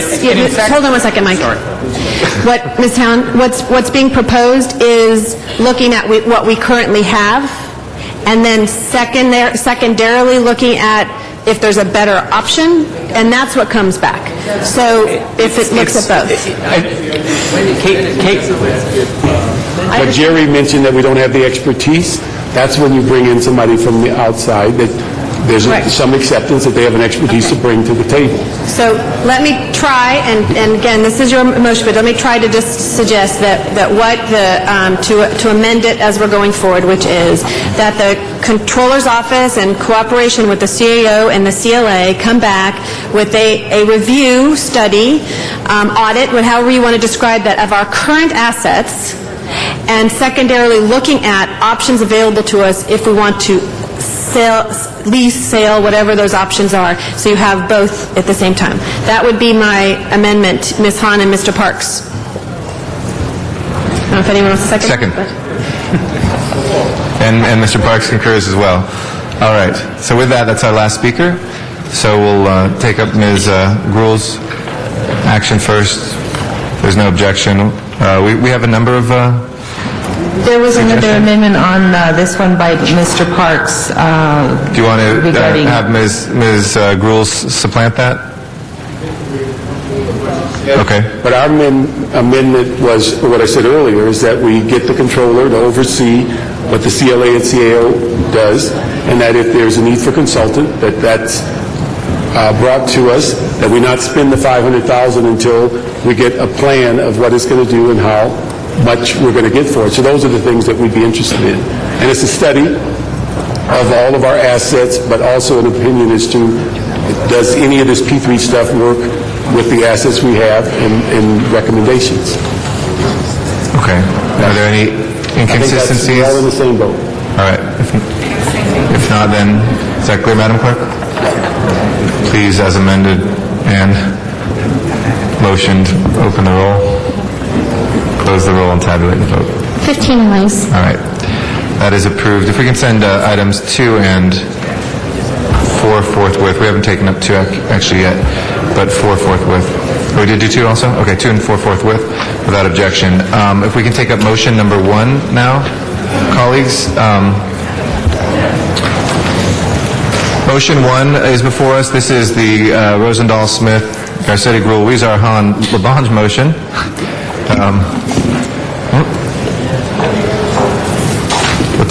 Let's take that. Well, there's actually, this is also, if we can take these concurrently with 7, 42, 102, and 1.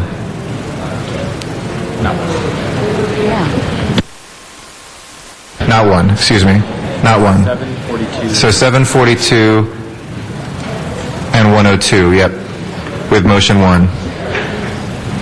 Or we can just, can we do that technologically? Are we able to? Yep. Ms. Berry? Working on an amendment to that motion right now. Is there any way we can table it for at least 5 minutes? Sure. Okay. Or we could do it. All right, thank you. Okay. So sit tight. Let's take up item number... So are we done with the regular agenda meeting besides the Yes. the first item? Okay, so let's go then to... Well, I'm sorry, there is item number 3, but I believe that was Has just that been- being... do we have the was ordinance just for being that? held. No. Still no, okay. Oh, we won't have it today? Okay. Well, let's go ahead and refer it to Budget and Finance, item number 3.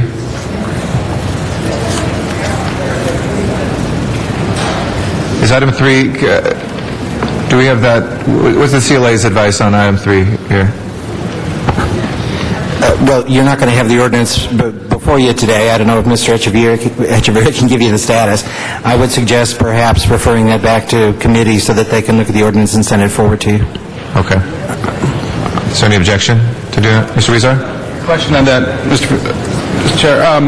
Was it supposed to be here today? I mean, did we request the city attorney's office to have it today, or did you put it on the agenda just to discuss? Well, again, I think it was asked that it be here today. Pete can give you some more background on it, but it's part and parcel of the budget because the budget amount in here is consistent with the council policy and the ordinance, or the ordinance that you instructed.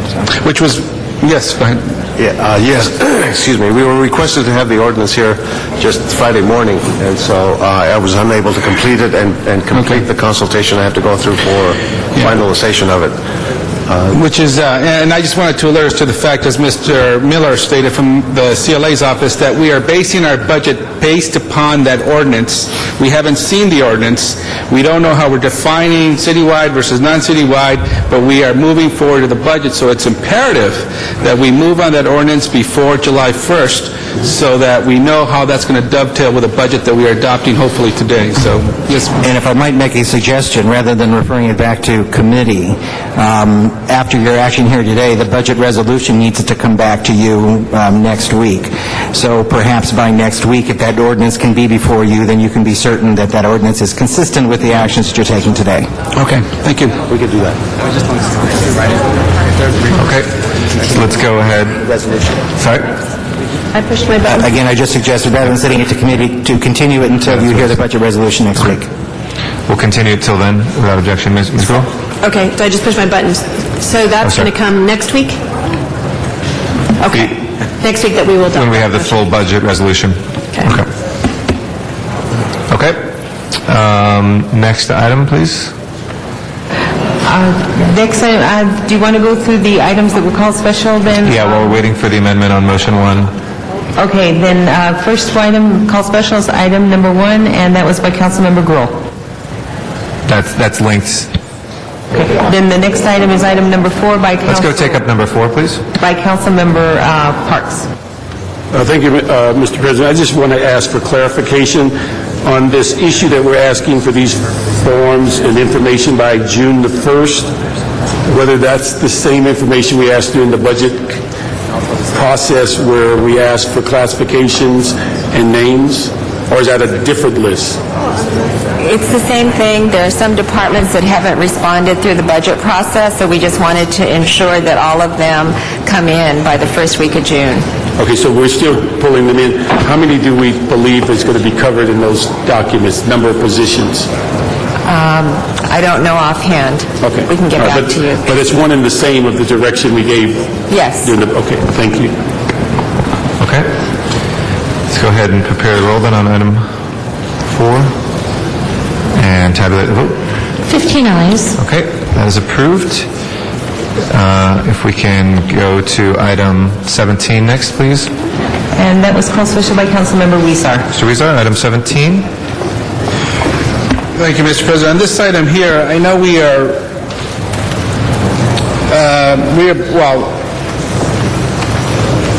revising some projected revenues and restoring funding of about $2 million. I'm just wondering, do we need a report back to the Budget and Finance Committee so that we could see what these $2 million will now go towards, since we don't have that information? There's another recommendation in the report where the additional money, or a portion of it, is being given to the planning department, That's and 41. there is a report Yeah, back. item number 41. So Right. there's a report back. So whatever on 41, I just noticed we do have a report back on a work plan for that. Would 17 require the same language? If you'd like it to. We could just add that language just to make sure that we cover that. Okay, thank you. Thank you, Ms. Colbert. If we can open the roll on that, then? Close the roll. Oh, sorry, Mr. Parks, I'm sorry. I would just like to ask Mr. Reyes on this item, because it's so important. We're trying to work with your office for a June 1st joint committee meeting so we can get these ordinances passed. Absolutely. Okay. Okay. Let's go ahead and prepare the roll then and tabulate the vote. 15 ayes. That is approved. Item 6, if we can take that up, that linked into the regular agenda item that we passed, so let's go ahead and prepare the roll on that and tabulate the vote. 15 ayes. Okay, that is approved. Item 24, please. That was closed session by Councilmember Huizar. Okay, Mr. Huizar, item number 24. All my questions have been answered on that item. Thank you, Mr. President. Yes. You're welcome. Let's prepare the roll and tabulate the vote. 15 ayes. That is approved. Item 25 is called special by Ms. Hahn. Ms. Hahn, item number 25. Por nada, señor. You see, can we get that translated? 25. Okay, this is Office of Finance, and this is about providing additional funding. I was going to use this as an opportunity to talk about or ask about the status of collections and the possible new RFP for collection services.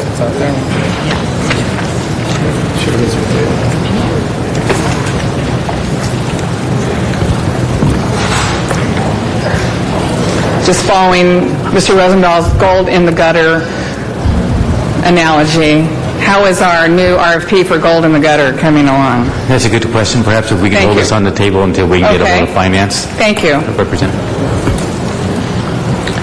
Basically, I was going to ask what's the status of our collections efforts and how soon are we going to be issuing the RFP for new collection services?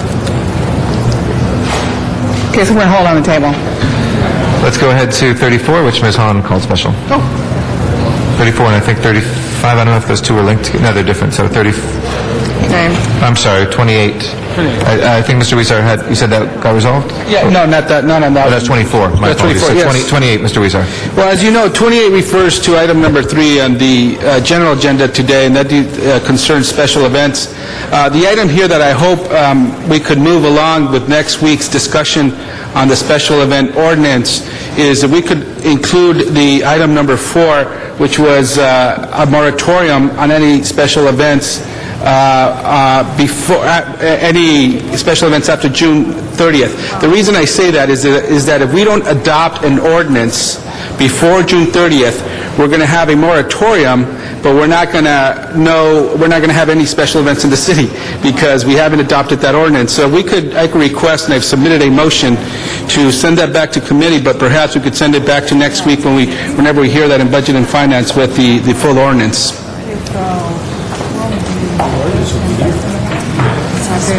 Let's take them together so that we don't split them up. If we split them up, we're going to have, we may or may not have the ordinance in time.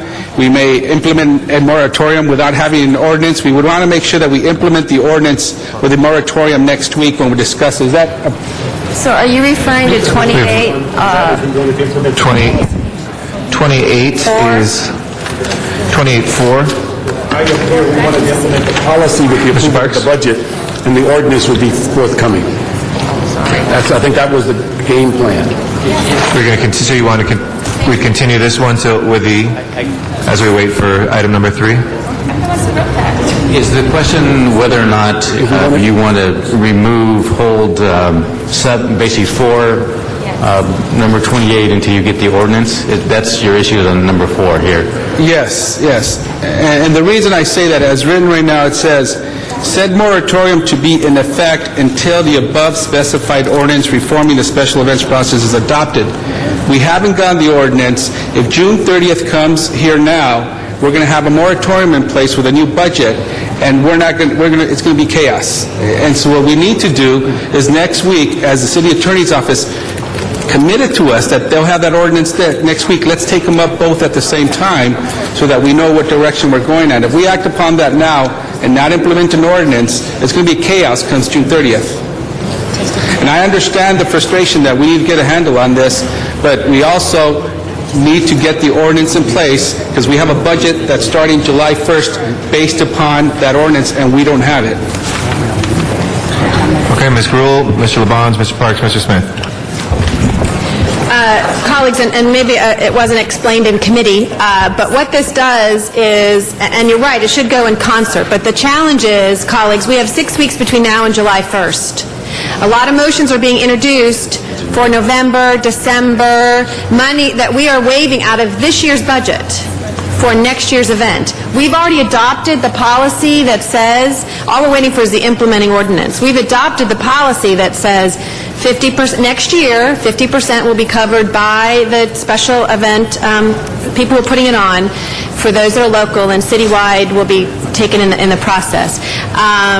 So this just says we will not pass in this city council between now and July 1st waivers for things that are after June 30th for the entire waiver amount, because we're spending a lot of money between December and July on programs and projects that are in next year that, under normal circumstances, would be part of next year's policy, or a policy we've already actually adopted for next year. We've adopted the policy in December. We're just waiting for the implementing ordinance.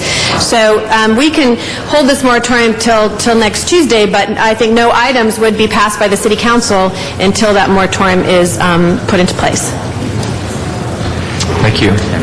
All right, Mr. Labange. You know, this is the first time I think I've had a chance on this issue. On the issue here, I think there should be an office, Mr. CAO, an office of community events that helps people. They have to file with your office of risk management, so if they're closed the street, they pay for the insurance. But we should find a way to help people to make them have a joy to celebrate, because I strongly believe in special events. If Longwood Avenue has a block party and they close it, and it's a collector street, it's not a major street, there's no direct impact to the flow of traffic, I think it should be looked as one way if it's a collector street. But if it's a major street, it should be looked at another way. And I don't know if that thinking has taken place. Has that thinking take place here? Is it? So could someone explain the thinking for me? Mr. Smith. Yes, thank you, Mr. Lavange, on your time. Yes, it has been brought up as part of the policy. We're doing two things. One, the Board of Public Works and Public Works Office is going to be giving kits to people, on DOT, kits to people so they can take care of their own problems. They can come in and post their own signs. All they got to do is give the city the waiver on the insurance like they had to do before, and let them do the work. Pick up the barricades, those kind of things. Let them do those issues, then we don't have to charge them anything. So those little projects are waived. The bigger projects still have to go through the waiver process, and I've already pushed my time, so I'll go back on my time and explain why. Well, on my time, I'll explain why we need to do this. Right. So I hope I've answered your question. I just want to make sure there's someone, a representative of the city, whether it's regionally, because I believe in the city by region, that would be friendly to people to help them when they want a simple neighborhood block party. The Daily News did a story several years ago. In other cities, it was like $54 to have a block party. Ours was $444 or something. We should try to, and I'm just talking about simple block party. I'm not talking about a commercial event. I'm not talking about an opening of a new business or something of this nature here. I'm talking about a simple neighborhood.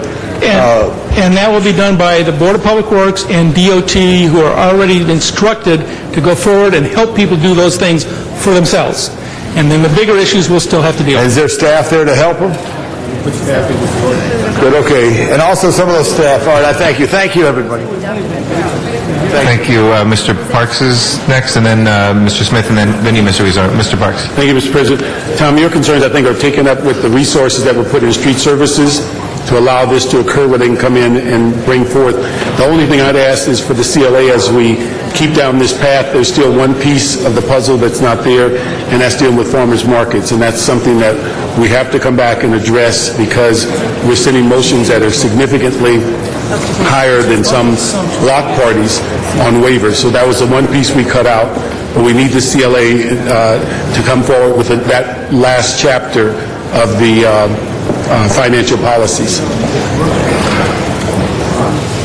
Mr. Smith. Thanks, I believe Mr. Weezer is satisfied now, so if you're going to pull your objections, we'll go forward. Okay. Thank you. I'll withdraw my motion on that item. I believe it was explained that the impact is we want to prevent motions from being introduced now for events that will take place after June 30th, and I think that's a good thing to do so that we could avoid people rushing in to get motions in now, taking advantage of the existing structure while we don't have an ordinance. So that's a good thing to do. Mr. Weezer. I'm good.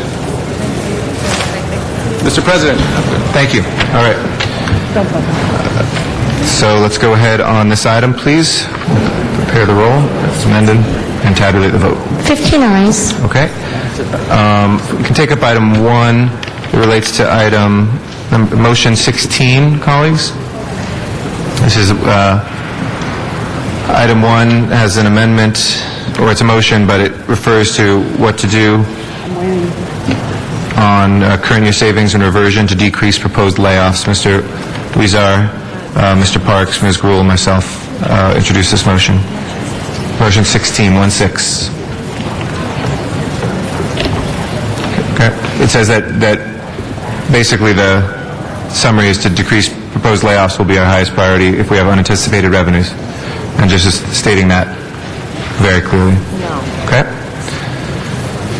Anybody wish to say anything on it? If not, let's go ahead and prepare the roll and tabulate the vote. 15 ayes. Okay. Mr. Alarcon? Mr. Alarcon? Motion I can't hear you, I'm sorry. We have a motion that is relative to that item number 19, that was submitted. Motion number 19, yes. We'll definitely be taking that up, and that doesn't exclude that at all.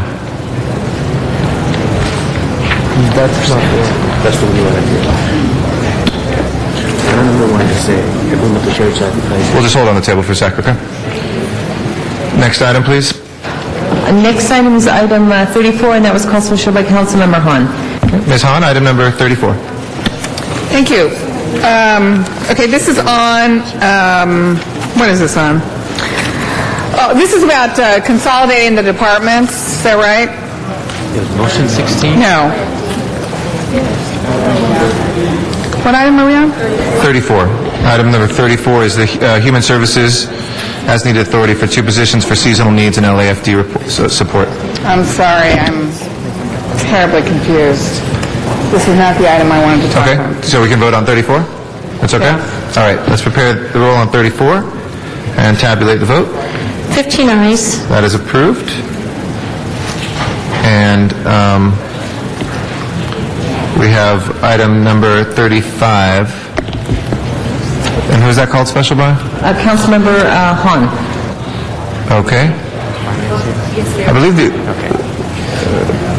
Ms. Hahn, did you call 35 special? Let's have him get ready. See which one this is. ITA. Yes. Is that right? That's correct. Okay, ITA. It's not exactly in this item, but it was the only opportunity I had to talk about 311. And I understand that a part of ITA's budget, we're discontinuing nighttime calls of 311 and would just like some assurances that we have some mechanism, an answering machine.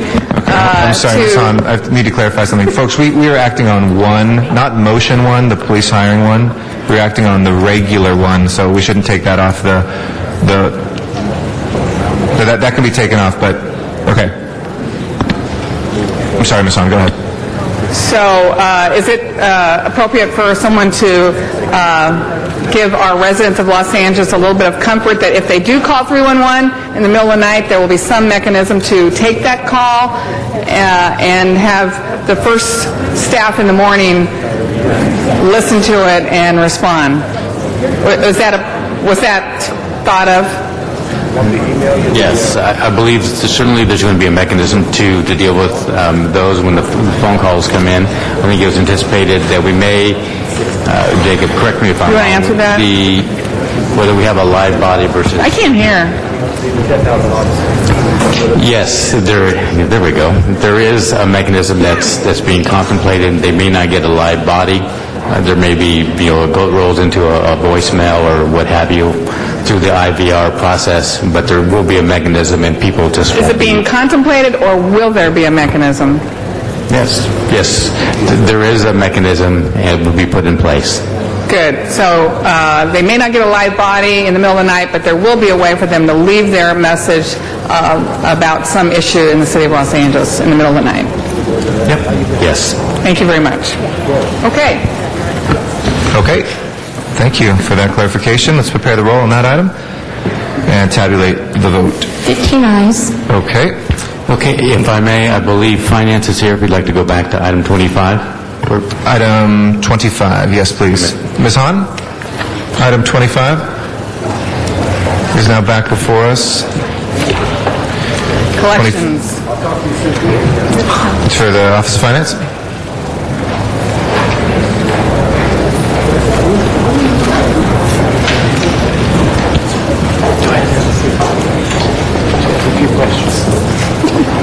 I'm good. How about you? My question was, in the Department of Finance, I understand we were adding some funding to this office, so it was my opportunity to just ask, what is the status of our collections issue in the department, and what's the status of the RFP going out for new collections opportunities?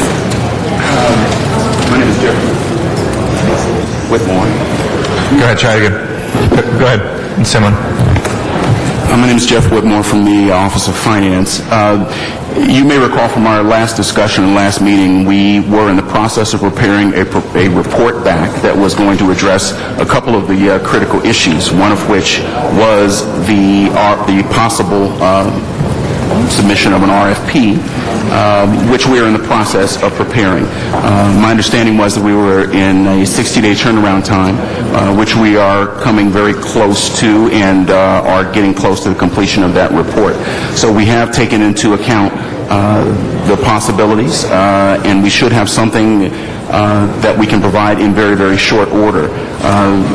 Given the environment and the situation, we've been involved in a number of other activities, including the amnesty program. So it's been a process and it's been a task, but we ask your indulgence as we prepare that, and it should be to you in very short order.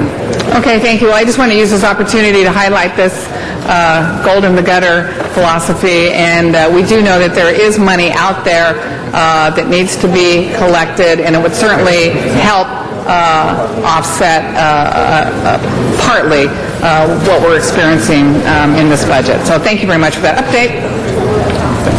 Thank you. Okay, so that item is now before us. Madam Clerk, open the roll on item number 25, close the roll, and tabulate the votes. 15 ayes. Thank you. Next item?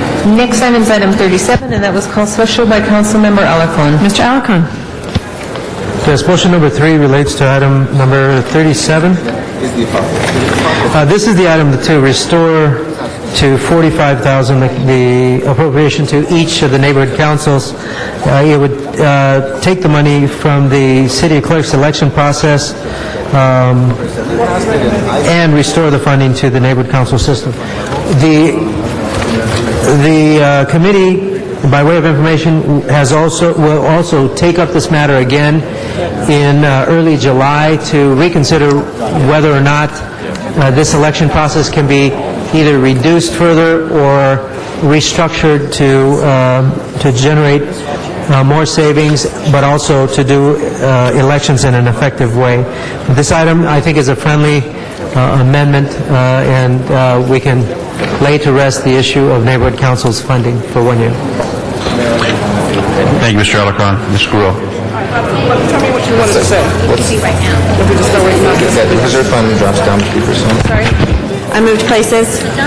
A special thank you to Ms. Hahn and Mr. Alarcon, who in committee we had said we had identified to get to 40 and that our commitment was to the 45,000, and that we asked the city clerk and Dunn to get together to find that additional 5 to get them up to the 45, because the adoption by the committee was at 45,000 to get there, and you did the work to get in that place. Now, I think there was a question, though, about the money, to make sure we were correct, because it says in the report $485,000 and $445,000 in these items. So just want to make sure our numbers are correct, that we get them to $45,000 for each neighborhood council.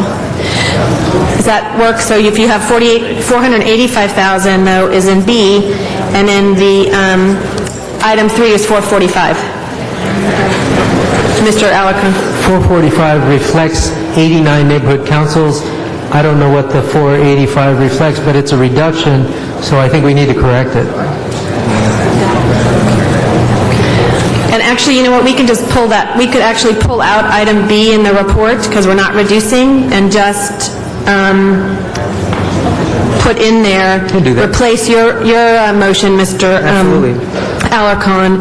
B would be changed, and it would just put in his $445,000 that will replace that.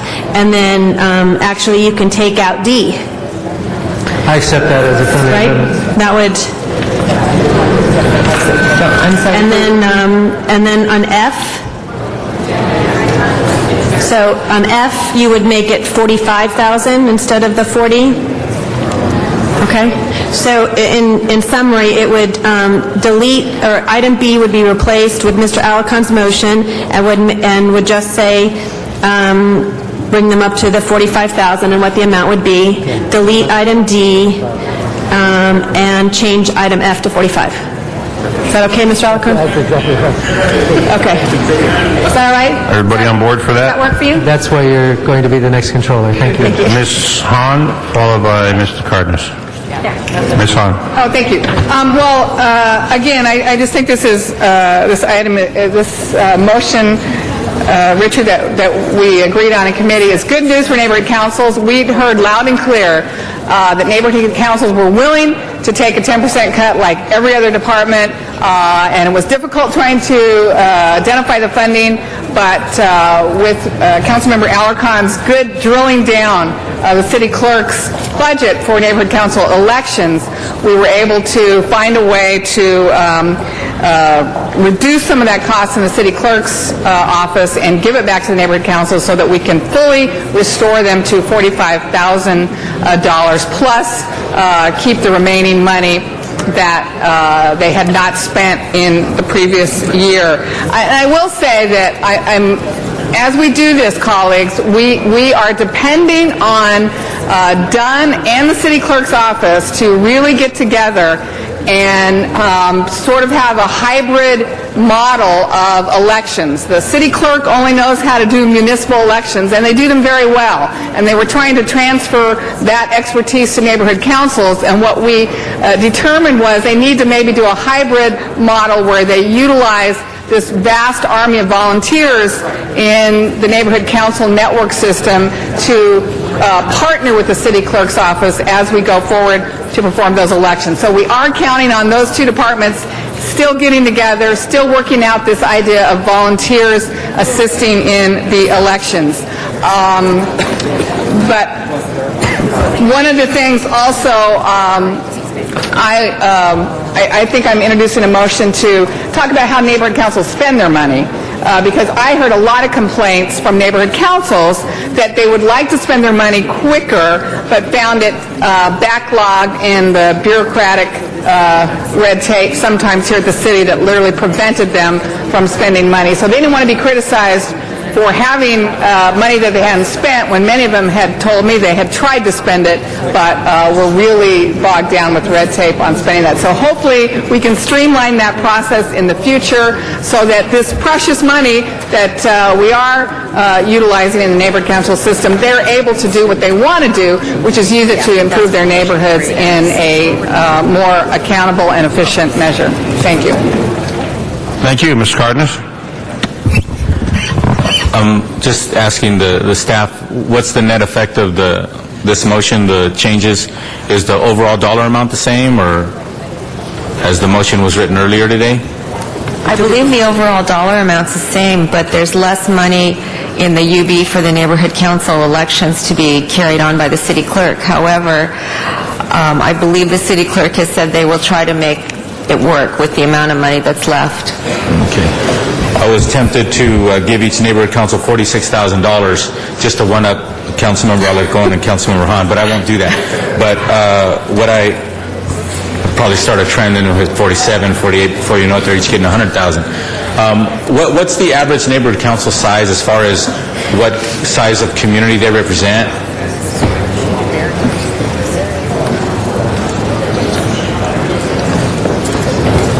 Councilman Bungwan Kim, Neighborhood Empowerment. The largest neighborhood council is about 95,000, and the smallest is about 8,000. That would be Foothill Trails.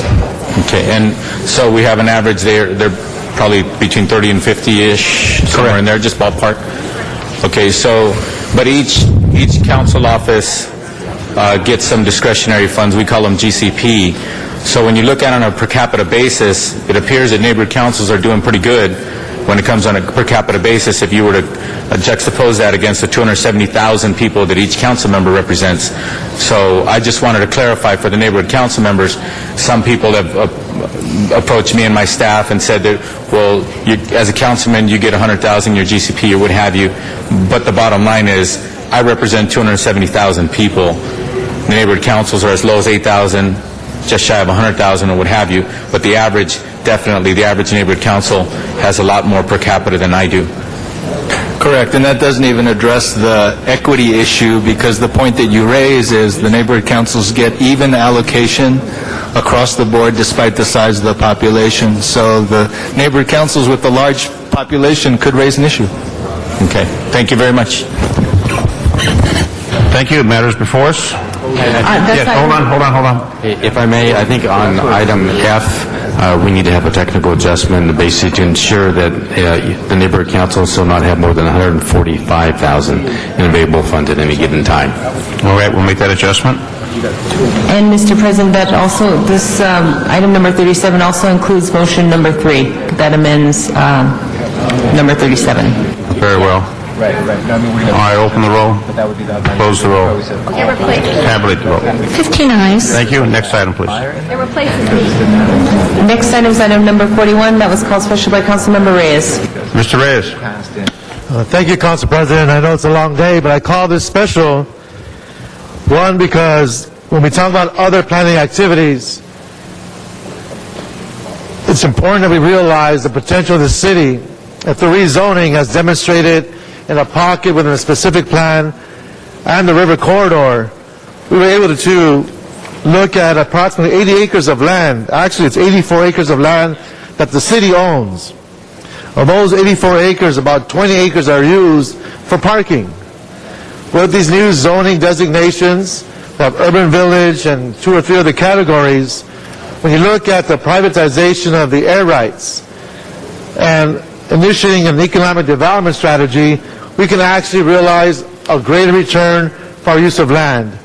In this case, when you look at the new change in land use designation, we can realize approximately $150 million of a new revenue source by understanding the value of that land. We don't have to sell the land, you activate the air rights, and you generate a whole new layer of revenue stream that can be projected over the future of this city. So the planning department, understanding its planning police powers, can capture this new value, this added value, if we choose to take that step. It requires that every department head eliminate, or to a degree possible, decrease their fiefdom mentalities and how much land they want to control. It means that department heads have to actually cooperate with each other, share parking, share maintenance yards, look at air rights, coexist under mixed-use scenarios. I've been trying to do this for the past 6 years, and there's always a reason why we can't do this from the point of view of the department heads.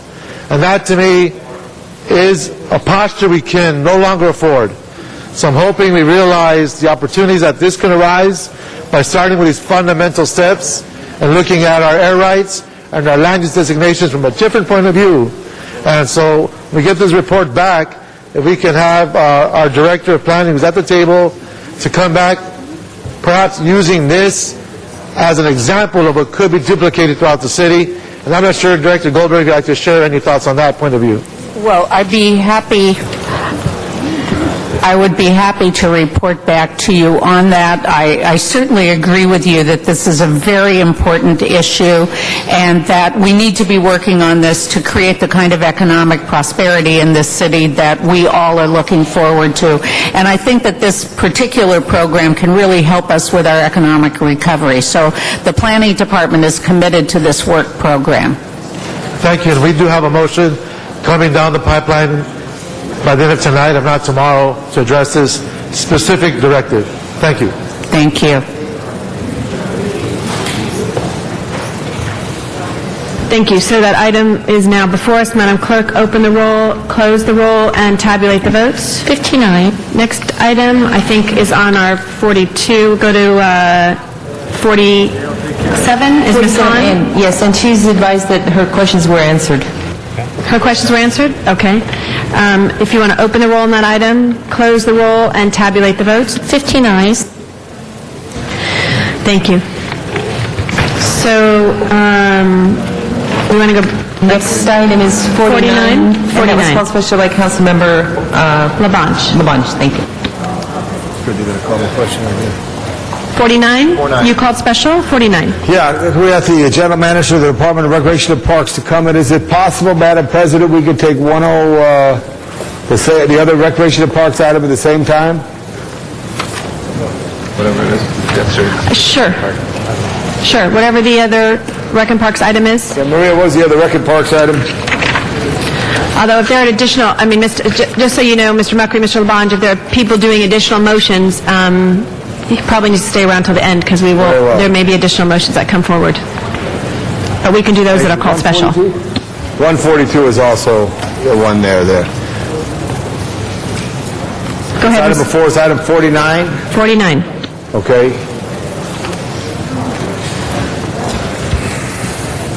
49 is $1.5 million allocation at the discretion of the general manager. Is instructed to report back within 30 days to the Budget and Finance Committee with a work plan on the expenditure of these supplemental funds, including the amount allocated to mitigate critical service reductions to the public.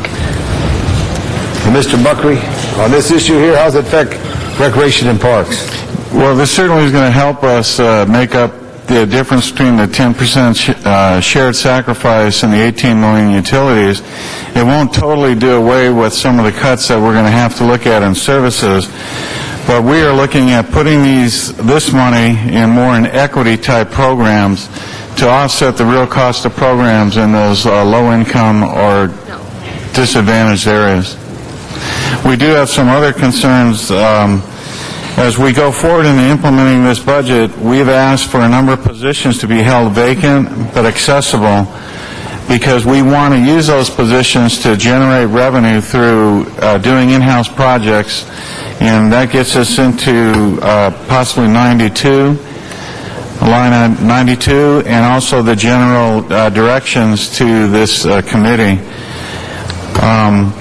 We would like to keep positions open. As I said, we have monies in Prop K, Prop 40, Prop 20, and Quimby that we want to fill positions as needed to do projects quicker, free up these positions, and take this additional revenue and put it into the recreation side. The staff, and I don't know if it's been as detailed, but staff did prepare a list of charges on what it costs to operate at your facilities. Do you have a general menu? I'll provide that in writing. The positions we're talking about in here are positions for joint use, new and expanded facilities, and the project development, my advanced planning group. And those were approved by our Board of Recreation and Parks, and they're funded from monies currently in our budget.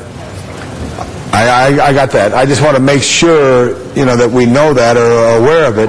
The one question I have, Mr. Muckery, with the budget crisis that's here, is the fact that what times would you have to make adjustments? Because I don't want to see us close centers on weekends, but if they have to be limited hours, have them. What are your weakest days of the week? The weakest days of the week probably are Tuesdays and Wednesdays. The commitment I made to the ad hoc committee was that now that the budget has taken its form, we will be developing a systematic approach to how we will do the programming while existing with the budget. We should, in fact, start taking the cuts now. However, because we have got to open up swimming pools in less than a month, we've already started the hiring process for the summer. We've advertised our camps. We put in the mechanisms, so our constituents are counting on us to be open every day of the week in the summer right now. It's a little late now to tell families that they will not have a camp or daycare this time. The issue you're talking about is very germane and very important as we go forward, is to develop basically a cost analysis of what a community could adopt. If they did not want a center closed on a Tuesday or Wednesday, I could tell them what it would cost them, and they could come up with the money, perhaps the neighborhood councils or some other mechanisms, and we have been working on that. Yeah. Thank you, Mr. Muckery. Just be aware, it's very important. Thank you, Mr. LeBron. Ms. Hahn, followed by Mr. Cardenas. Thank you, Madam President. John, I was looking through the budget, and I will tell you, I was a little surprised that you would be adding yet another AGM. You already have 3. So this will be the 4th AGM, and I'm kind of going on my same line that I went last week on another position being created in the Harbor Department. It's really the best time to be adding an assistant GM. Can you make the case, and how are you going to pay for it? I can make the case. Actually, I've already cut out a superintendent position, senior executive management. We're not holding my time? Okay. Senior executive management position, knowing full well that we were going to be facing this crisis. The position and the organization I'm asking for is advanced planning. Many of you are benefiting from right now. You're getting skate parks put in at a rate that's never been done. We're actually bringing in money from LA84 and Nike, from Carl's Jr. to do this. What we are doing is this is going to be a self-funded operation. In my budget, you will also see I'm going to have to come up with $5 million in addition revenue, and that will be coming from advanced planning by doing monies and charging against bonds and other fees that are already there. This is real money in the bank. So you're paying for it? Doing the work in-house. For example, I'll give you, and I hate stepping on this, but Quimby. Once a Quimby program, it has been accepted and authorized by my commission, Commission of Recreation and Parks, I can start charging direct costs against that. We have not done that in the past. What we have done is either contract... But you don't need an assistant general manager to do that. You can just do it. We're adding an organization to do project management in there. Yeah, I got to tell you, it's like you said, you're doing things right now with what you have at a rate that we've never seen before, and I agree. And I'm also working on getting private-public partnerships on skate parks and everything else. In all good conscience, I don't know about the rest of you, but in all good conscience, it doesn't feel right to me to add an assistant general manager when we're talking about layoffs and furloughs. I understand. We're asking everybody to do more with less. This doesn't feel right to me. And I cut out a management position for this very position. Yes. The Griffith Park superintendent was eliminated. Right. We gave up on that for the good of the whole park system to have an assistant AGM who could push projects. How frustrating has it been when projects haven't been able to move? They will be able to move better with this position. And we gave up a position that was very effective in that. Yeah, most of the Rec and Parks projects, I feel like my staff has to push to make it happen. So I'm not convinced that this... and I was also told that you were going to pay for this through Quimby and Prop K funds. That's correct. Okay, that also bothers me, colleagues. Quimby funds and Prop K funds, those are funds that we use right now to improve existing parks and, existing projects. So I don't know how I explain to my constituents that I'm taking those Prop K and Quimby funds and creating an assistant general manager. You're actually paying that already. You're actually paying management fees to civilian companies to oversee these projects at a rate probably 50% more than what we're doing or could do in-house. So we have a choice. We can do it the way we've always done and pay 50% or 6% more, bring it in-house, deliver it quicker, do it with our employees, saving that money. The money we save, we actually move over to the recreation side. These employees are already there working. Yeah, I'm not convinced, but... Well, let me just say this. No matter what we do going forward, every department in the city is going to have to do a major reorganization. What you see today is not what we're going to look like in 6 months. So this is one of the things we look forward. I look forward. How can we better serve you? How can we get these projects quicker? How can we save money and actually expend funds that are sitting there? This is one mechanism. Mr. Cardenas, followed by Mr. Wesson, and then followed by Mr. Labange. Yeah, first of all, I'd like to thank you, Mr. Mucker, for hanging in there. This is outrageous times when we look at how much money we're having to do without, and yet we're asking people like you to do more and more and more with less. But as I just heard you, I'd like you to clarify, please. Did you say that you got rid of a high-level position? You collapsed that position, but now you want another AGM position, which sounds kind of funny, but at the same time, this AG position is going to be working on saving the city money through our Prop K and Prop 40, Prop K and which other one? The Quimby, Prop 40. Quimby and Prop 40, Prop K funds. So it'll save us money overall. So basically, we're going to be better at maximizing the money that should be going to projects, and you're going to be using less management dollars in the long run to get more done? That's correct, and plus we want to position this city for Prop 84, which is a $400 million bond coming down from the state, in which we're going to have to do a better job partnering with other 501c3s and communities. I will also say the position I'm asking for is actually an accretion of duties. So it's not, I got rid of one superintendent, I have a position I want to upgrade, so you take those two and actually will be less cost to the department in the city. And getting more done.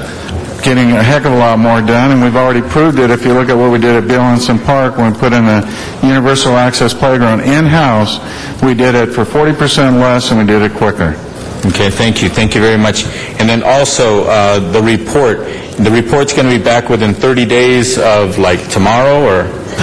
That's on the 1.5 million, yes. I will show you where I think my greatest needs are right now, but I'll tell you right now it's going to be in equity to offset the true costs of these programs in areas that need it the most. My budget used to include $26 million additional that was coming from the general fund, and it went for the maintenance of public buildings, it went for class parks, and went for equity programs. The only funds we get now are from property tax revenue, and the revenues that we can generate, $5 million of which are going to be new revenues from this advanced planning group. So you said it was $26 million. What is it now? Zero. We don't. So you're taking, in effect, a $26 million hit to your department? We've taken that already over the years. This year, the new costs are going to be the 10%, which is $11 million. That's a shared sacrifice, and the $18 million in utilities, which really comes to about $30 million out of a budget, $177 million, that we're going to have to manage. How many different locations are you in charge of? We have 415 Rec and Parks locations.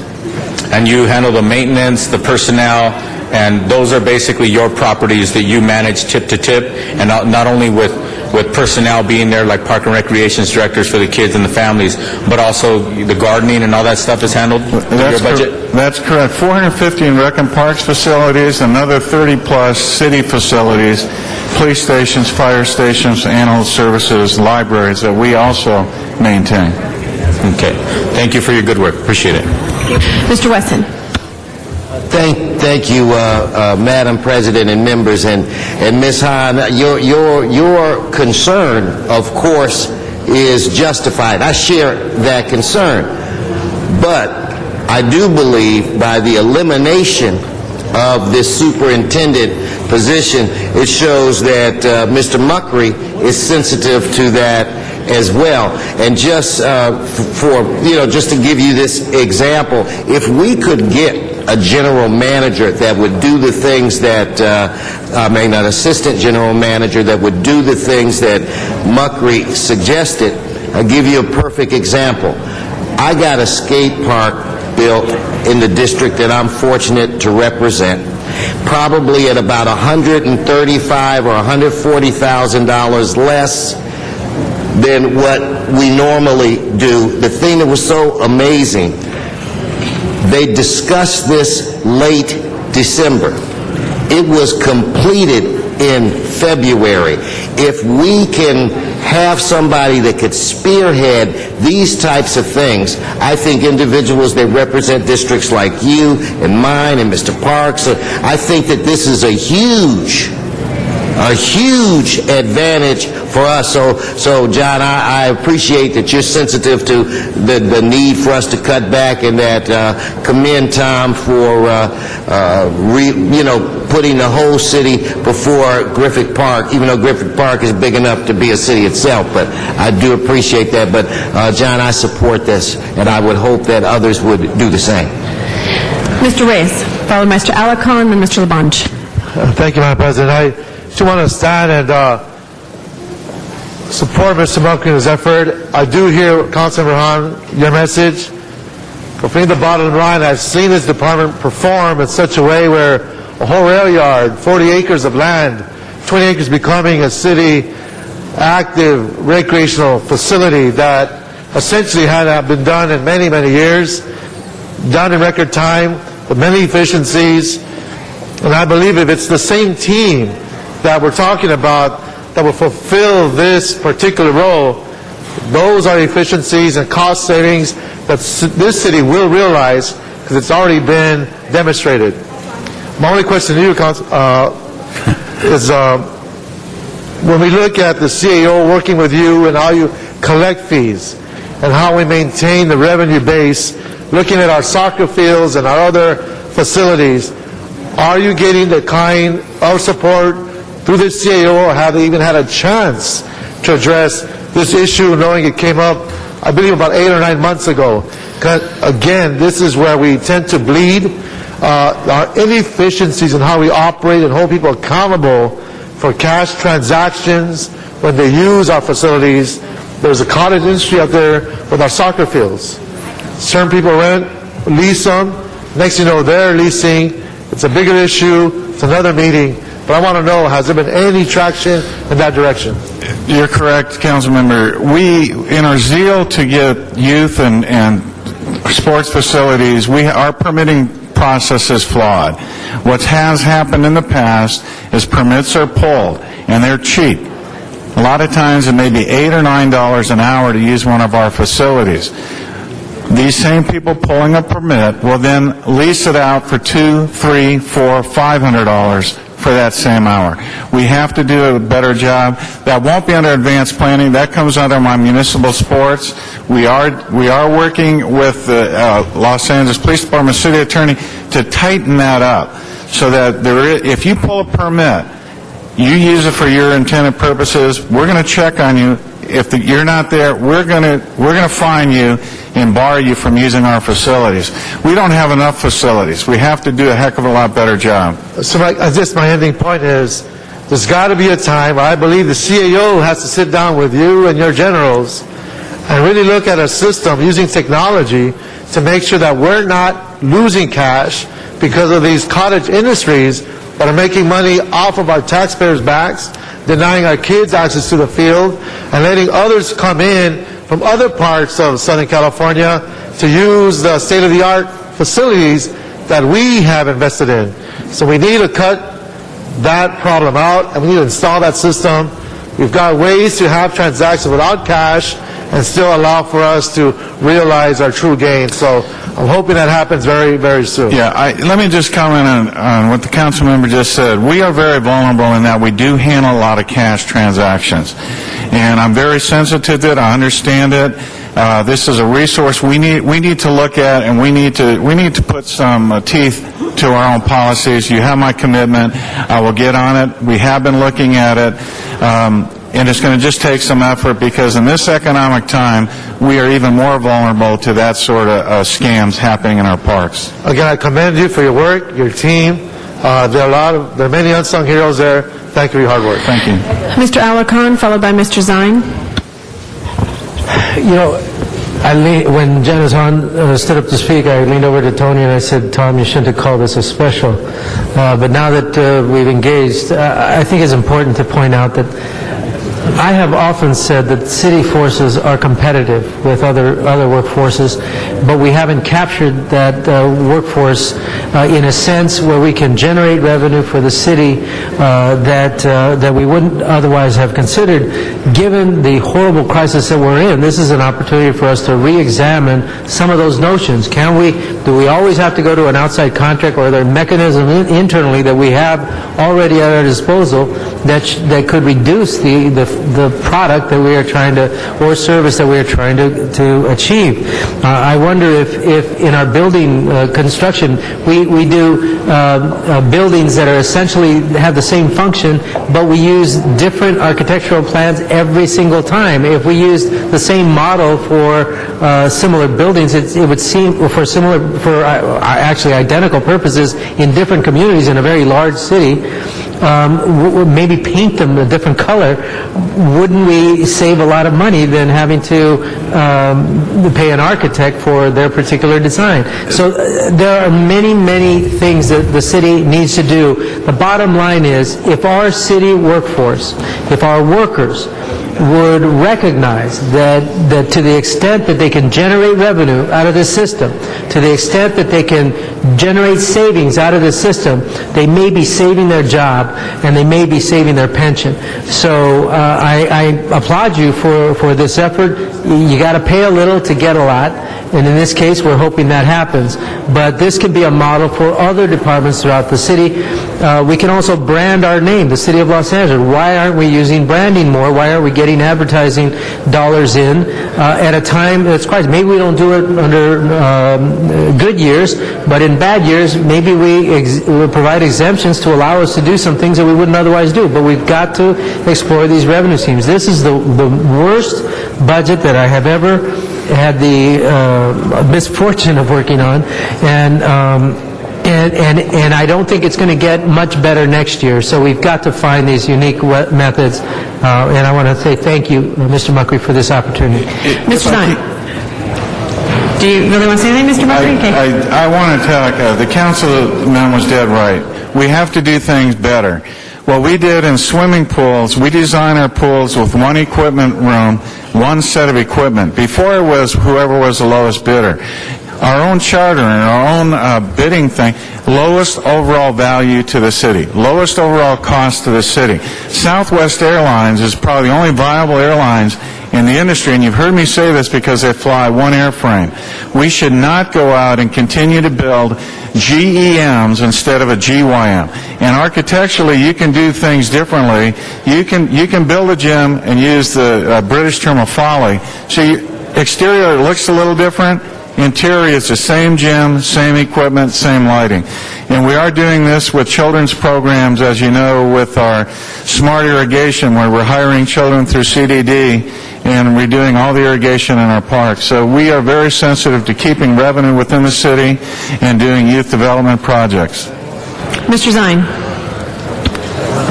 Thank you, Madam President. The number of facilities, how many facilities do you have throughout the city of Los Angeles? There's 450 recreation parks facilities. That includes golf courses? Correct. Swimming pools? Correct. So you have 450 different sites that you're responsible for. How about staff? How much staff do you have, including your lifeguards during the summer season? Well, we've gone down a little bit over the last few years. We're down to 1,961 full-time employees, but that's kind of, I have to keep 300 of those vacant. So we started out with about 2,200 3 years ago. We're down to a little over 1,600 today, full-time. Part-timers, we've gone from about 8,000 to about 7,000 part-timers. So that's 7, 8, that's almost 9,000, and you're asking for one assistant general manager. I'll give you 2 or 3. 2 or 3 assistant general managers. We have 3 assistant general managers, chief of staff, and myself. You're asking for one more. That's correct. But I'm cutting out a superintendent and upgrading a current superintendent position, so it's actually 2 for 1. I'm actually cutting a position to upgrade one position. And is that going to be a competitive testing process? It'll be, and this is the other benefit, it'll be an exempt position that will go through an interview process based on resume and based on qualifications. So at any point in time, if the revenue's not there, we choose to do something else, it's an exempt position. That person can go back to their class. Are you looking for a current Rec and Park employee?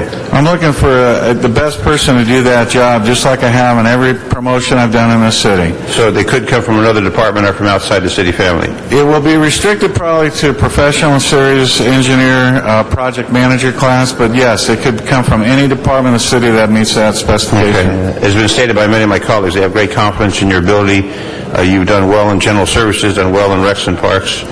Your personnel are very happy with your leadership, and you get things done. So, congratulations. Thank you for another fine job. Thank you.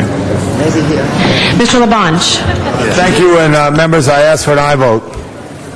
Thank you, Madam Clerk. Please open the roll on that item, close the roll, and tabulate the votes. 15 ayes. Thank you. We are going to go back to item number 1 that also has item 1A.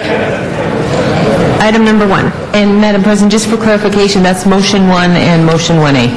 Thank you. Yes, and relates to, I think, items 742 and 102? Okay. So all those are... So does anyone have any questions on item 1? Motion 1, I guess? Yes. Yes, Ms. Perry? I have motion 1A. Yes, we were taking them separate. Okay. all right. Taking them separately. Okay. And Madam President, is council going to be voting on also item number 7 and 42 and 102 at the same time? Yes, all of those would be forward. One would amend those items before us. On both of them then? So, okay. So let's take are there questions on item 1? Motion 1 and motion, we're talking about 742, LAPD's shared sacrifice. 102 is before us. Mr. Parks, did you want to speak on this item, on item 1? These are all the 5 items before us. I would just like just to reiterate the comments I made earlier. I think that this is not a prudent fiscally for us to go down this path, to be hiring or attrition hiring at this time, particularly in light of the budget scenarios and also what will be confronted tomorrow. As we've mentioned to the mayor's office during the process, I think it would be in our interest to look at the COPS grant as a attrition funding so that we can hold on to positions we have as opposed to a growth issue. And also, I think the area of, I think Mrs. Perry's motion somewhat gives us some protection as it relates to the resources. But I think if those funds from the county that we receive from the increased collections from 3% to 1% is a flexible dollar amount and may not be available to us in years to come, because we're told that the foreclosure market is not hit the bottom, and we understand that reappraisals and other things will be continue to move down our property taxes. And so, again, I want to reemphasize that I think we're going down the wrong path in cutting or eliminating civilian positions in behalf of hiring other positions. And I would think that as we move forward to have a budget in which we are taking all of the furloughs, the shared responsibility, and everything else out of the 2 sworn departments and moving them to civilian positions, I think is not only unfair, but I think it is something that is going to cripple our ability to provide service in the short and long term. And we can't overlook the information that we're given on pensions by our pension boards that tells us that all of these pensions are going to jump over 100% as we move forward, and the cost is something that we will not be able to retain. We've been told in at least 3 or 4 meetings that pensions are unsustainable, and to continue adding to that cost, and eventually, as one of our CEOs said today, at some point we'll be paying over $1 billion and dealing with pension costs, $550 million for health costs, and after you give the money to the library and the Rec and Park, we will have little money, if any in our budgetary process to hire anything but police and fire. And I don't think that is what the city represents, is to have just two departments and the rest of the city supports those functions on their budgets. Mr. Zine. Thank you, Madam President. I have good news, according to Chief Papa. The police department, as of today, is 9,939 officers, and Monday, 61 recruits will go to the academy, which takes us to the magic 10,000 number. So I have a concern on 1A, and that is the last sentence: the council will stop hiring until the city is fiscally able to resume this activity. What I'd like that to say is to modify it, that will come back to council. Instead of automatically stopping, it comes back to council, and we can figure out if we need to do something if this $22 million doesn't come forward. So if we can have that modification, that it will come to council instead of just abruptly stopping the hiring, then we can discuss it and decide if we want to do something with it or not. So I'd make that amendment, modification amendment 1A. Is that a friendly amendment, Ms. Perry? It's actually the same amendment that I'm drafting right now on my own motion. I was revising the language on 1A. Well, thank you. I guess it scares me because Dennis and I are beginning to think alike. We're getting close. That is scary. That's a terrifying thought. Okay, so there we go. A Stockholm You'll syndrome. second it. Okay, Ms. Perry will second it. Well, I was... What? Or make it. I'm about Make it to or make present? it. Yeah. Okay. Okay. Then I'll second it. Okay, Mr. Zine will Mutual second it. seconding. There you go. Okay, if you want me to do that right now, Mr. Parks, we have a motion 1A that was signed by myself, Mr. Parks, Mr. Smith, Mr. Garcetti, and Mr. Cardenas, and it's essentially saying the same thing, so the language is even more clear. So Mr. President suggested that I make it verbally for purposes of time, that if the $22 million in additional property taxes, and this is a nod to Mr. Parks, is not able to be accessed or realized, that the hiring of new positions would be moved back to City Council to assess whether hiring can be continued at all. Perfect. Can I get a second on that one? Yes. Amen. Thank you. Okay. And Then I withdraw 1A? Yeah. Okay. And just to clarify, it's because 1A had the revenue anticipation warrant, which is actually not for this money. It would be, if the state took money, we would be doing a revenue anticipation warrant on the 120+ million, so it's a separate thing. This just guarantees that. We do feel strongly this money will be coming forward. If for some reason we've been inaccurate at that, we obviously have to figure out a different way to pay for it, so that comes back. All right, so no, you'll just amend on, I think, just on item number 1, the amendment that, that language that you just stated, and come back to the city council. You want me to say it again? No, I think we got it. All right. Thank you. Okay, Mr. Cardenas. Yeah, the item, the matter that we're discussing at this moment, which is several items, it still doesn't address the issue of question of the CLA.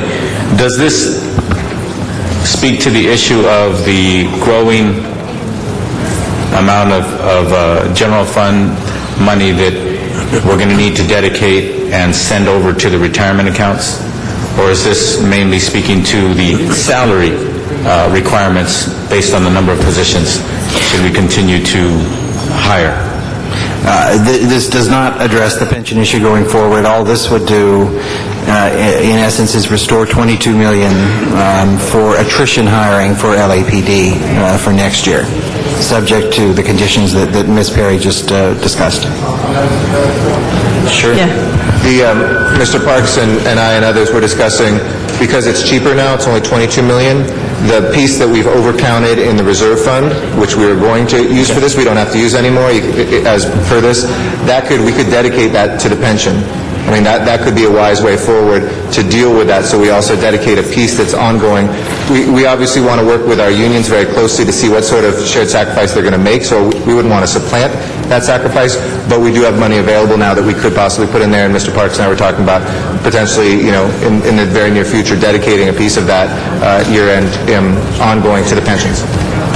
But the thing that I don't want the message to get out today is to think that our problems are solved.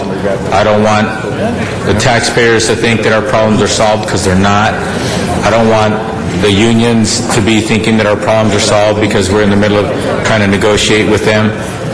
I don't want people to think that this $22 million is solving all of our problems. The problem is much bigger, as was presented earlier when the pension, the people directing our pensions came forward, and they admitted that in this year it's about $500 million of general fund money that needs to go over to the pensions, sworn and civilian, and then the upcoming budget year, it's about $1 billion, what, $1.1 billion, $1.2 billion possibly? Yeah. I'm sorry, Jerry? Yes, about $1 billion. Yes. So, is this speaking to that pension issue?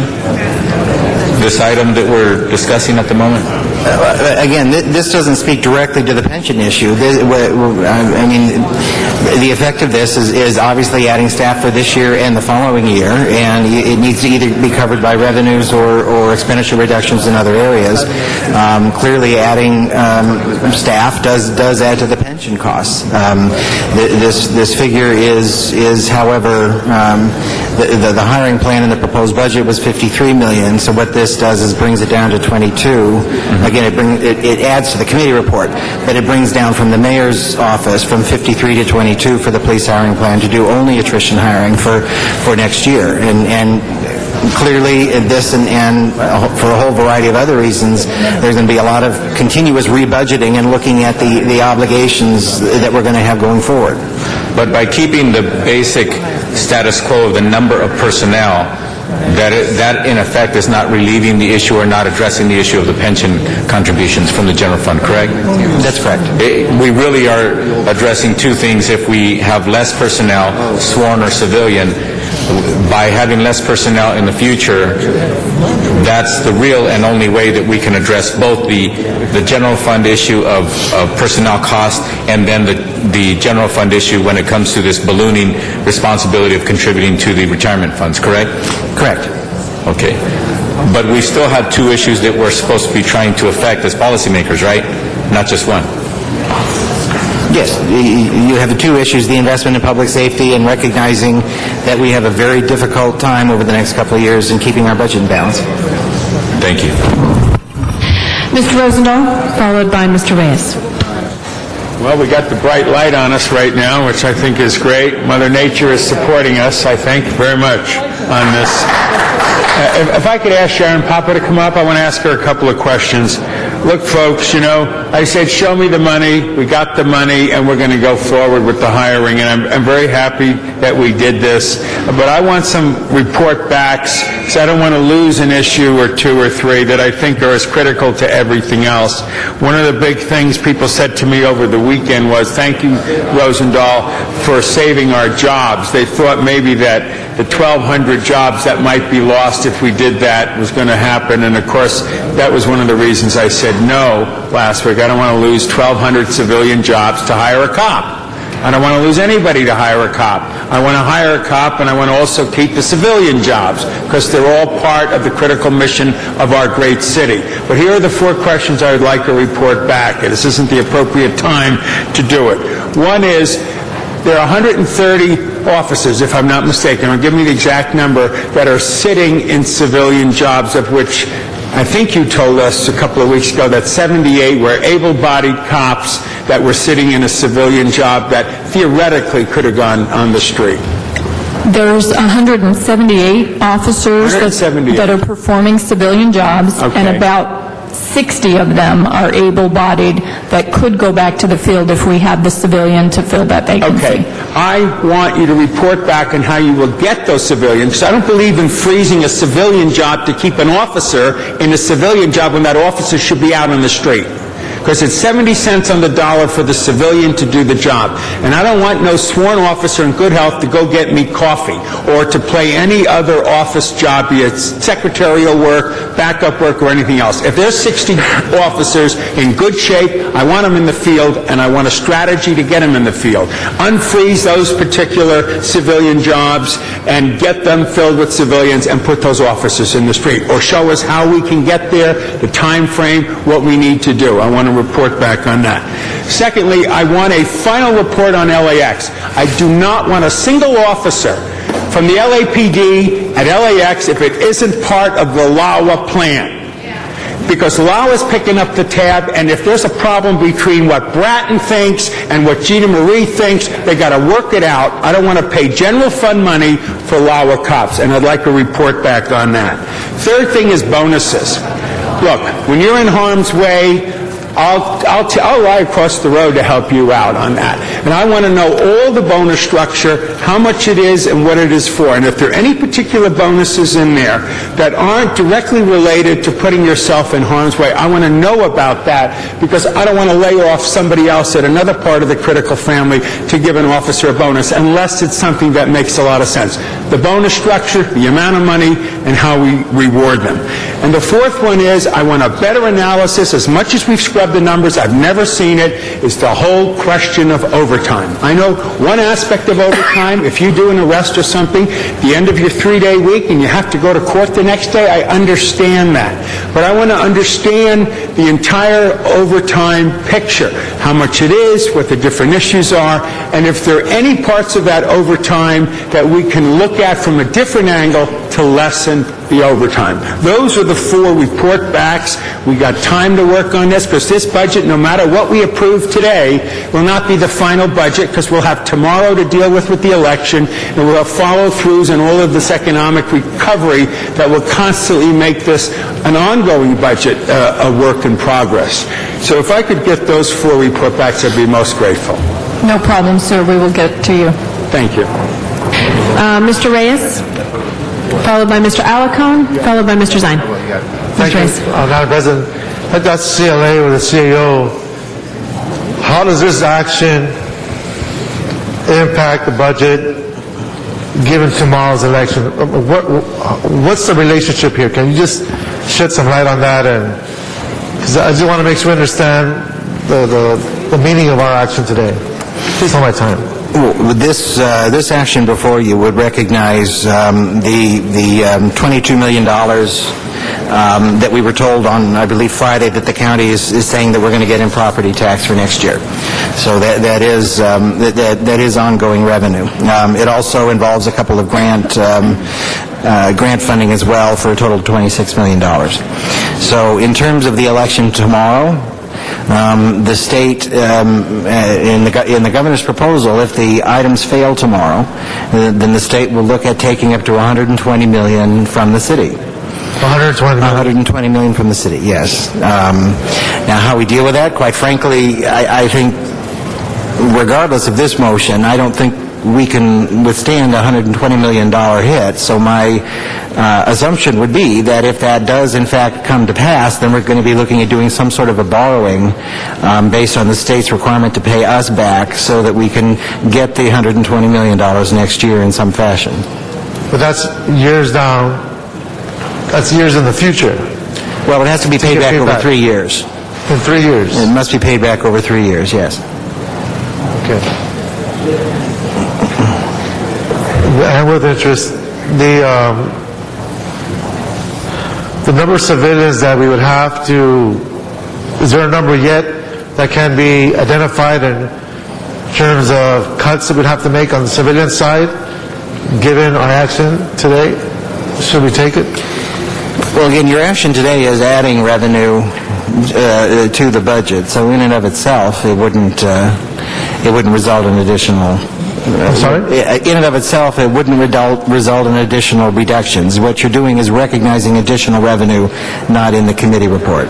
So we don't have to lay or increase the number of people losing their jobs on the civilian side. It has no relationship there.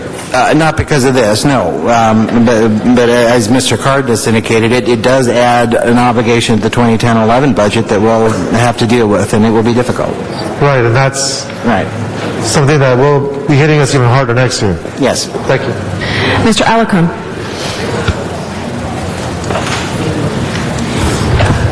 Anyways, I just don't want the public to get the wrong impression. Mr. Zine said we'll be at 10,000 on Monday, and we may be there for 1 day. But the reality is that with the attrition next month, which will average somewhere between 15 and 40 officers, we're not going to quite get to 10,000 this year, and that's my anticipation. But I also want to say that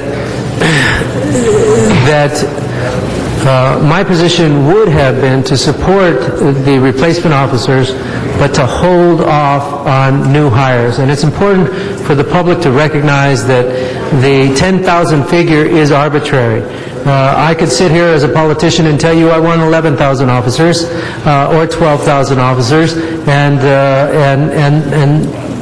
politically it might serve a useful purpose for me.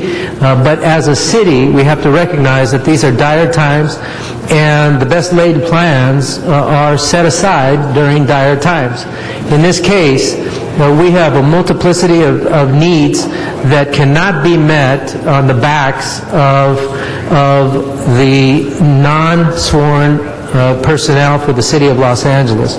Because as much as you make public safety your top priority, there are other services that are needed by the public. And so we are very fortunate that we found that, or I should say that the county found the $22 million. We are very fortunate to have this out. We tap into the reserve fund a little bit. We strike a deal with the mayor. I think this is a good posture. We're in unity, because the bigger battles are going to be as we move forward in dealing with the state and the federal government to find other sources of revenue to replenish this budget. But for today, we are pleased, and if on Monday we hit 10,000 officers, we'll applaud for the day and then start counting the attrition. But I think this is a very positive solution for the city of Los Angeles, and I want to thank the committee and our President Garcetti for striking this deal. I do think that there was a level of animosity that should not have occurred, that I've been through enough budgets to know that, quite frankly, at the end of the day, we find resolution. I'm not talking about the state budget, because it takes a lot longer at the state level, as you well know. But in the city government, we usually find closure to our disagreements toward the budget day, as we have today. I'm not saying we're complete. We have a lot of work to do moving forward, but I'm saying that I wish that there hadn't been the level of animosity that occurred. I think it was wrong, and I, for one, do not believe that we should send a message that the mayor and the city council are not working together, or any of the department heads of any of the departments. So this is a good day. I support this, and I'm very pleased to see this outcome. Thank you. Mr. Zine. Our last speaker on this item. Thank you. Just briefly, there may be some misconception about bonuses. Bonuses in the private sector, you do a good job, you get a bonus. If you could just give a brief explanation of the bonuses within the police department. It's not because you make so many arrests, write so many tickets, which may be the perception of some. Could you talk about a bonus? Can you give a little explanation exactly the bonus structure and how certain positions are bonus and others aren't? We have a variety of bonuses, one being the patrol bonus, which Laura just came up and handed me the whole list.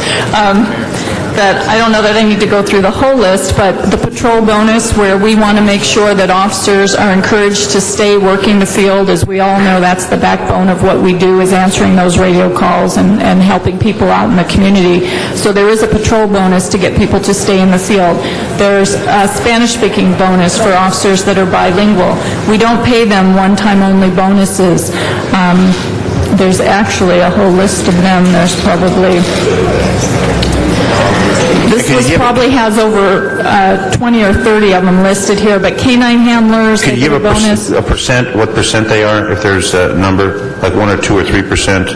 Does it give those numbers? Let me see here. No, this sheet doesn't, but we can certainly come back when we report back on this. My colleagues that aren't aware of the bonus, so they understand, it's not a lot of money. It's a few dollars, but just that whole issue of, I think 2 or 3 or 4% of the salary, but just to clarify it. Right. We will come back with a comprehensive that will talk about the motors and all the other types of hazardous duties within the department. And it is a small bonus, but I don't have that information today. But most of the time, it's for a hazardous assignment, SWAT team, yes, motorcycle, helicopter, people who are in hazardous positions over and above carrying a gun and wearing a badge and on patrol. Yes.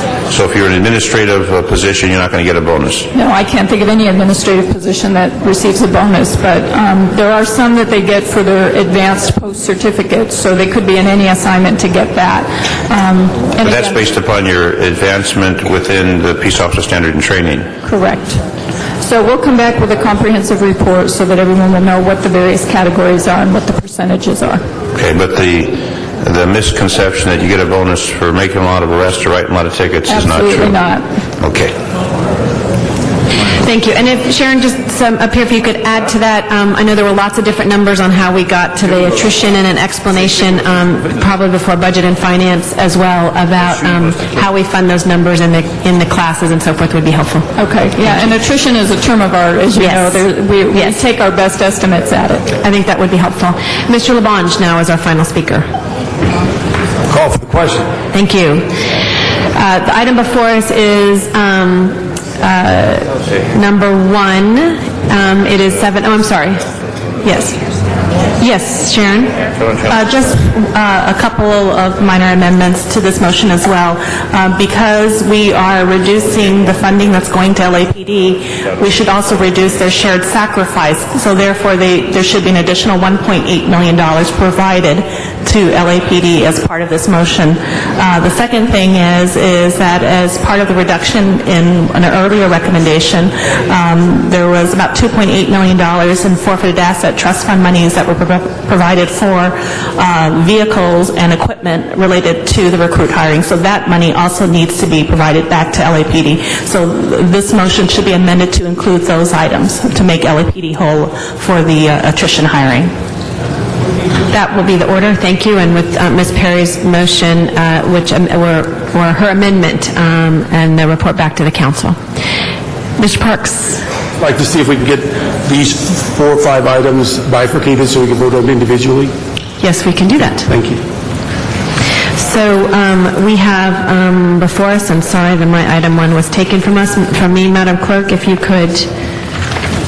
Do you want to vote on then motion 1 and 1A? Let's go, well, 1 has been amended with Ms. Perry's. 1A was withdrawn. 1A was withdrawn. Ms. Perry just added that if the money does not become available through the property tax, that it come back to council to review the hiring plan. Okay, so that's item 1. As amended. 1 is amended. Yes. 1A was withdrawn. 1A was withdrawn, Mr. Parks. Your motion was withdrawn. What I have is I want to vote against 1, okay, but I want to support Ms. Perry's amendment. It's an amendment to 1. It's an amendment to 1. It was always an amendment to 1. Pardon? We could do it that way, Mr. Parks, if you would like. I think we probably can handle that. Okay. So,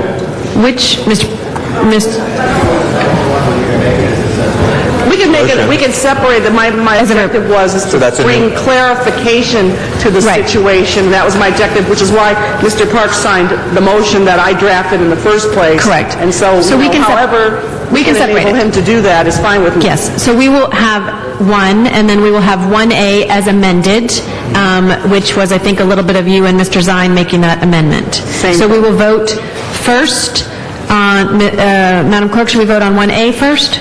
Okay. We will vote on 1A first. So open the roll, close the roll, and tabulate the votes.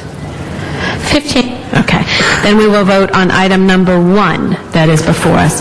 Madam Clerk, open the roll on item 1, close the roll, and tabulate the votes. 14 aye, 1 no. Okay. And, yeah, did you want to vote no? Okay. Mr. Cardenas voted no on item number 1. Do we need to vote as well on the recommendations that that Sharon put forward? Or we'll just include that as item number 1? In item number 1, okay. And then do you wish also now to vote on items then 7? Yes, we'll vote on items 7, 42, and 102 as amended. Okay, so item 7, colleagues, item 7, and Mr. Cardenas, just so you know, I'm voting separately on the items now? Okay. On item 7 is before us. Madam Clerk, open the roll on item number 7. Yes. So this is, 7 without being amended. No, 7 as amended. So that All of takes away the these. freeze. Yeah. Got it. So 7 as amended. Okay. So we'll open the roll one more time on 7 as amended. Open the roll, close the roll, and tabulate. amended? Yes. 15 ayes. It was amended by item 1. Okay, then I have to go back and vote against it. Okay. So all the items that will be before us, the next 3 will be those items as amended by item number 1 that we did just now. Motion 1, thank you, sorry, motion 1. So Madam Clerk, open the roll on item number 7. Close the roll and tabulate the votes. 14 ayes, 1 no. Thank you. The next item, I believe, is item number 42. Open the roll on item number 42. Close the roll and tabulate the votes. 14 ayes, 1 no. Item number 102. Open the roll on item 102. Close the roll and tabulate the votes.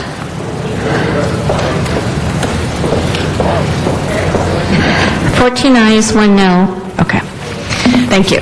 So we've gotten through those items. Next item, Madam Clerk. Next item is item number 54, and that was called special by Councilmember Wisar. Mr. Wisar, item number 54. Thanks, Madam President. And I'll keep my comments brief, but I did want to bring to everyone's attention that this coming fiscal budget year, we will implement a zero-based budgeting process for rec and parks, and I know the CAO and the CLA is working to identify other departments. The importance of this exercise is to go into each of these departments, as zero-based budgeting calls for, and to start building blocks about what is the essential service that that department calls for, and then look at each additional block as required to fulfill its mission. I think this would help us save millions of dollars in our departments. It will look at years and years of added programs without going back to ask ourselves if we really need it. ITA did this on their own last year and found $2 million additional dollars without us asking them to do it. But I just want to bring it to everyone's attention that when we're looking at $1 billion shortfall for the following fiscal year, we need to do this more, but we are only able to build capacity to get a consultant to help us with these departments, and we will see some huge payoffs, I think, and hopefully we could start instituting zero-based budgeting for more departments. Just want to bring that to everyone's attention. Keep an eye on it. I think it's good budgeting practice that's going to help us quite a bit, because right now all we see is through incremental budgeting, we just see the proposed cuts, but we don't see what's in the department to get a full picture of what's there. Thank you. Thank you, Mr. Wisar. With that, let's go ahead and prepare the roll on 54 and tabulate the vote. 14 ayes. That is approved. Item 55, the questions have been answered as well, so we can go ahead and prepare the roll on that. Mr. Cardenas? 55, we just wanted to make sure that the motion was distributed. Oh, you have an amending motion on it? Yes. Motion number 13. Motion number 13. Got you. So let's attach... As long as it was registered, that's it. Got you. I'm sorry. Item 13. Motion 13, item 55. Okay. We'll do motion 13 along with this. Prepare the roll and tabulate the vote. 14 ayes. Okay, those are approved. Next item, please. Next item is item 58, and that was called special by Councilmember Smith. Okay, item 58. I have Mr. Parks down, actually. Did you call special, Mr. Smith? This was the P3. no. This is P3 stuff. No, I said hold it till we had it on the agenda, so... Right, okay. So, Mr. Parks, do you want to say anything additional? Okay. Number 5 on the agenda. Okay. Okay, so we can vote on that. Go ahead and prepare the roll and tabulate the vote. 14 ayes. That is approved. Next item, please. Next item is item number 70, and that was called special by Councilmember Wisar. Mr. Wisar. Thank you, Mr. President. On this item, it's the Measure R local return money. As you know, the County of Los Angeles instituted a half-cent sales tax to increase funding for transportation projects throughout the county. With that new funding, local jurisdictions get local return money, that the local agency decides on how to use those dollars. Through the budget process, there was one item that was submitted to access these dollars, and I'm submitting a motion here today to submit for a streetcar in downtown Los Angeles. So I hope you could support me on that item. Thank you. Okay. Mr. Alarcon? Oh, no, sorry, Mr. Parks is next. My apologies. Go ahead, Mr. Alarcon. Actually, both these items have not had the due consideration, and I recommend we refer the whole matter over to Budget Committee. Okay. I recommend we refer the entire matter to the Budget Committee. Okay. Mr. Parks? Yeah, I think I agree to go to committee, but I think T-Committee, because they were going to set up a criteria of how to use local return money. And before we spend any of it, we need a criteria that everybody understands. Mr. Rosendahl, did you want to speak on referring it to committee or not? I'm just trying to understand this.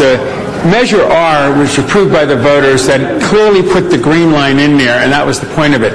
The green line has been on the drawing board since 1994 with a full EIR done. I get elected to this office, and the first thing I say, it's absurd to have it 1.5 miles from LAX. Obviously, we became part of the lead of the Measure R campaign. Thanks to Jenny Arpeza, we got it from the Appropriations Committee eventually onto the ballot. So this $6 million that we're talking about is money to be used in the planning process as that $200 million comes available and as LAWA does its modernization of the airport. It doesn't need to go back to the Transportation Committee. It's already been discussed and dealt with since 1994, and I don't want to deal with it other than to put it in the Green Line extension to Los Angeles International Airport planning studies. We're talking about a stop at the corner of Aviation and Century Boulevard that's part of the overall plan of getting it into the airport, getting it up Lincoln Boulevard into Santa Monica and down into the South Bay into the Galleria.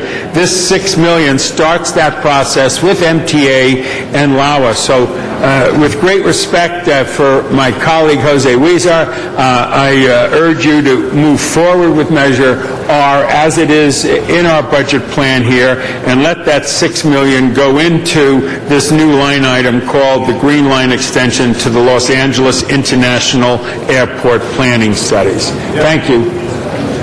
Thank you. Do any of the other members on the queue want to speak? Mr. Smith, Ms. Grewal, on this?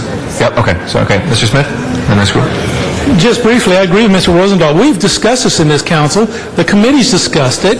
It was on the ballot as part of R. The people understand it. They want it. I have never met anybody other than MTA that says we don't need to move forward with planning a transportation element into the airport from the Green Line. It is stupid that we didn't complete it decades ago, and I don't see any reason to delay that. This council already voted on this once or twice maybe, and I concur totally with Mr. Rosendahl. We should go ahead forward with this.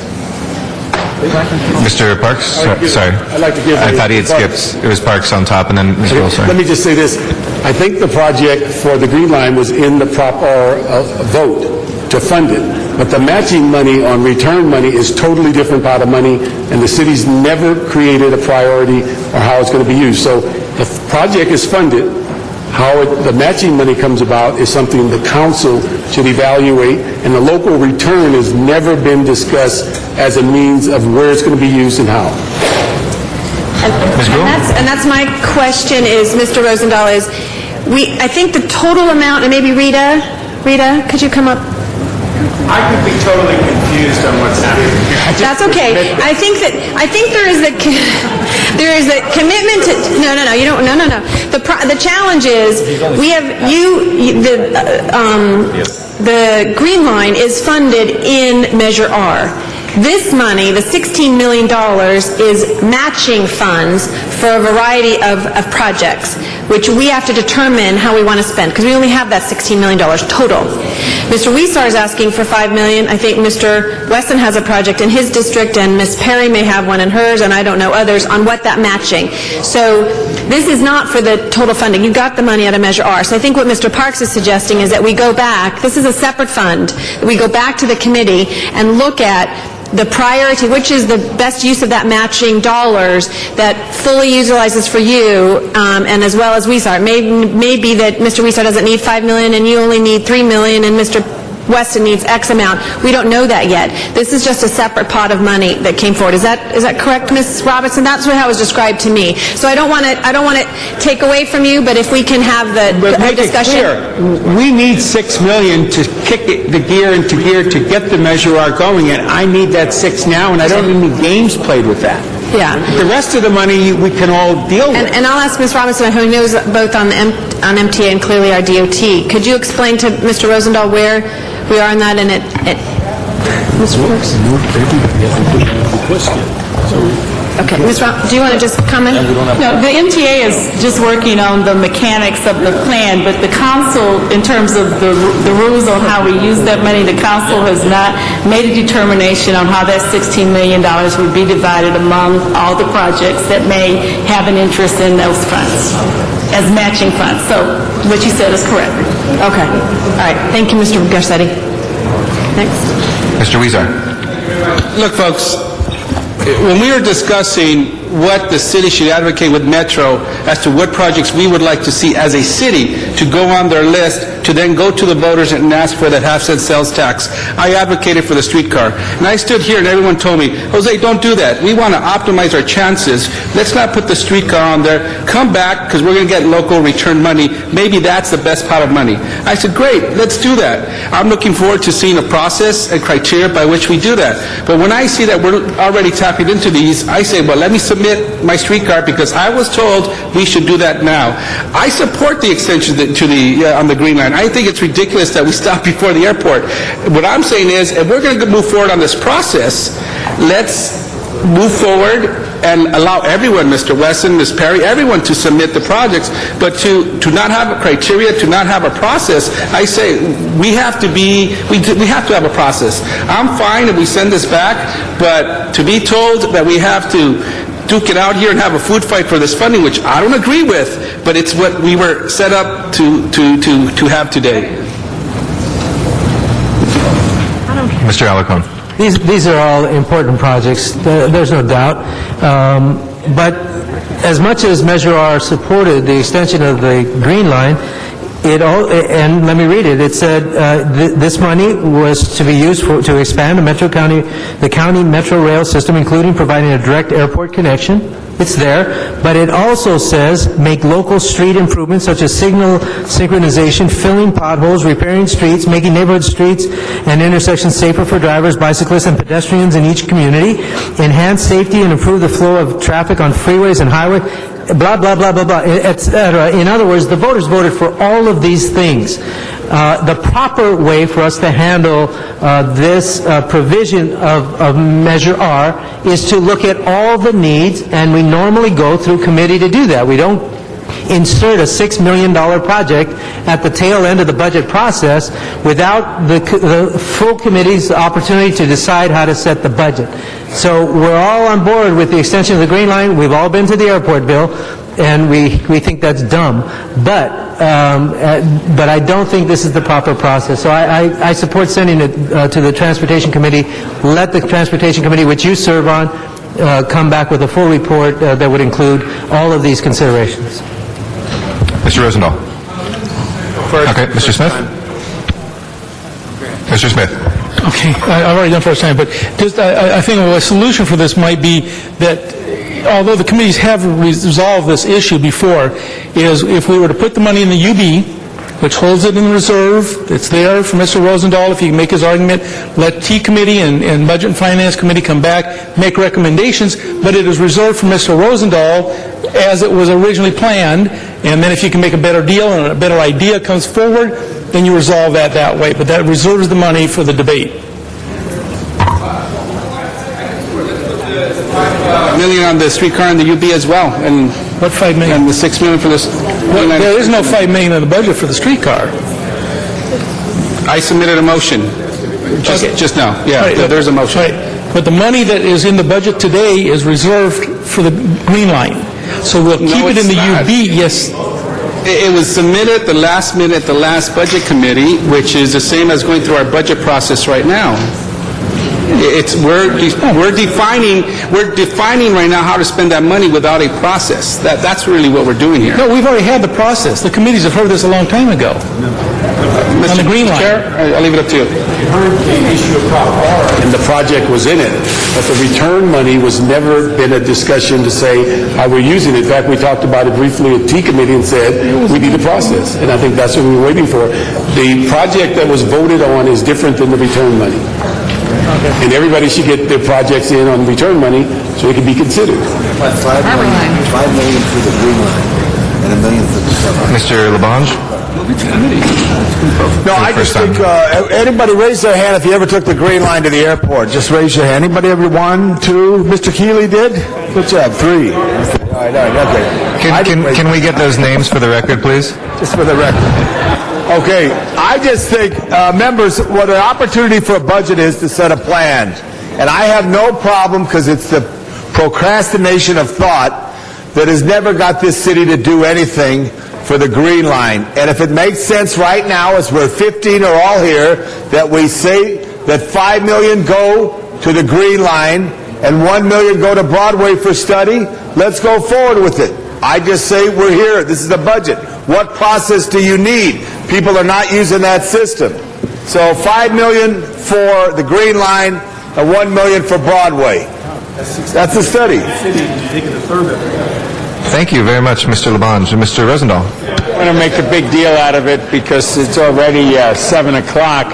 But if it goes back to transportation and to the UB, whatever, we'll continue to play it out. But for God's sake, I need that $6 million to start the planning process for the Green Line, which has been approved by the voters, that releases $200 million to absolutely get it going, and the $6 million is part of that planning. And if we don't get that money, the Green Line will never happen, and we've got to move forward with the Green Line. So if we need to go back to the Transportation Committee, so Ms. Gruhl will hear it in the next 30 days, great. Or maybe the new chair of the Transportation Committee would hear it afterwards, though I like Mr. Smith's idea of the UB. But whatever, we've had enough talk on it. Thank you. Mr. Weezer. Mr. Weezer, please. Well, let's send it out to committee then, and we'll set up let's discuss it there. And I think, right, if there's some other rationale why the Green Line should move ahead before, I'm hearing from our general manager, I'm hearing from our budget chair that the case is that we haven't set up criteria. I would suggest that we set up criteria in the process and move forward. Right. We have Mr. Reyes for the first time, and then we'll come to you. Mr. Reyes? I'm going to call the question. Is there an objection to calling the question? There's an objection. Hold on. Guys, let's keep to Robert's rules here. When they call the question, we ask if there's an objection. There's an objection. It requires a vote. So the vote is, not everybody wants to speak for 2 times as spoken, so it's a 10-person vote. 10-person vote. Let's go ahead and open the roll on calling the previous question. You have a technical question. You can ask. Close the roll. Wait, open the roll. It just changed. Close the roll and tabulate the vote. 12 ayes, 1 no. Tried to help you. Sorry. That's okay. It passes. That's it. No more debate. Okay. So, Madam Clerk, what do we have before us? There was a motion to refer this back to to Transportation Committee. Yes, but There was one option, which was to also money to the UB, but that would also still have the discussion in transportation and budget and finance. so that was also a motion? Which one was done? It was an amending, I don't know. How do you feel about that, Jose? That amending? Yeah. Put them both together? Both going to be discussed in committee, right? So put the 5 million and the 6 million in the UB? No, all 16. Was that motion made? Was that a All formal 16. motion made before we? All 16 in the UB. Is that a new motion? Two things is not considered. You made the motion? Well, he's either all 16 Okay. or 6 and the 5, because he... All right, everybody, let's clarify what the motions are that are out here. Mr. Alarcon, did you make a motion as well? To move it to the UB? To move it to committee, right. We have that one. And was there another, Madam Clerk, was there another motion made, formal motion made? He made a motion. Mr. Smith made a motion to 6 million to the UB. And that was the second motion, so it would come first? Okay. First, we're going to vote on that. That would be to the UB, okay? The first motion was to move it, how much was it? 6 million. 6 million to the UB. Identify the motion, okay? You got a point of clarification, though, because we've closed debate. From the CAO on where actually this money is or isn't, 16 million. Okay, as a point of information? Yes. Yes, as a point of information, the 16 million is already programmed in the schedule, so if you don't want to move it out for projects, just leave it there in the schedule and have it sent to the whole discussions at the T committee, and then whatever comes out of the T committee will come back. Unfortunately, that motion wasn't made, so we would have to suspend rules to start making new motions. We're just clarifying the motions that were made. What are the motions? So there's two motions. One, Mr. Smith recommended sending 6 million to the UB. The second one is to send the whole matter to committee. The whole thing to committee. Yep. That's the second one. Okay? So please open the roll on the first one. This is to send the 6 million to the UB.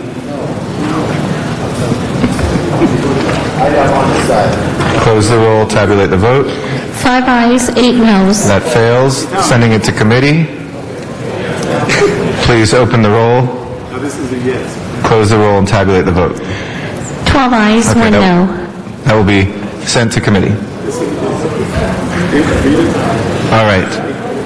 Next item, please. Next item is item 71, and that was called special by Councilmember Labange. Mr. Labange, this is item number 71, which is the Prop A Wilshire Boulevard resurfacing funding. And I'm next to Mr. Wesson, and we share Wilshire Boulevard. I'd like to ask the CLA's representative there. This has been a long fight of Mr. Wesson and myself. Wilshire Boulevard from Crenshaw West has deteriorated to the sense that it's unsafe. How could we get this funded and fixed? Because we were disappointed to know that we lost the money. The $10 million was originally put in Prop A, as you know, to fix the mixed flow lanes. Unfortunately, you can't use Prop A to fix mixed flow lanes. It's just for transit alone. So we can't fund that specific project, although we are looking at stimulus money through street services to do some of that work. Well, when you say mixed flow, is that a requirement of whom? The MTA? Proposition A. By law, it's a requirement? Yes, in the proposition itself, it says All right, well, let me ask you a question. I don't know if Bill Robertson is still here from Street Services, but it's very unsafe to be in that curb lane due to the deterioration of the street. And I know people have probably complained to Mr. Wesson as well. Should we close the lane right now? Because I don't know how much the claims are. I know sometimes from time to time people have told me they've damaged their vehicles due to the severity of the lane there. Well, we've been working with MTA to get some federal money to do the bus-only lane down Wilshire Boulevard, so that would take care of the curb lane, and then through the stimulus money, we can do the mixed-flow lanes. Mr. Robertson, could you give me a 411 on this? Yes, Mr. Labange, and just so you know that this has been a long discussion about Wilshire. It's a huge problem. We're seeing that same problem develop on Western, Vermont, other locations where we have these new heavy buses. Well, why the debate has been going on looking for the funding, one of the things we've just done, we've just completed 3 test locations on Wilshire Boulevard with a new mix design that's been approved by the Standard Labs that we feel will actually hold up in the bus lanes. So we have the Very Small Starts grant that we're working on, $11 million if that proceeds. As Maria mentioned, we have the ARR A funding, the stimulus dollars coming in to address some of those sections. But our first goal right now is to address the Western to Fairfax, the 3 miles there with this new mix that we've tested on Wilshire. So we're moving forward. We need to address that, and whether the issue is getting the funding for concrete or whatever, we need to use whatever money we can identify now and move forward with this new mix design. Now, there's 7,000 miles of streets there about the city, and you know the city like the back of your hand, would you say Wilshire Boulevard in this section is one of the worst major streets? Worst major street in that gutter lane, absolutely. In the gutter lane, due to the 4,000 buses that transverse, the 2,000 buses a day on that, and the water table that's underneath.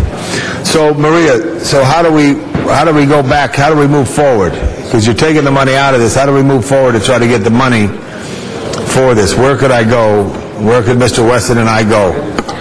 Right now, as Bill said, we're looking at the stimulus money. I mean, we unfortunately just can't use the Prop A for this. You'll have an opportunity with the Measure R to use that if you so choose now, and we have Measure R coming in over the next 30 years. So there's an opportunity there as well. Not the next 30 years. How about the next 30 days? At least to get it started. Because it's embarrassing for all of us when we have a street that is of worse condition. But you mentioned Western and Vermont. Vermont is the #1 north-south street. Western's the #2 north-south street for busy buses, and Wilshire's the #1 street, and it has deteriorated the heavier buses. So we'll work with the MTA board members who are representing the city to help facilitate this. Thank you. Thank you, Mr. Labange. All right. Let's go ahead and prepare the roll and tabulate the vote. 13 ayes. That is approved. Next item. Next item is item 88, and that was called special by Councilmember Alarcon. Okay. Colleagues, we have number 88 before us. Mr. Alarcon, you good? Okay. And let's prepare the roll then on 88 and tabulate the vote. 13 ayes. That is approved. Next item. Item number 89, called special by Councilmember Alarcon. 89, Mr. Alarcon?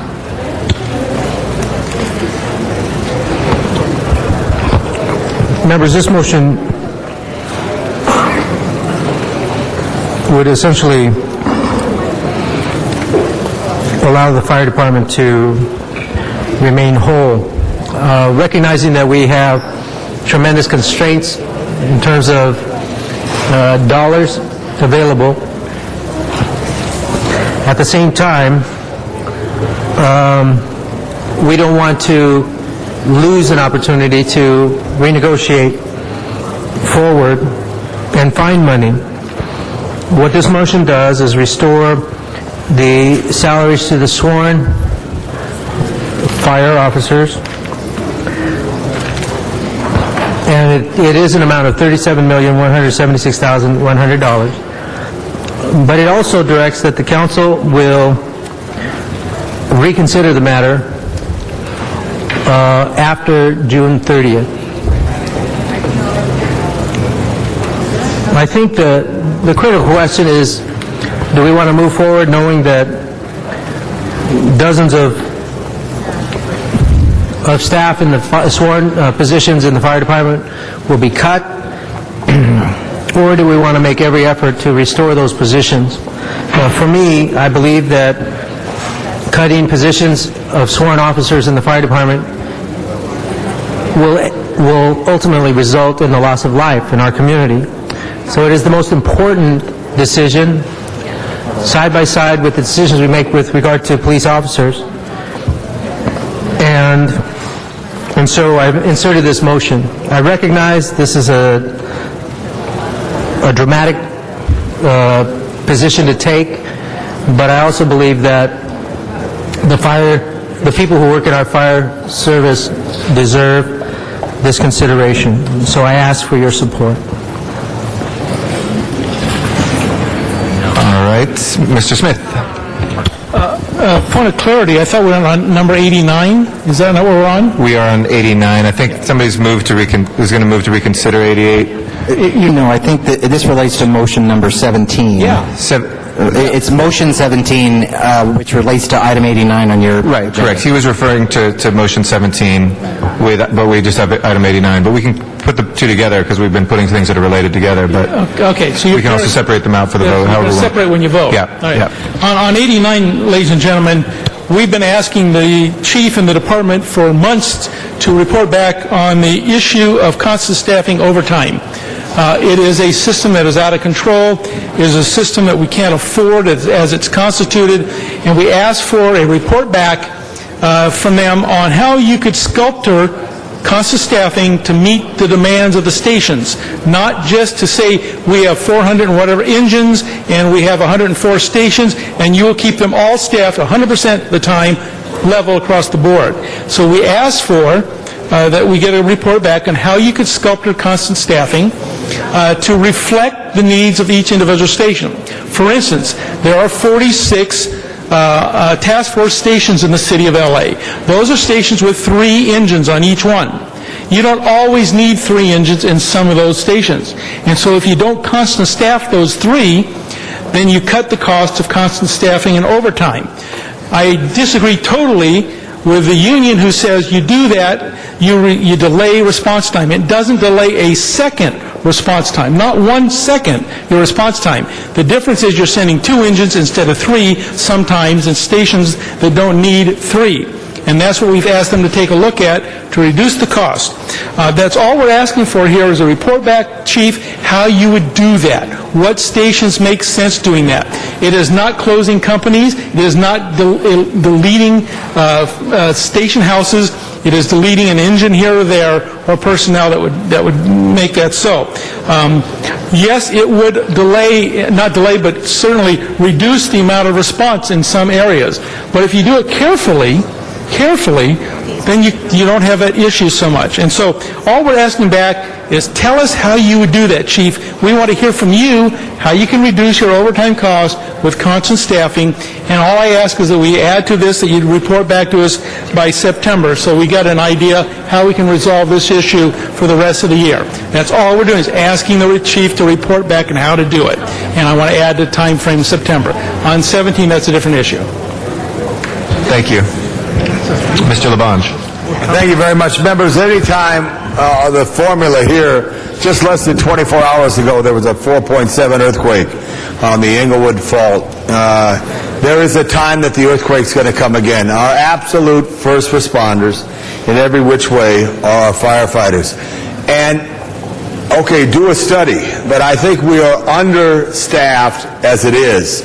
Whether or not you could always keep every station open is a number 1 priority, but whether you create more light forces, which has been talked about, and I don't know if everybody has the detail, and the number, Station 29 on Wilshire is a hook and ladder truck company, an engine, and a backup engine, which is a full team and a complement. That should be studied. But as you look at the things, we are rolling the dice every day unless we put the people out in the community to serve when there's an emergency, whether it's an earthquake, whether it's a tragedy, whether it's a brush fire. So I think it's real important. We're cautious in this. We do provide service at a high level, and I think provide service equally as it relates to it. So I would support a study on this, but I would ask us to have our vision wide on this area here, because remember, when the earthquake comes again, and as Lucy Jones so eloquently says, it will come again, we must know who's in our city 24 hours a day to respond for this effort. Thank you, Mr. President. Mr. Smith. Okay, well, I'm going to talk on number 17 at this point now, so if there's no other speakers on... Yep. Okay. On 17, the problem I have is the shared responsibility and sacrifice was put into the mayor's budget as a negotiating point, for one. These are dollars that are very tough to argue for or against, but we have to be consistent, Mr. Alarcon. We can't just pick and choose one department to do this in. But you're saying don't count shared sacrifice, is that correct? You're saying... I'm saying the matter should be reconsidered as time goes on because they're in the process of negotiations and things will change. Yeah, okay, this is going to committee. Okay, as long as it's going to committee, I have no problem with that. Okay. So the motion is to move 17 to committee, is that correct? And can we get 88 reconsidered? And then, excuse me, Mr. Parks? Reconsidered? Yeah, we'll do that right after. So 89 is for adoption, that's correct. And then 17 is to send to committee.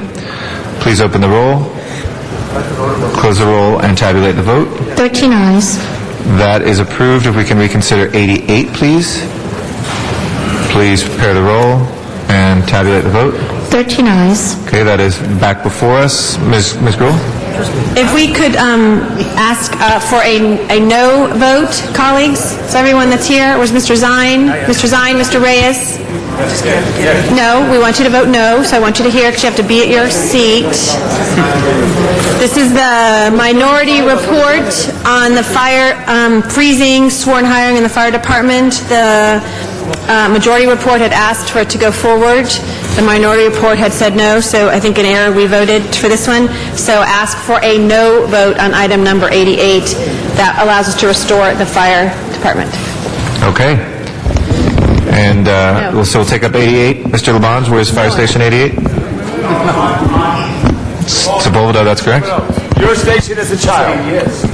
My station is a child. This is the minority. Let's just make sure we're voting the right way here. Mr. Parks is You have moved to reject it, right? It says it should be transmitted to the full council for consideration, the minority report. So we want to reject the minority report. That is before us. Item 88 is the minority report. That's correct. Okay, so a no vote. Okay, so a yes vote is to reject, as recommended by... No, a no vote. Sorry, a no vote is to reject. No vote. No. No means no. No. Please open the roll, close the roll, and tabulate the vote. 5 ayes, 8 noes. That Mr. LeBlanc, fails. did you mean, well, I think there's some... Mr. Rosendahl, you voted, no, Ms. Yeah, I don't think I wasn't going. Let's do that again. Please open the roll, everybody.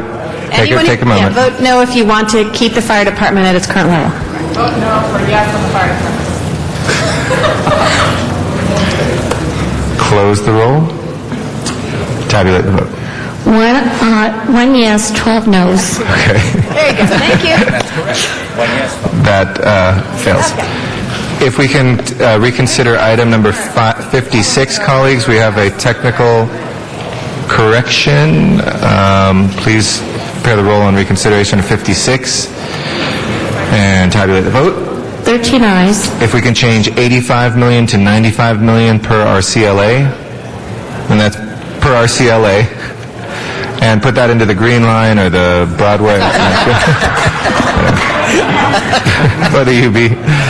No. If we could just change the 85 to 95 million, please. Without objection, let's go ahead and re-vote on that, prepare the roll, and tabulate the vote.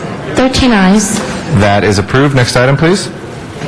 Next item is item number 92, and that was called special by Councilmember Labange. Tom Labange, 92. Thank you very much. Several positions are being deleted, members, including the Chief Park Ranger.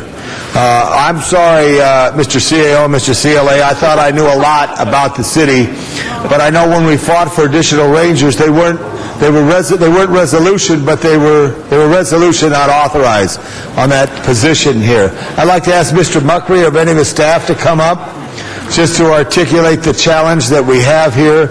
And I don't know how many positions this is, but all unfunded. How many positions is this, Ray?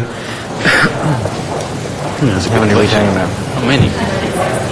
116? 116. All departments. In all departments. In all departments.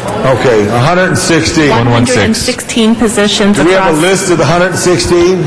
It's included in the CAO's supporting documents. Right, okay. Members, I don't think the Chief Park Ranger should be eliminated, so, at all. And I think it's real important, if we have a ranger program, that we should have a Chief Ranger. Mr. Muckery, could you articulate for me? Correct. The gist of this is we requested during the budget process that 66 classifications be kept in our budget without funding. The rationale being that for the park rangers and the chief park ranger, we would fund them from other savings, other vacancies. As I testified before, I'm keeping over 300 positions vacant today. But I also have other programs, elements that we do recurring throughout the year, including some maintenance functions. I want to keep those position authorities, not the funding, so that I can fill them when the funding becomes available. Otherwise, departments get caught in this hiring freeze mechanism, and it becomes very difficult to manage a department of our size without having some flexibility. The assurances I've given this committee and the council many times is that I will not overexpend money. I haven't this year, I didn't the year before, and even in this times, I won't do it next year, but a general manager does need the flexibility to manage his department around the needs as they occur throughout the entire 12-month period. So there are 66 classifications in Rec and Parks, and I think Sharon, and there's others in the other departments that were in the reports. They were all discussed during the budget process with the mayor's office. They were all in agreement during these discussions. We knew the funding wouldn't be there. That's the key. We knew the funding wouldn't be there, and we would just, as monies become available, then we would keep these positions funded. But on this issue here, the chief park ranger, would you say that's your highest priority?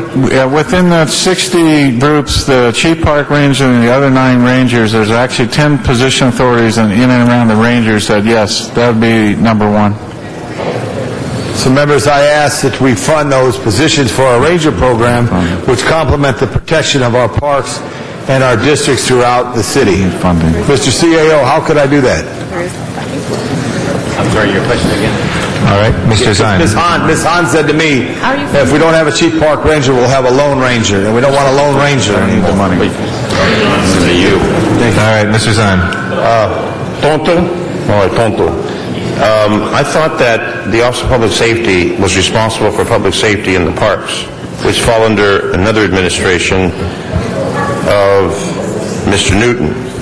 How do the Rangers connect with Office of Public Safety, or are they connected with Recs and Parks and not Office of Public Safety?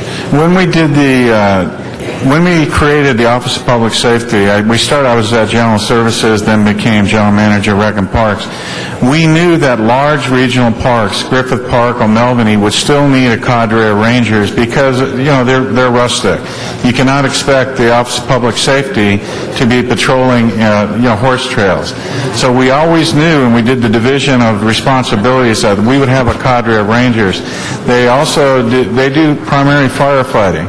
And these were the same people at the Griffith Park fire. They were also assisting when we had the Metrolink accident and the big fire. So we do need a cadre of park rangers for our large regional parks. Now, why can't we put them under Office of Public Safety like we have with the police department, the motorcycle, the helicopter, the SWAT team?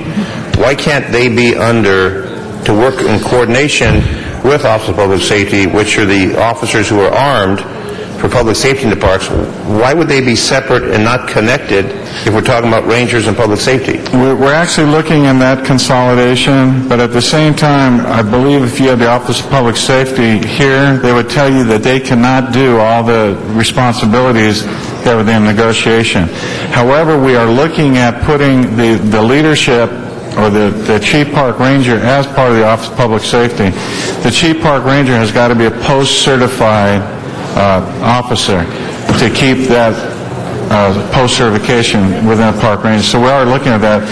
The park ranger, Chief Park Ranger, is one of 10 within there. So you've got one chief and 10? No, we have one. Within the group of people we're talking about is a Chief Park Ranger and 9 other rangers. We have approximately 28 park rangers currently within the department. But the Chief Park Ranger position, the 9 additional, are in this unfunded. They're in prior resolution authorities. All I'm asking is we keep that because they are necessary.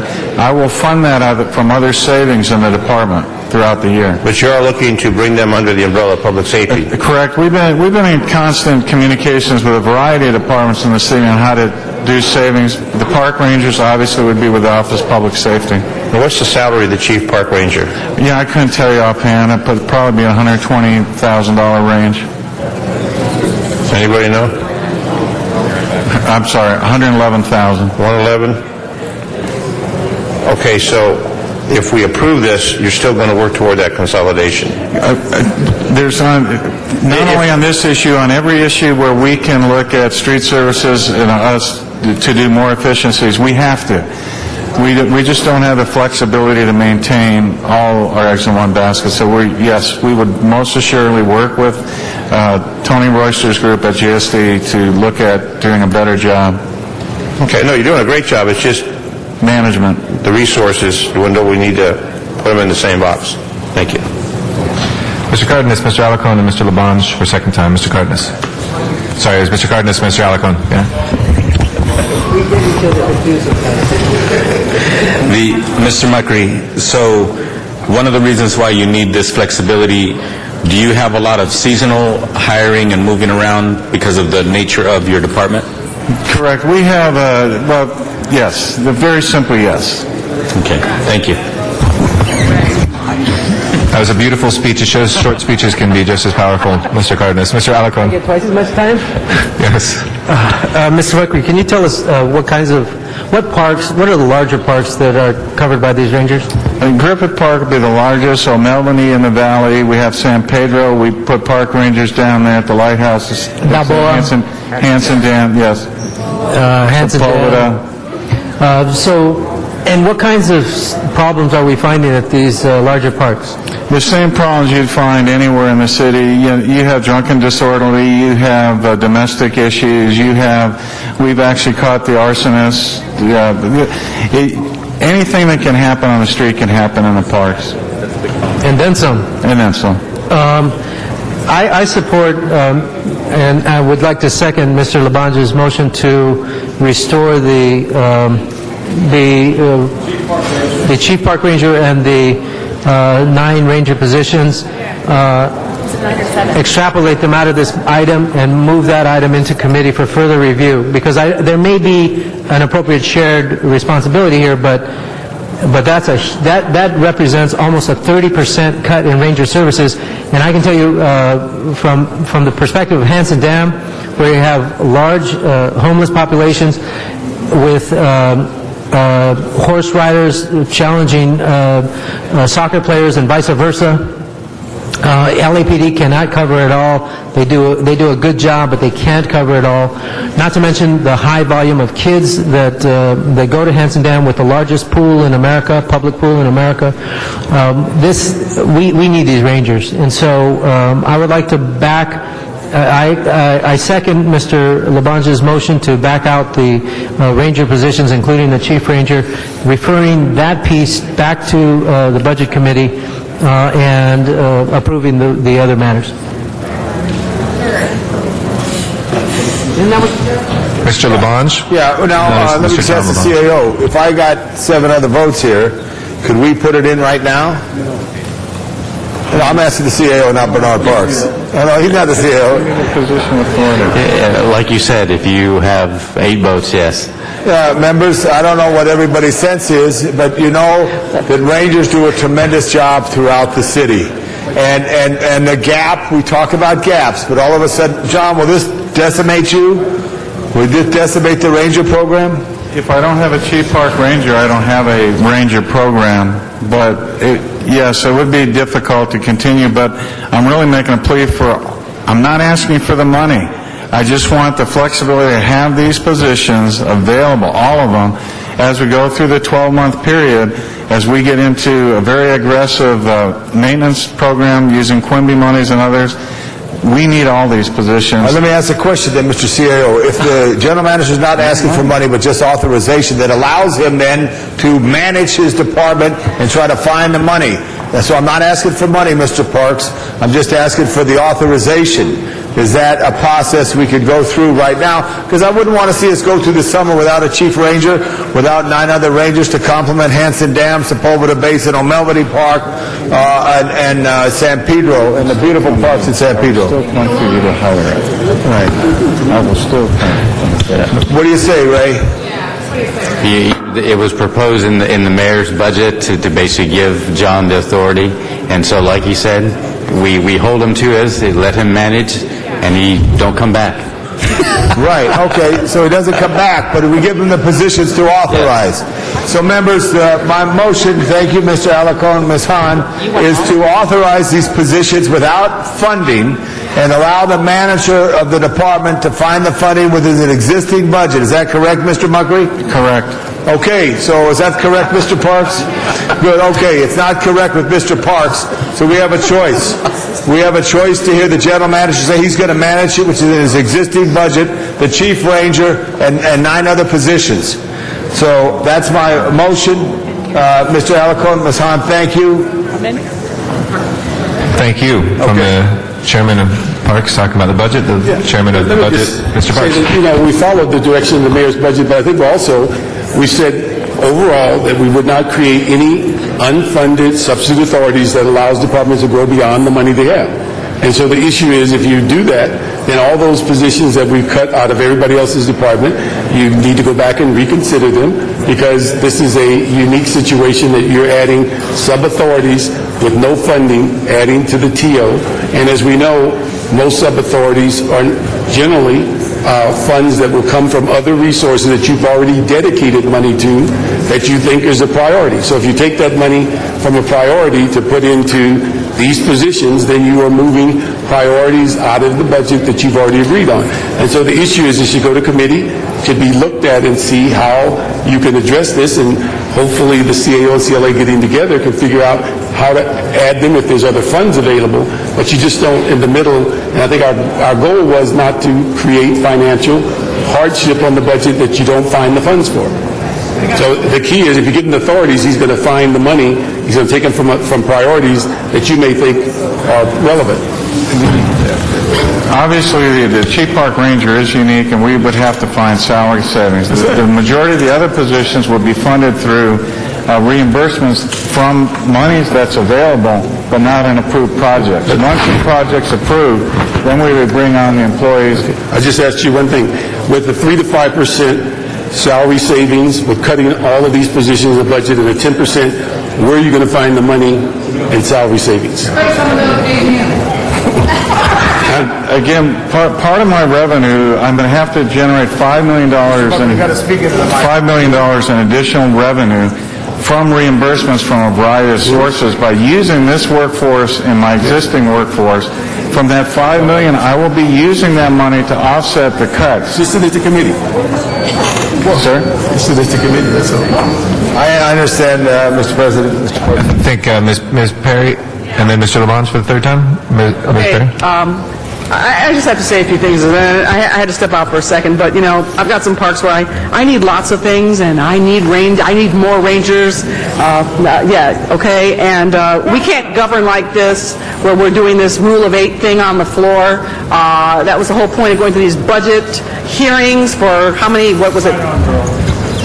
Because otherwise, and we might as well just break it loose. And, John, I wrote you 2 memos last week about everything that I needed over at South Park and over at Fred Roberts Park. And, I wish I had added a park ranger on there, because I need that too. I need for the step that I fell on 3 years ago and almost broke my ankle fixed. It has nothing to do with the budget.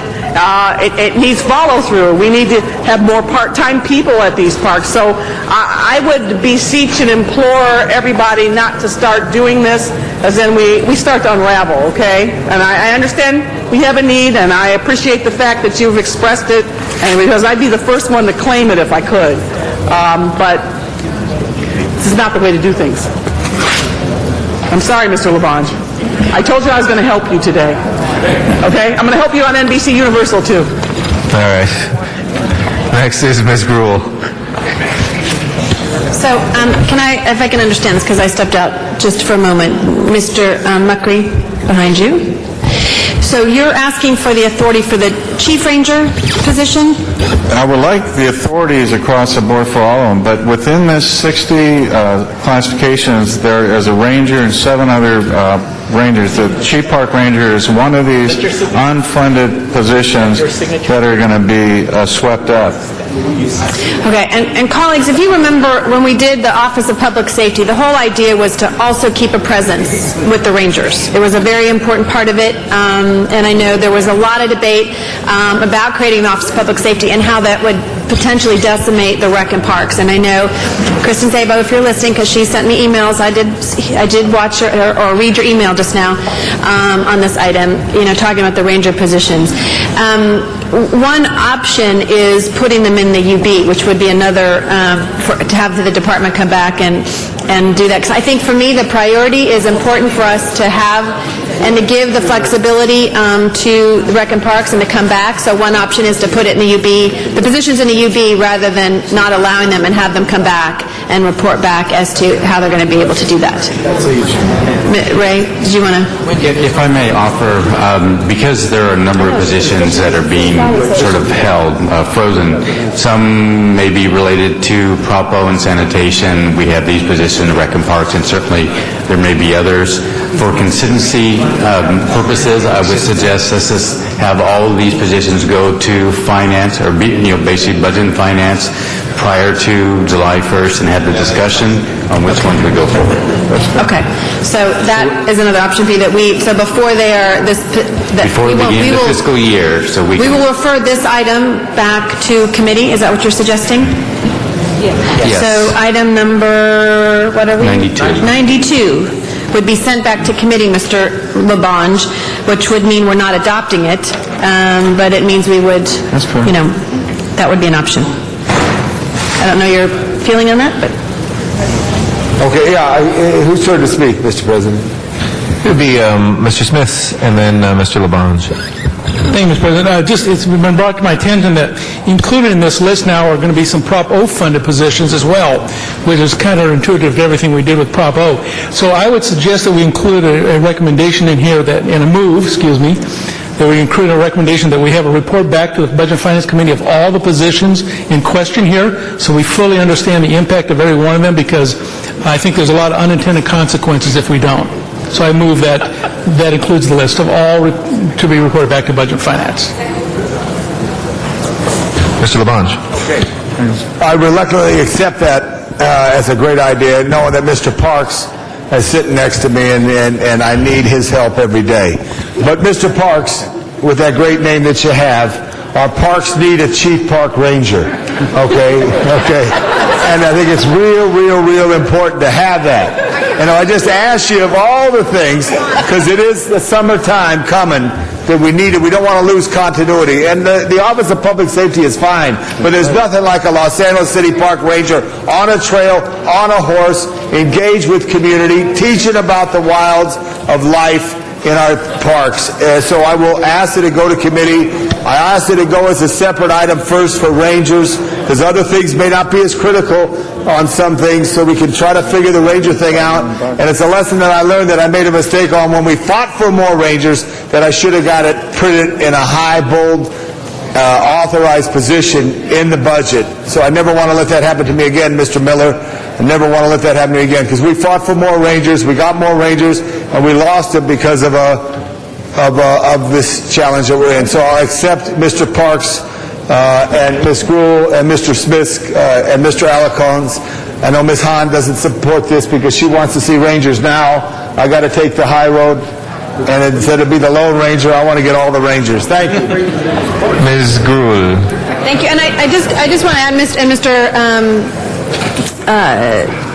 it's so late, sorry. Mr. Labange. Call me Tom. Tom. I know that name, yeah. Tom, you're right, and I want to give you kudos, because when we created the Office of Public Safety, we wanted to have rangers, and you even included that more to make sure there was that full aspect of it, and you're right, how it fell to the wayside. So if we can expedite that, Mr. Parks, as quickly as possible on those rangers, and I think as indicated prior to July 1st, so there's no change in service during that period of time, or lapse in service, sorry.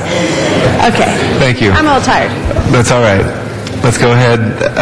As that has been reluctantly accepted, we're going to send those all to committee. Let's prepare the roll. And tabulate the vote. 14 ayes. So referred. Thank you. Next item. Next item is item number 94, and that was called special by Councilmember Parks. Mr. Parks, 94. 94?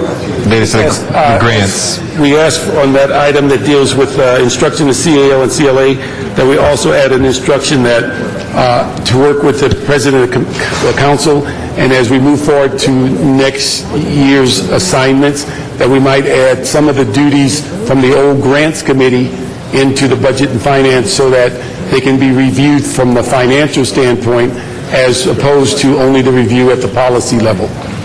Okay, we'll work together with you on that. Okay. And Ms. Gruhl? I just want to add, and just add on there, working with the Controller's Office on the cap rates. Just amendment to do that. And aeronautics, please. Okay.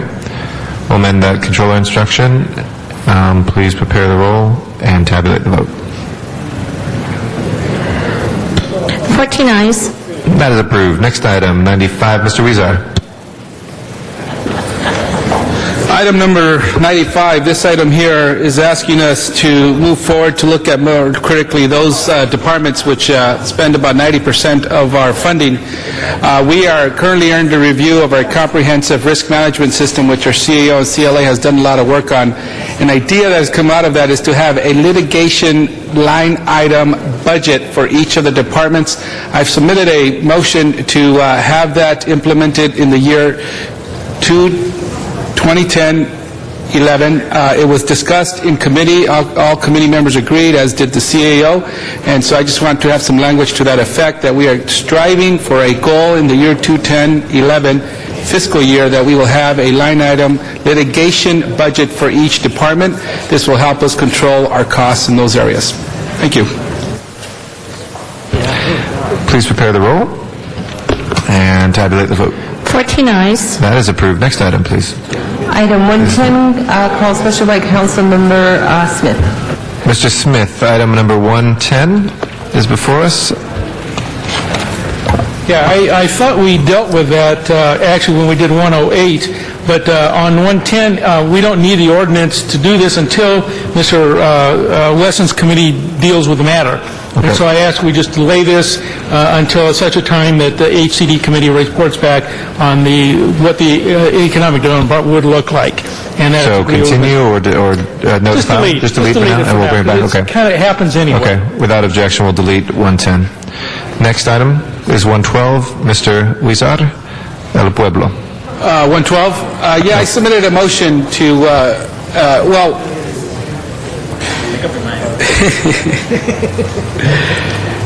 we have advised the general manager of the Pueblo that the committee and now the full council is very interested in looking at a new lease revenue generating structure at El Pueblo. As many of you know, there's been some concern that we are not charging as much as we should as a city for the leases that are at El Pueblo. Some people have actually advised me not to take this head on because a lot of other council members sitting in my position have not wanted to do that because it comes with a lot of, it's just tough. But I think the timing is right. We're facing a tough fiscal year next year. We've been very clear with the general manager. Thanks to the support of my colleagues on the committee, we've gotten a commitment from the general manager that come this December, we will have the leases finalized. What I proposed in a motion is to look at the possibility of saving 2 positions that have been cut, realizing that after December, we're going to have additional revenue coming in from the new structure on leases. But I would like to send this to committee to further discuss it since we haven't realized that revenue. It's a possibility, and I want to see how that could be worked out. But then again, I want to emphasize again that we have been subsidizing El Pueblo for many years. We hope to make it self-sufficient after we come up with new leases at El Pueblo that could help it realize its potential. On the other side, the city has to fulfill its commitment to maintain common areas, to make sure we are promoting that facility as much as possible. So, bottom line, we're going towards self-sufficiency at El Pueblo. I've submitted a motion that I'd like to send to committee. What would be the proper committee? Who oversees El Pueblo? Let's send it to Budget and Finance. Okay. Mr. Cardenas. Yep.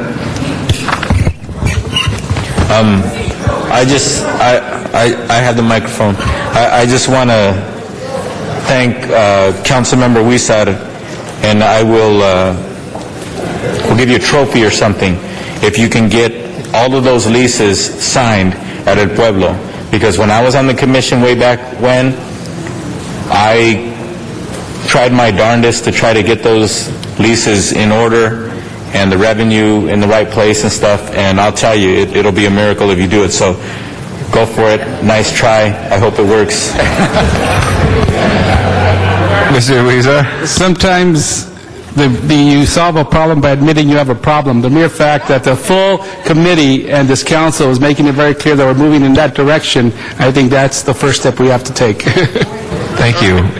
The now be-jacketed Mr. Labange. Thank you very much. Mr. Weezer, just a question. I think we should move it up to December 1st, only because it puts, it's 6 months from June 1st, and it puts pressure in the right place here. And Mr. Cardis, I remember when he was on the commission under Mr. Ryrd's administration, and it's been difficult. I think some of them pay $4.20 a square foot right now, and I think we've got to be fair, but I think we need to support the councilman of the district to bring up the right revenues to help make our birthplace the wonderful place that it is, if we could do it. So I would just ask, and then you have a fallback for December 31st.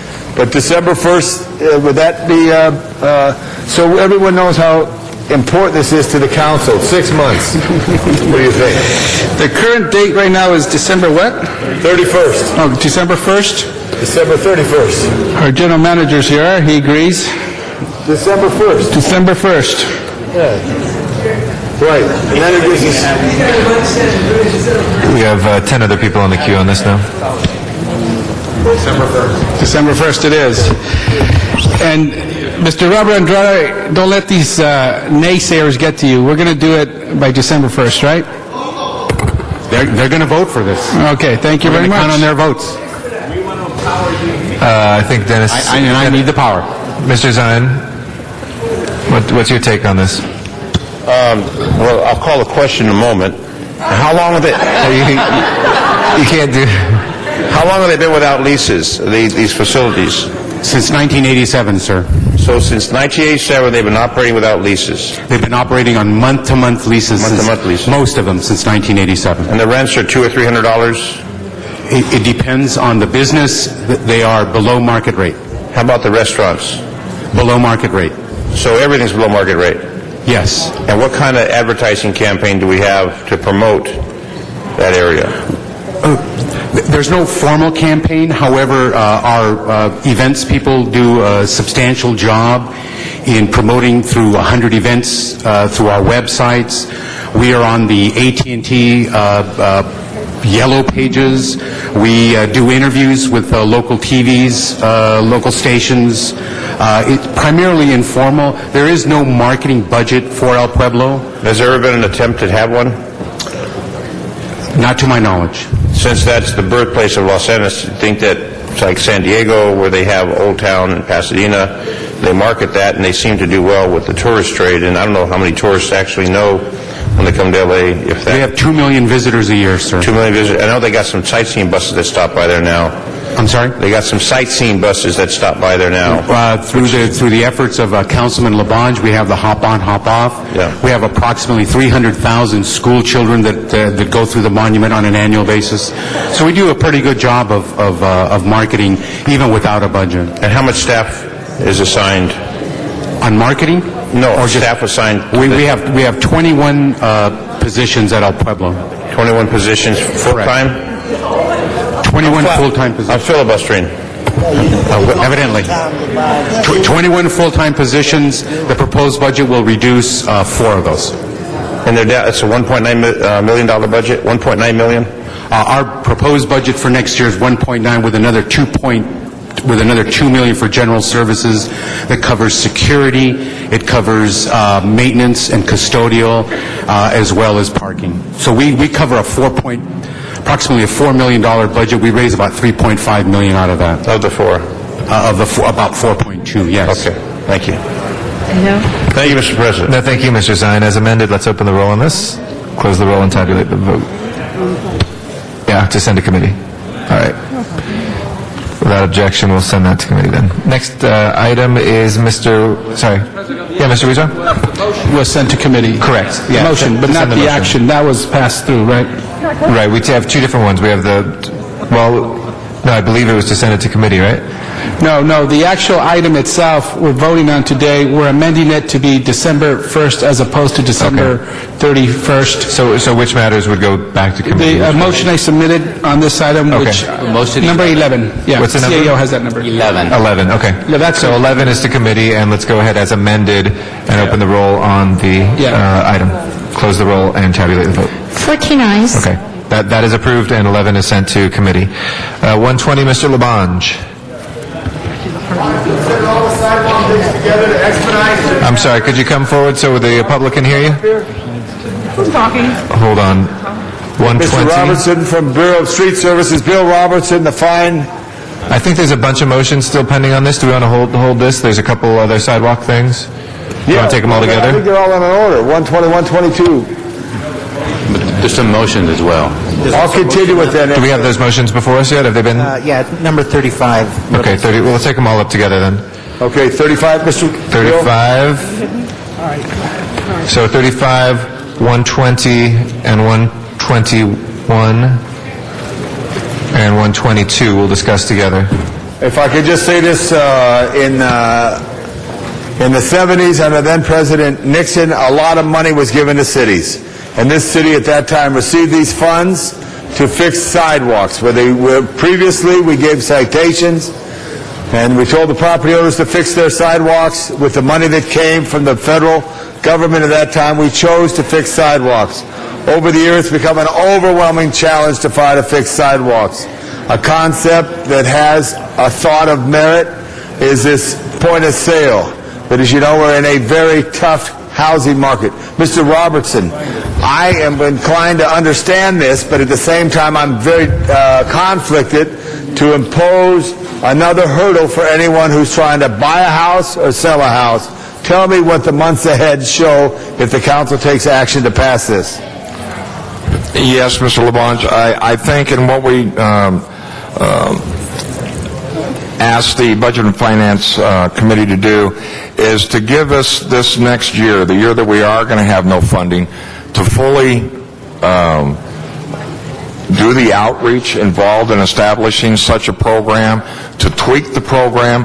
We have a good idea. We've been holding subcommittees with the real estate folks. The point of sale is a real opportunity for the City of Los Angeles to finally address a problem that we will never have the money to address. The backlog is $1.2 billion. We will never have the money to fully fund a sidewalk program that will actually do more repairs than what goes bad every year. So I think what we need to do, as this goes back to Public Works Committee now, we're going to make a recommendation that the ordinance be amended, because we feel that the amendment that was made back in '73 was done specifically to allow the city to use the federal dollars that came in for the old CETA program. So that would be our first step in just adjusting or amending the ordinance so that it goes back to the way it used to be. And then we will take this next year to fully vet it with the neighborhood councils, community groups, the real estate folks, and come up with a sidewalk proposal that will finally address this huge problem and get our sidewalks fixed. So, with that being said, that this would not implement, the law wouldn't change the 1st of July 2009, that you would have a program, if you sell a house, you'd have to fix your sidewalk. That's correct. Our goal is actually to have this ready for consideration by the council so that some type of a program could be implemented in the 2010-2011 fiscal year. Members, I think it's very important that we don't implement anything immediately, that we have a community process. I think, there's many talented general managers, but one of the most talented in working with neighborhood council is Bill Robertson. If we vet this through our neighborhood councils, the real estate industry, the brokers, the people who represent people who buy and sell homes, to figure a solution, just like when the struggle was on the gas shut-off valves on our discussion for building safety, just like the discussion on the sliding glass doors when we changed the ordinance to protect new homeowners from old glass. I think it's important to look at this as a potential possibility on all these issues. Knowing that it's going to come back in a year, I would support it. If we were implementing it right now, I couldn't support it because I think much more work has to be done before we do. Thank you, Mr. Robertson. Thank you. We have Ms. Perry and Ms. Hahn next. I'm okay. And remember, you're okay? Okay, Ms. Hahn? And we're discussing all the sidewalk ones together, so that includes the one you called special number 122. Me? Yep. So we're discussing 120, 121, 122. Thank you. Well, I'm glad to hear that we're not implementing this, because I really don't like this idea. And frankly, my office has been inundated with calls from homeowners, the real estate industry, particularly there's just so many, in my opinion, unanswered questions on how this would exactly work. I mean, I've been hearing from people, can you imagine you're in this terrible real estate market, you finally, get someone to bid on your house, you agree on it, you're going to sell it, and then you have to get your sidewalk fixed, and then you have to go to the city to get your sidewalk fixed. And then it's a backlog of 6 months, 7 months, 9 months. And, and it's very frustrating, because I don't think there's been a good program that we've actually outlined on this. So I really was going to vote no on this. I thought it was a bad idea, because there was just too many unanswered questions. And until we can figure out how to do this work quickly, or how we're going to allow homeowners to fix their sidewalks, and what contractors we're going to allow homeowners to use, because so far that's never been a part of our policy to sort of allow homeowners to do that. So I was going to vote no on this, but if you want to take a year and try to come back with the program, what needs to happen, and I know President Garcetti and I talked about this would be the perfect idea for stimulus money, to get $1 billion to come to Los Angeles to hire not only some of our city workers, but maybe extend that and hire some Conservation Corps young people, pay them to fix every sidewalk in the city of Los Angeles.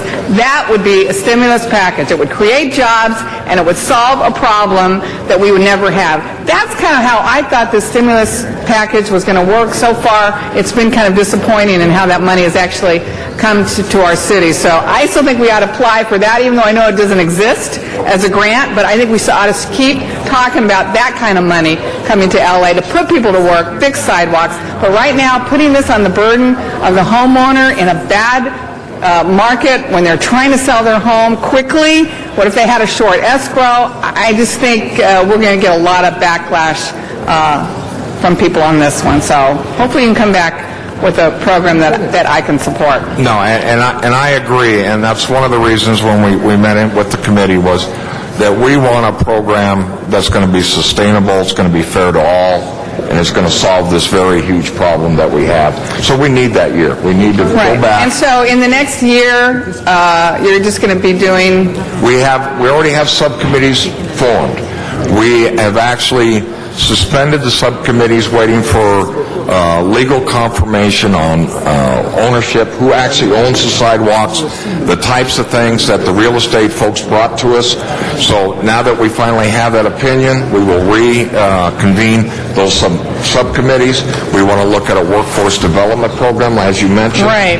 It's a huge opportunity. Huge opportunity. And if we can leverage stimulus money that may be available through either housing, CDD, or someone, we need to seize that opportunity. We ought to just keep applying for this grant, and at some point they'll actually create one that it finally fits into that category. So in the next year, we are suspending all sidewalk repair, and you're going to do the minimum, which is what?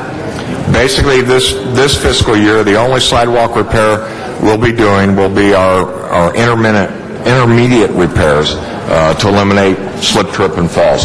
There will be no permanent sidewalk repair program. If there's funding identified through some other source, I will still have some resources available that on a case-by-case we can address them. And the 50-50 is being discontinued. That's correct. It's being discontinued also. Well, I introduced a motion on this, colleagues, that actually asks for alternatives to the point of sale for the repair of our sidewalks. So hopefully we can look at all sorts of options for this, because I'm not convinced yet that this is something I can support. That's one of the issues that the subcommittees are looking at. If not the point of sale, what type of program would work best? The city of Pasadena, they have a point of sale mandated. It took them 5 years to actually start the enforcement of the ordinance. So it took them a while to take a look at the ordinance, see the effect, and finally to get it implemented. So I think we need to take this year and come up with a good, solid plan that's going to work for everybody. But this would be a great citywide public works project to fix every sidewalk in the city of LA using some great stimulus money that would put people to work and solve one of our biggest problems. I'm still holding out for that. will be a popular issue. Mr. Zine, Mr. Weezer, Ms. Gruhl, Mr. I just Rosendahl, want to and say Mr. for our Parks. live home studio audience, it's 8 p.m., we're still here, and I want to call the question. Mr. Zine, is there an objection? I have no objection, but can I ask for a report back? Technically, you can't, but you can request it this side. I'm sure you could get it. Okay. But technically, we can only... we have multiple items here, folks, so we'll go through each one of them. But is there any objection to calling the question first? Okay. Yes, there is? Okay. So this will require 10 votes. Please open the roll, close the roll, and tabulate the vote. 10 ayes, 4 noes. The question is called. So we have a number of items before us. The first one is item number 120, which is to refer to the Public Works Committee the ordinance for preparation of point-of-sale policy. Okay? We'll take that one first. Vote now. I'm going to vote now. Please open the roll, close the roll, and tabulate the vote. 12 ayes, 2 noes. Okay? That passes. 121 is the next one, to present an ordinance to amend the municipal code to transfer responsibility for repairing damaged sidewalks fronting private property from the City of LA to the property owner. Please open the roll, close the roll, and tabulate the vote. 12 ayes, 2 noes. That is approved. 122. And this is to prepare an ordinance that the sidewalks shall be repaired at the cost of the property owner prior to the sale. Please prepare the roll and tabulate the vote. 11 ayes, 3 noes. That is approved. And then there was... Yep. Ordinance will actually come back to us. Yeah, the ordinance, this is not approving it. This is not the final just vote. drafting. This is asking them to draft it. Point of... No, it won't change the vote. Sorry, on that last one? Yes, yeah, on the last one. Okay. We'll record Mr. Smith as a no on that last one. And do we have one other sidewalk item? Motion 35 is the last one, colleagues. And you got a copy of 35? 35 would report back to council on alternative options to the point of sale. Okay? Please open the roll, close the roll, and tabulate the vote. 14 ayes. Okay, so we'll get the draft ordinances and other options back together, colleagues, just to be clear. Okay, next item is item number 125, Ms. Hahn. I'm good. Okay, let's prepare the roll and tabulate the vote. 14 ayes. Next is 130, Mr. Cardenas. Yes, amendment number 33 has been passed out, and I just wanted to let everybody know that it was CAO, CLA to report back, but now it includes the personnel, city attorney, and the affected departments to facilitate a report within 21 days, not 30. And the reason why I have to say 21 days, I know we're all tired. We're just going through this budget process. I know staff still has a lot of work to do over the next few days, but we're talking about consolidating these smaller commissions and departments, and that means come July 1st, which is less than 45 days from now, it's going to be a new world order with all of these responsibilities within these various commissions and departments. So I just wanted to make sure that you understood that it's we're asking to report back in 21 days instead of 30, so we have at least 3 weeks or so-ish in order to make the final determinations as to what this new world order is going to look like for these smaller departments. Okay? Ms. Hahn? On this one? Yeah. Thank you. My question would be, I know this is probably the right time to do this, consolidate these departments. One of the things I'm concerned about, I don't know if the mayor's person wants to relieve my anxiety, but one of the things I'm most concerned about is the impact that this will have on the special task forces that are out there working with LAPD to help reduce crime. The Watts Gang Task Force, I have one in Wilmington, Harbor City, Harbor Gateway,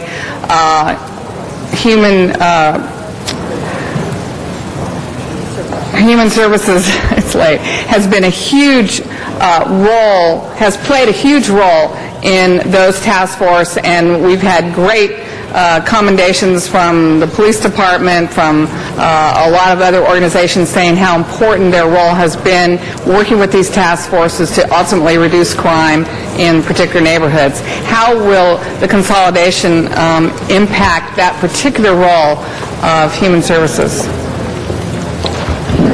Ben Ceja with the Mayor's Office. I can't say for sure what the ultimate impact on each and every one of those task forces that the Human Relations Commission currently sits on will be. But I can say that with the three departments, the three small commissions being consolidated, there's going to have to be a reprioritization of the services that are currently provided by each. I think the focus will be on the policy areas that has kind of been, we have seen the shift for the Commission on the Status of Women has shifted from direct program delivery to policy areas, and I think that's going to be one of the focuses of this new department is on the specific policy areas. As far as the direct delivery of services and their roles in providing services, I think with the additional staff that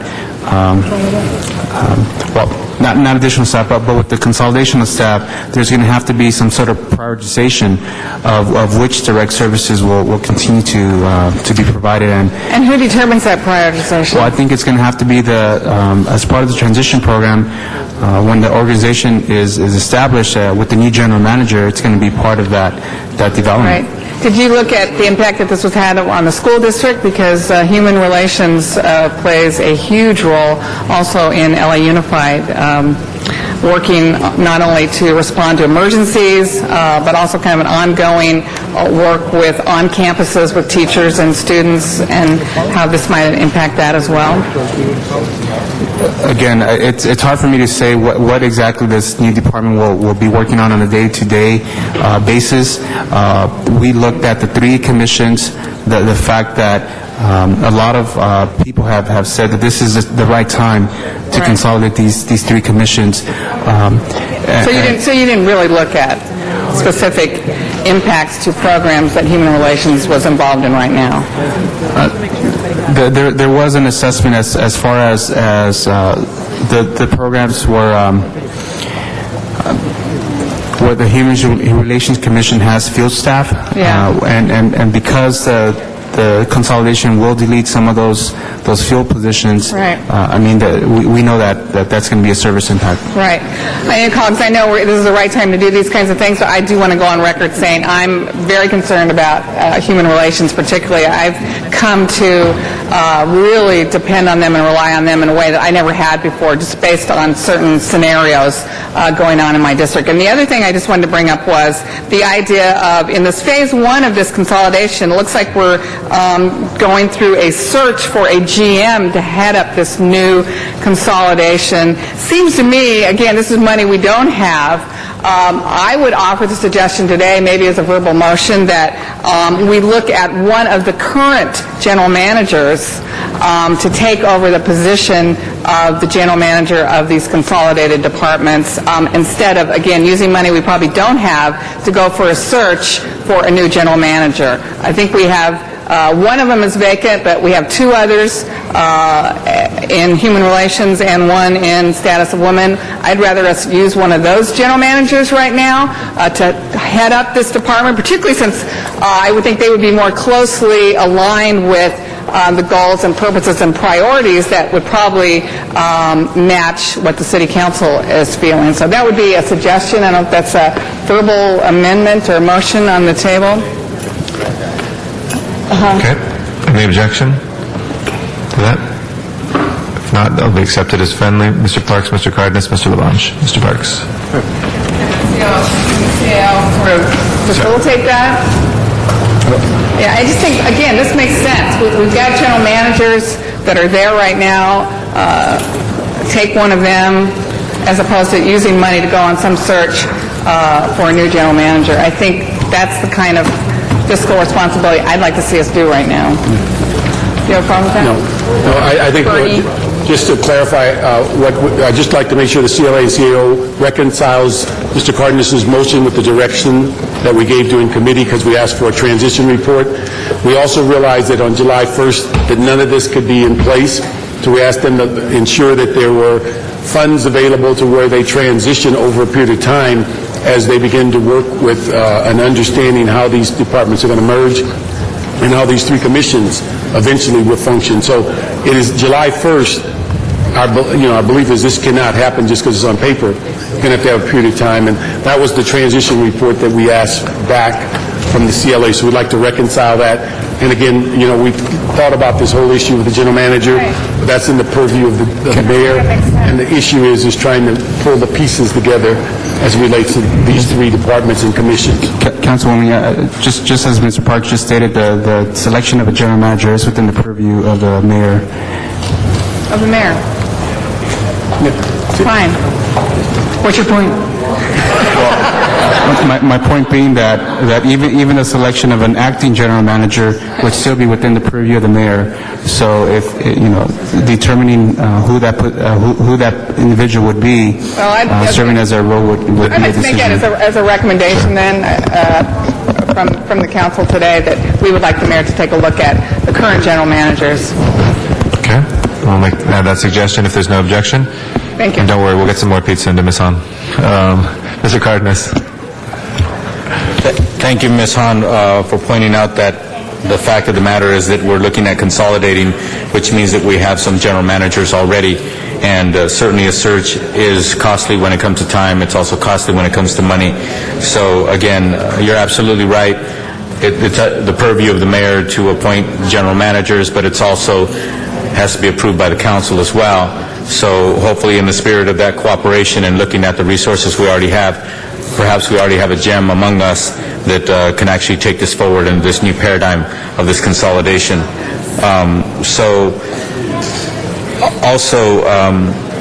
As Mr. Parks reminded me that there were instructions already from the Budget Department, and if you look at my motion, it talks about reporting to the Budget and Finance Committee as well when it comes to the 21 days. And also, if in that report, if you could give, the Mayor's Office could give a report to us about how the process is coming along, about what you're going to do in the interim, how we're going to handle this in the interim, because there's going to be an interim period no matter what, unless for some reason there's somebody who already knocked on our door and already said they want the job and they're awesome. There's going to be an interim period, so we're going to need that transition. These are very, very vital services. Ms. Hahn pointed out very clearly that her district is very much supported by the Human Relations Commission. I think just this morning there was 250 kids protesting at Santee, Santee School, and the LAUSD wasn't exactly able to handle it very quickly. They always count on the Human Relations Commission to step up and to help out. They do a lot of work behind the scenes. There's a lot of us who don't even see the work that they do, but I think it's important for us to understand that these are critical resources. The Human Relations Commission is critical, especially when it comes to our most challenged communities. So it's really important that we not just look at this as a paper transition, but we look at it as not losing services in the interim and making sure that we handle this as clearly as possible before July 1st. Thank you. Thank you, Mr. Labange, and then Mr. Labange. Amendment, I wouldn't mind if it looks and it makes sense for the mission that these become offices of the mayor's office. These all originated, Mr. Park says no, these all originated in the mayor's office under Tom Bradley. And Tom Bradley was very effective in using these offices of children, youth, and family, or using the office of the aging, or office of a variety, office of human relations. I think it would be something to study and look at if it would reduce the cost and increase its effectiveness. I have no problem, Richard, you were in the mayor's office. I have no problem having the office of the mayor have some responsibility here. So I'd like a friendly amendment to study if these transferred back to offices within the mayor's office. You don't think so, Mr. Smith? Mr. Smith doesn't think so. Mr. Parks doesn't think so. There's 14 of you left, if I can count right. I did that on purpose. Mr. Cardenas. Mr. Cardenas. Right. I remember. No, was that a statement or amendment by Mr. Labange? Good question. You were just posing it as a question. I'd like a second to ask if they're going to study this, study if it would be transferred back to offices in the mayor's office. Believe me, if you get a call from the mayor of any city, and I'm the mayor's office of Children, Youth, and Family as opposed to a department, I think your response will be greater. And also, there's a focus that could be there. I'll tell you what, if I may, that we will include some history. History. There you go. A matter when we report back on transition plan, but I think our recommendation would Great idea. form that these functions not go back in the mayor's office, and we have a... But Okay. Great attention span, Ray. It's real late and you're sharp as a tack. Thank you. All right, thank you. With that, we have his recommendations before us. We have Mr. Labange's motion. Should we take? It was just a recommendation. Okay, the report back. Got you. Let's prepare the roll and tabulate the vote. 14 ayes. All right. Next is 131 and 132. Yes, Ms. Gruhl. For a point of personal privilege. Oh, yes, of course. I'm sorry, Ms. Gruhl, please. It's a very important announcement. Thomas and Dean, this is an annual thing. Thomas and Dean are watching at home. Thomas is about ready to go to bed. So if we could all say, good night, Thomas, okay? 1, 2, 3. Good night, Thomas. Okay, thank you. Don't forget to hug your mother in the morning. That's right. Does he need a razor? Mr. Cardenas. Item 130 and 131. Sorry, we'll take 130 first. Sorry, 131, 132, ITA items. We had them up wrong. It's 131, 132. 130 and 131, or all three? No, 131 and 132, the two ITA ones. Yeah, I'm sorry, 131, 132. Yes, thank you. On this one, I just wanted to add that to amend the Budget Committee's recommendations to expand the uses for the management, operation, and maintenance of IT system as needed at the direction of the General Manager, and also introducing amending language in 16073 of the TDA to include provisions that allow funds to be used to manage, operate, and maintain IT systems as needed at the discretion of the General Manager, subject to approval of the Council. That's the fund that we collect from what is traditionally the cable companies, the 1% and the 5%, the TDA account, just to make sure that we understand that we haven't adjusted that language in many, many years, and I think it's appropriate for us to adjust it in that fashion so that they can have better discretion of utilizing the money appropriately. Okay. 130, 131, 132. 132. All right. Let's go ahead then and please open the roll. Close. Yeah, it's verbal. Verbal amendment. Close the roll. That was verbal, yes. And tabulate the vote. 14 ayes. Okay. Colleagues, that finishes the regular items. We now have the motions before us, which are the packets before us. We have 41 total, of which a number have been, I think, dispensed of, so we probably have about 35 or so. If we can start with item... The clustering, yes it was. Number 2. Okay. Item number 2 is a Gruhl motion. It's a report back on the results of the Central Library Parking Validation Program. It's compliant with the fiscal policy, no impact. Anybody wishing to... Is this cue for this item? Mr. Zine, Mr. Weezar, Ms. Gruhl, Mr. Rosendahl, Mr. Parks, do you want to speak on this? On number 2? Okay. Anybody want to speak on this item? Just raise your hand if you do. I've got a big queue. Okay.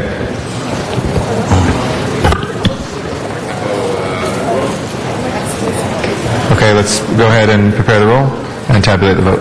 14 ayes. Okay, motion 2 is approved. Yeah. Item clarification on item. I think pretty sure 142 was called special. We did that earlier. Remember, Mr. Labange clustered the two Rec and Parks ones together. Okay. Yeah. Thank you. Okay. Let's take up item 3. I'm sorry. That was already approved. So 4. Yeah. Item number 4 is instruction to the Police Department to report to Budget and Finance and Public Safety on the deployment strategy for MacArthur Park Safer Cities Initiative. There's no fiscal impact. Okay. Anybody want to be heard on this? Not, we'll prepare the roll and tabulate the vote. 14 ayes. It's approved. Next item, number 5, please. Item number 5 is restoring resolution authority for 2 positions to be reimbursed by LA River grants. There's no general fund impact. Okay. If nobody wishes to be heard, let's go ahead and prepare the roll and tabulate the vote. 14 ayes. Motion 5 is approved. Next item, 6. Okay. 1 second. I think... Bureau of Engineering. Increase in 5 or decrease? I think we need a technical adjustment on 5. It's to restore 4 regular positions? Increase, yes. Okay. Item number 6 is restoring funding for the Bureau of Engineering for positions to be funded from the Sewer Construction and Maintenance Fund and reversing the proposed Human Resources consolidation in the Board of Public Works. Okay. Anybody wishing to be heard on this? And it's also related to item 28. Let's look at 28B. Yeah.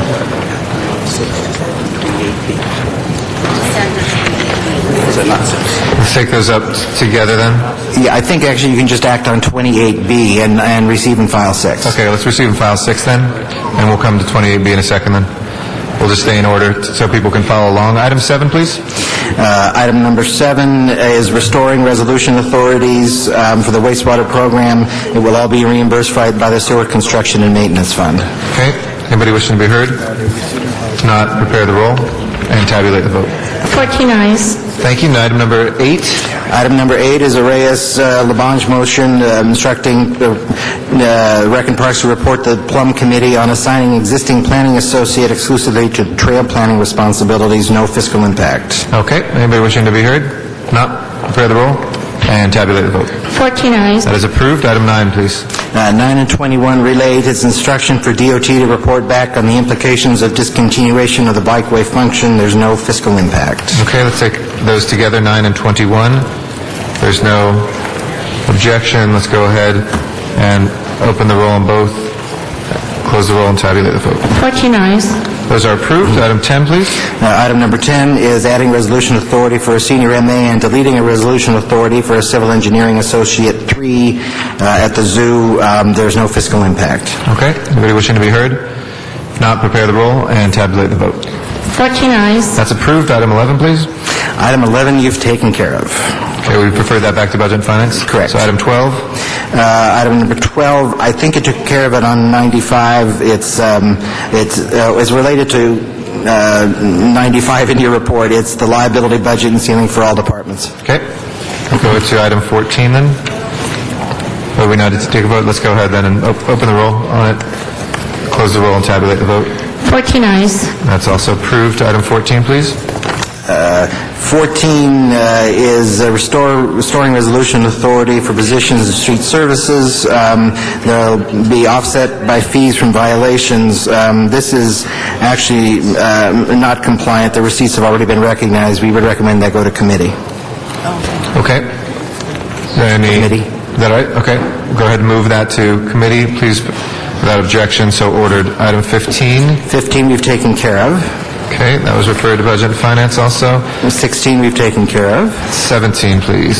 17 we've taken care of. It was referred to committee. 18. 18 is funding for Channel 36 for public access programming, and its total change in funding is $300,000. Well, there's no fiscal impact? That was an oversight? It is a technical correction. Yeah, technical correction. Inadvertently admitted. Okay. Yeah. Anybody wishing to be heard on that? If not, please prepare the roll and tabulate the vote. 14 ayes. That's approved. Item 19. Item 19 is a Alacon motion instructing that a one-time cash offer be put forth. We would recommend that be referred to EERC. Okay. Anybody wishing to be heard on this? If not, we'll work with the mayor to place that on the ERC agenda. We have a ERC meeting scheduled tomorrow? No. Okay. So that'd be probably for next week or later this week, depending on whether the mayor calls a meeting. Okay. Without objection, we'll refer that to the ERC. Yeah, Mr. Alacon? That's a question. If these are non-rep employees, why are we referring to ERC? Usually, any personnel matters that deals with compensation goes to ERC, whether they're non-rep or representative. Why? Why not go to personnel?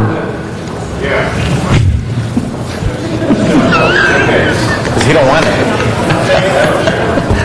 I mean, I think the one thing, that we don't want to separate them from all the others. I think it'd be best if we go forward. I think that's exactly the problem. If we can get them to agree, we might get the others to agree. But why are you lumping them all together?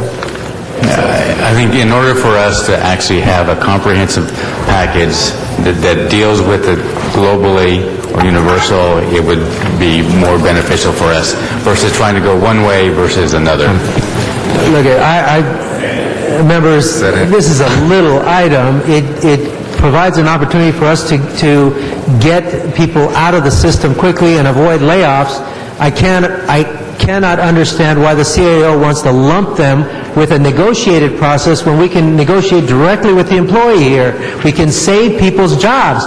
You have not been able to get a negotiation process in place at the table or get agreement at the table, and yet where we don't have to go to the table, you don't even want to give it a try.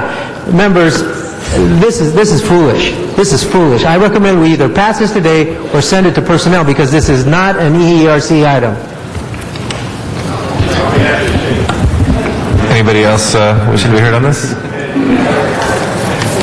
Mr. Labange? Mr. Parks first. We just had an item similar to this in the city attorney in personnel directed to go to EERC, so we might just be creating a circle we don't need to go into. Pardon? I know, but I said all I can advise you on what they told us there. They dealt with an issue that we thought was a personnel issue, and they came up and clearly sent all 2 or 3 of them to EERC. So. Mr. Cardenas? Yes.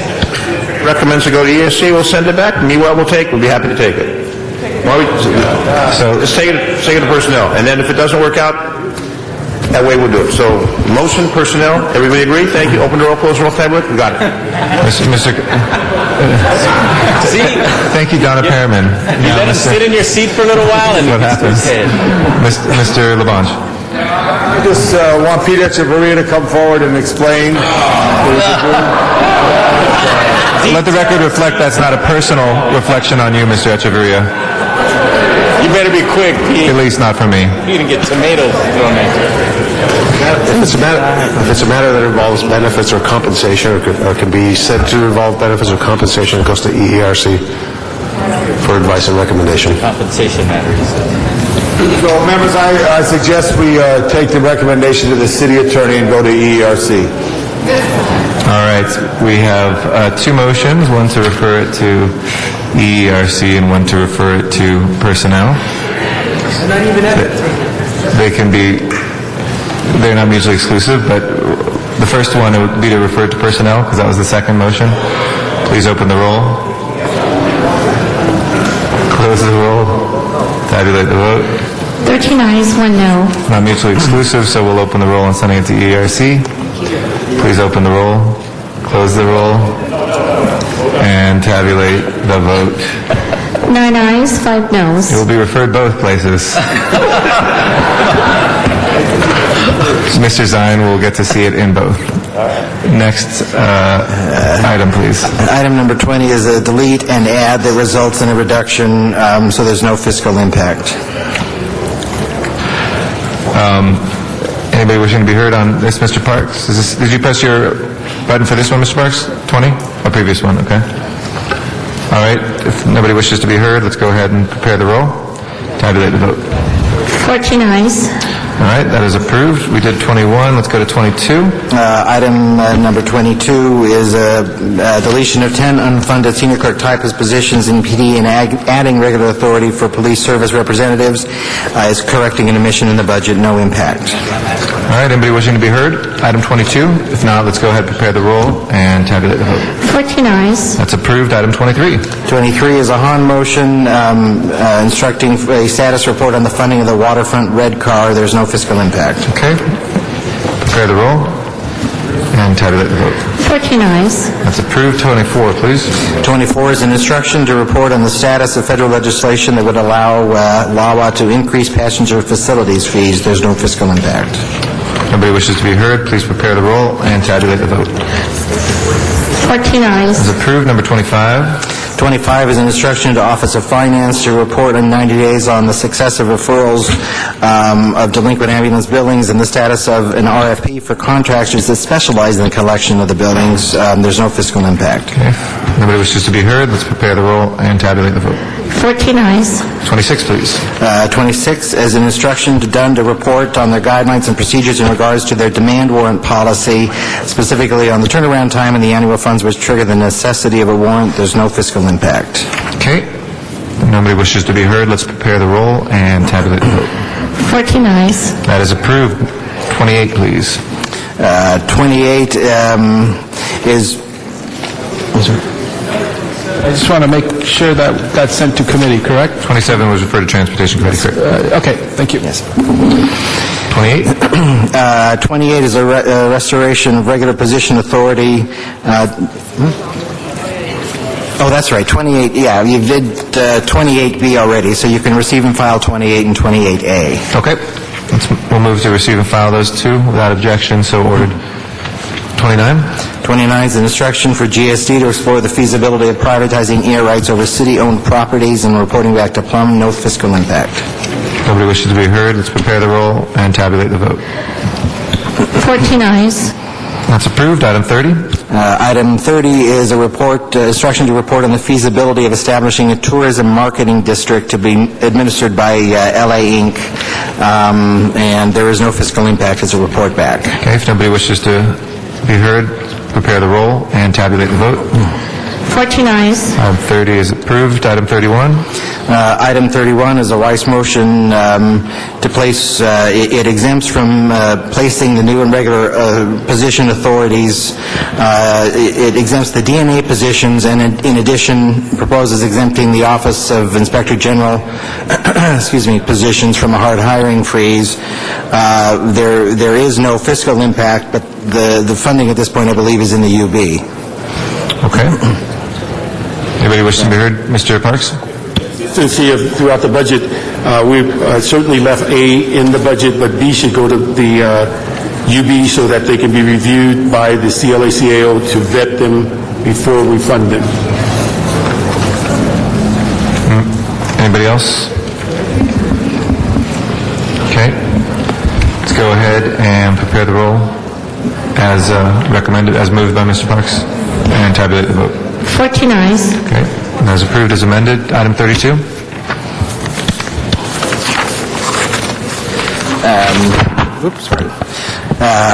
Item number 2 is an allocation of $2 million in Citywide Recycling Trust Fund. It's essentially a change in accounts. There's no fiscal impact in the Citywide Recycling Trust Fund. Okay. Anybody wishing to be heard on this? Not? Prepare the roll. Tabulate the vote. 14 ayes. That is approved. Item 32. Item 33, please. 33 you've taken care of. That's correct. Item 34. Item 34 is a request to present an ordinance to change the uses of pipeline franchise revenue funds to be similar to the street furniture revenue fund. Okay. Anybody wishing to be heard on this? Committee? Mr. Parks moves it to committee. Any objection? Without objection, we'll send that to Budget and Finance. Next item, 35. Item 35 you've taken care of. Okay. 36. You've taken care of 36. 37. 37 is instruction to Bureau of Street Services to report back on having a DWAP contract to provide street tree trimming services. No fiscal impact. Okay. Without objection, we'll open the roll, close the roll, and tabulate the vote. 14 ayes. That is approved. Item 38. Item 38. I'm sorry, Mr. Weezer? 36. That was also committee? Yes.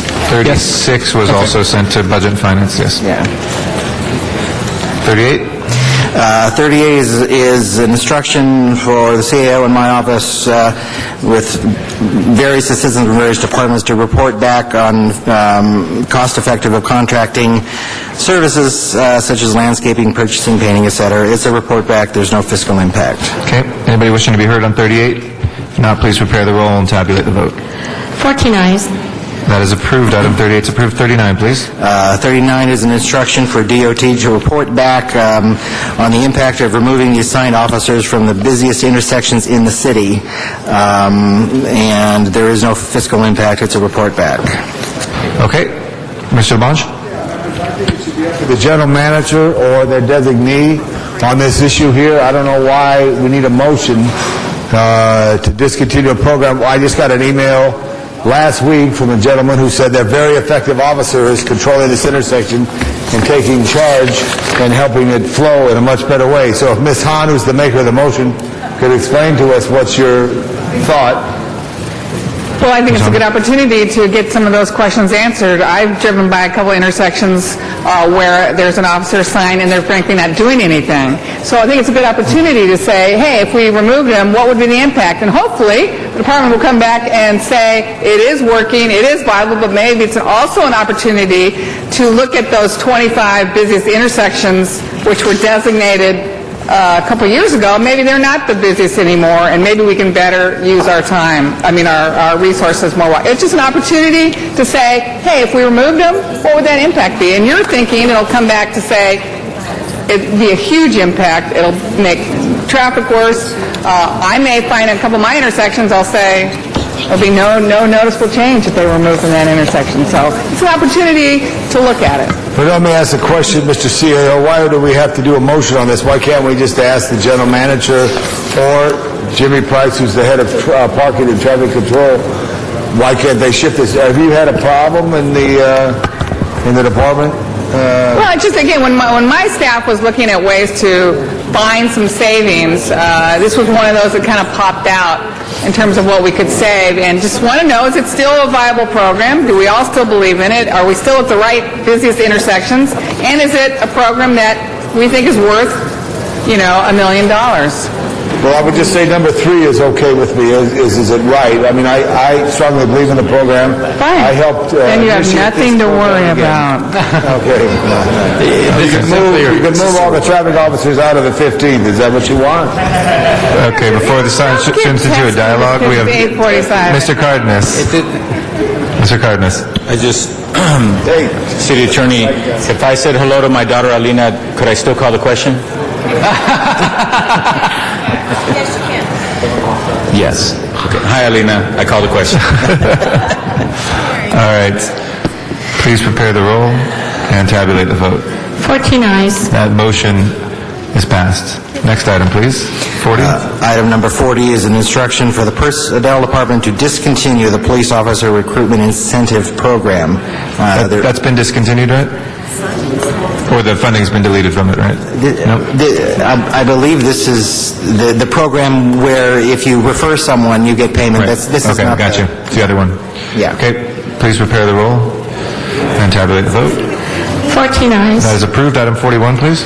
Item number 41 is an instruction for my office to come back with a policy on how AB 1290 funds can be borrowed and repaid, and to report to the Budget and Finance Committee. Report back with no fiscal impact. Okay. Anybody wish to be heard on this? If not, please prepare the roll and tabulate the vote. 14 ayes. Item 42. Item number 42 is a restoration of 17 positions in the Sewer Construction and Maintenance Fund. They are all special funded. There is a technical change on 42. Rather than the sanitation increase, it should be contract administration increase. Okay. Anybody wishing to be heard? If not, please prepare the roll and tabulate the vote. 14 ayes. As approved. Motion number A, please. Motion number A is essentially, these are the two closing motions. They are motions that essentially instructs our offices to amend the reserve fund according to your actions today and report back with the budget resolution. Okay. Anybody wishing to be heard on A and B? Before we vote, if we can take them up together, I just want to thank the members of our Budget and Finance Committee for their incredibly diligent work, the superior staffing from our Chief Legislative Analyst's Office and our City Administrative Officer. Thank the mayor for their staff and the entire time as well, and all of our city departments. And thank you all for a very productive, long day, but a very vigorous one. We will, sorry? Yeah, it'll not be casual day tomorrow again, but you can dress like Mr. Zine if you want. Tie kind of on. All right, so noted. Let's go ahead and prepare the roll on A and B and tabulate the vote. 14 ayes. Mr. Labange? I just want to thank you very much, and I want to thank you for crossing the country, Mr. Garcetti. My pleasure. Very special to do that. Thank you, Mr. Parks. Fingers away. Thank you. Thank you all very much. This meeting of the Los Angeles City Council. Is there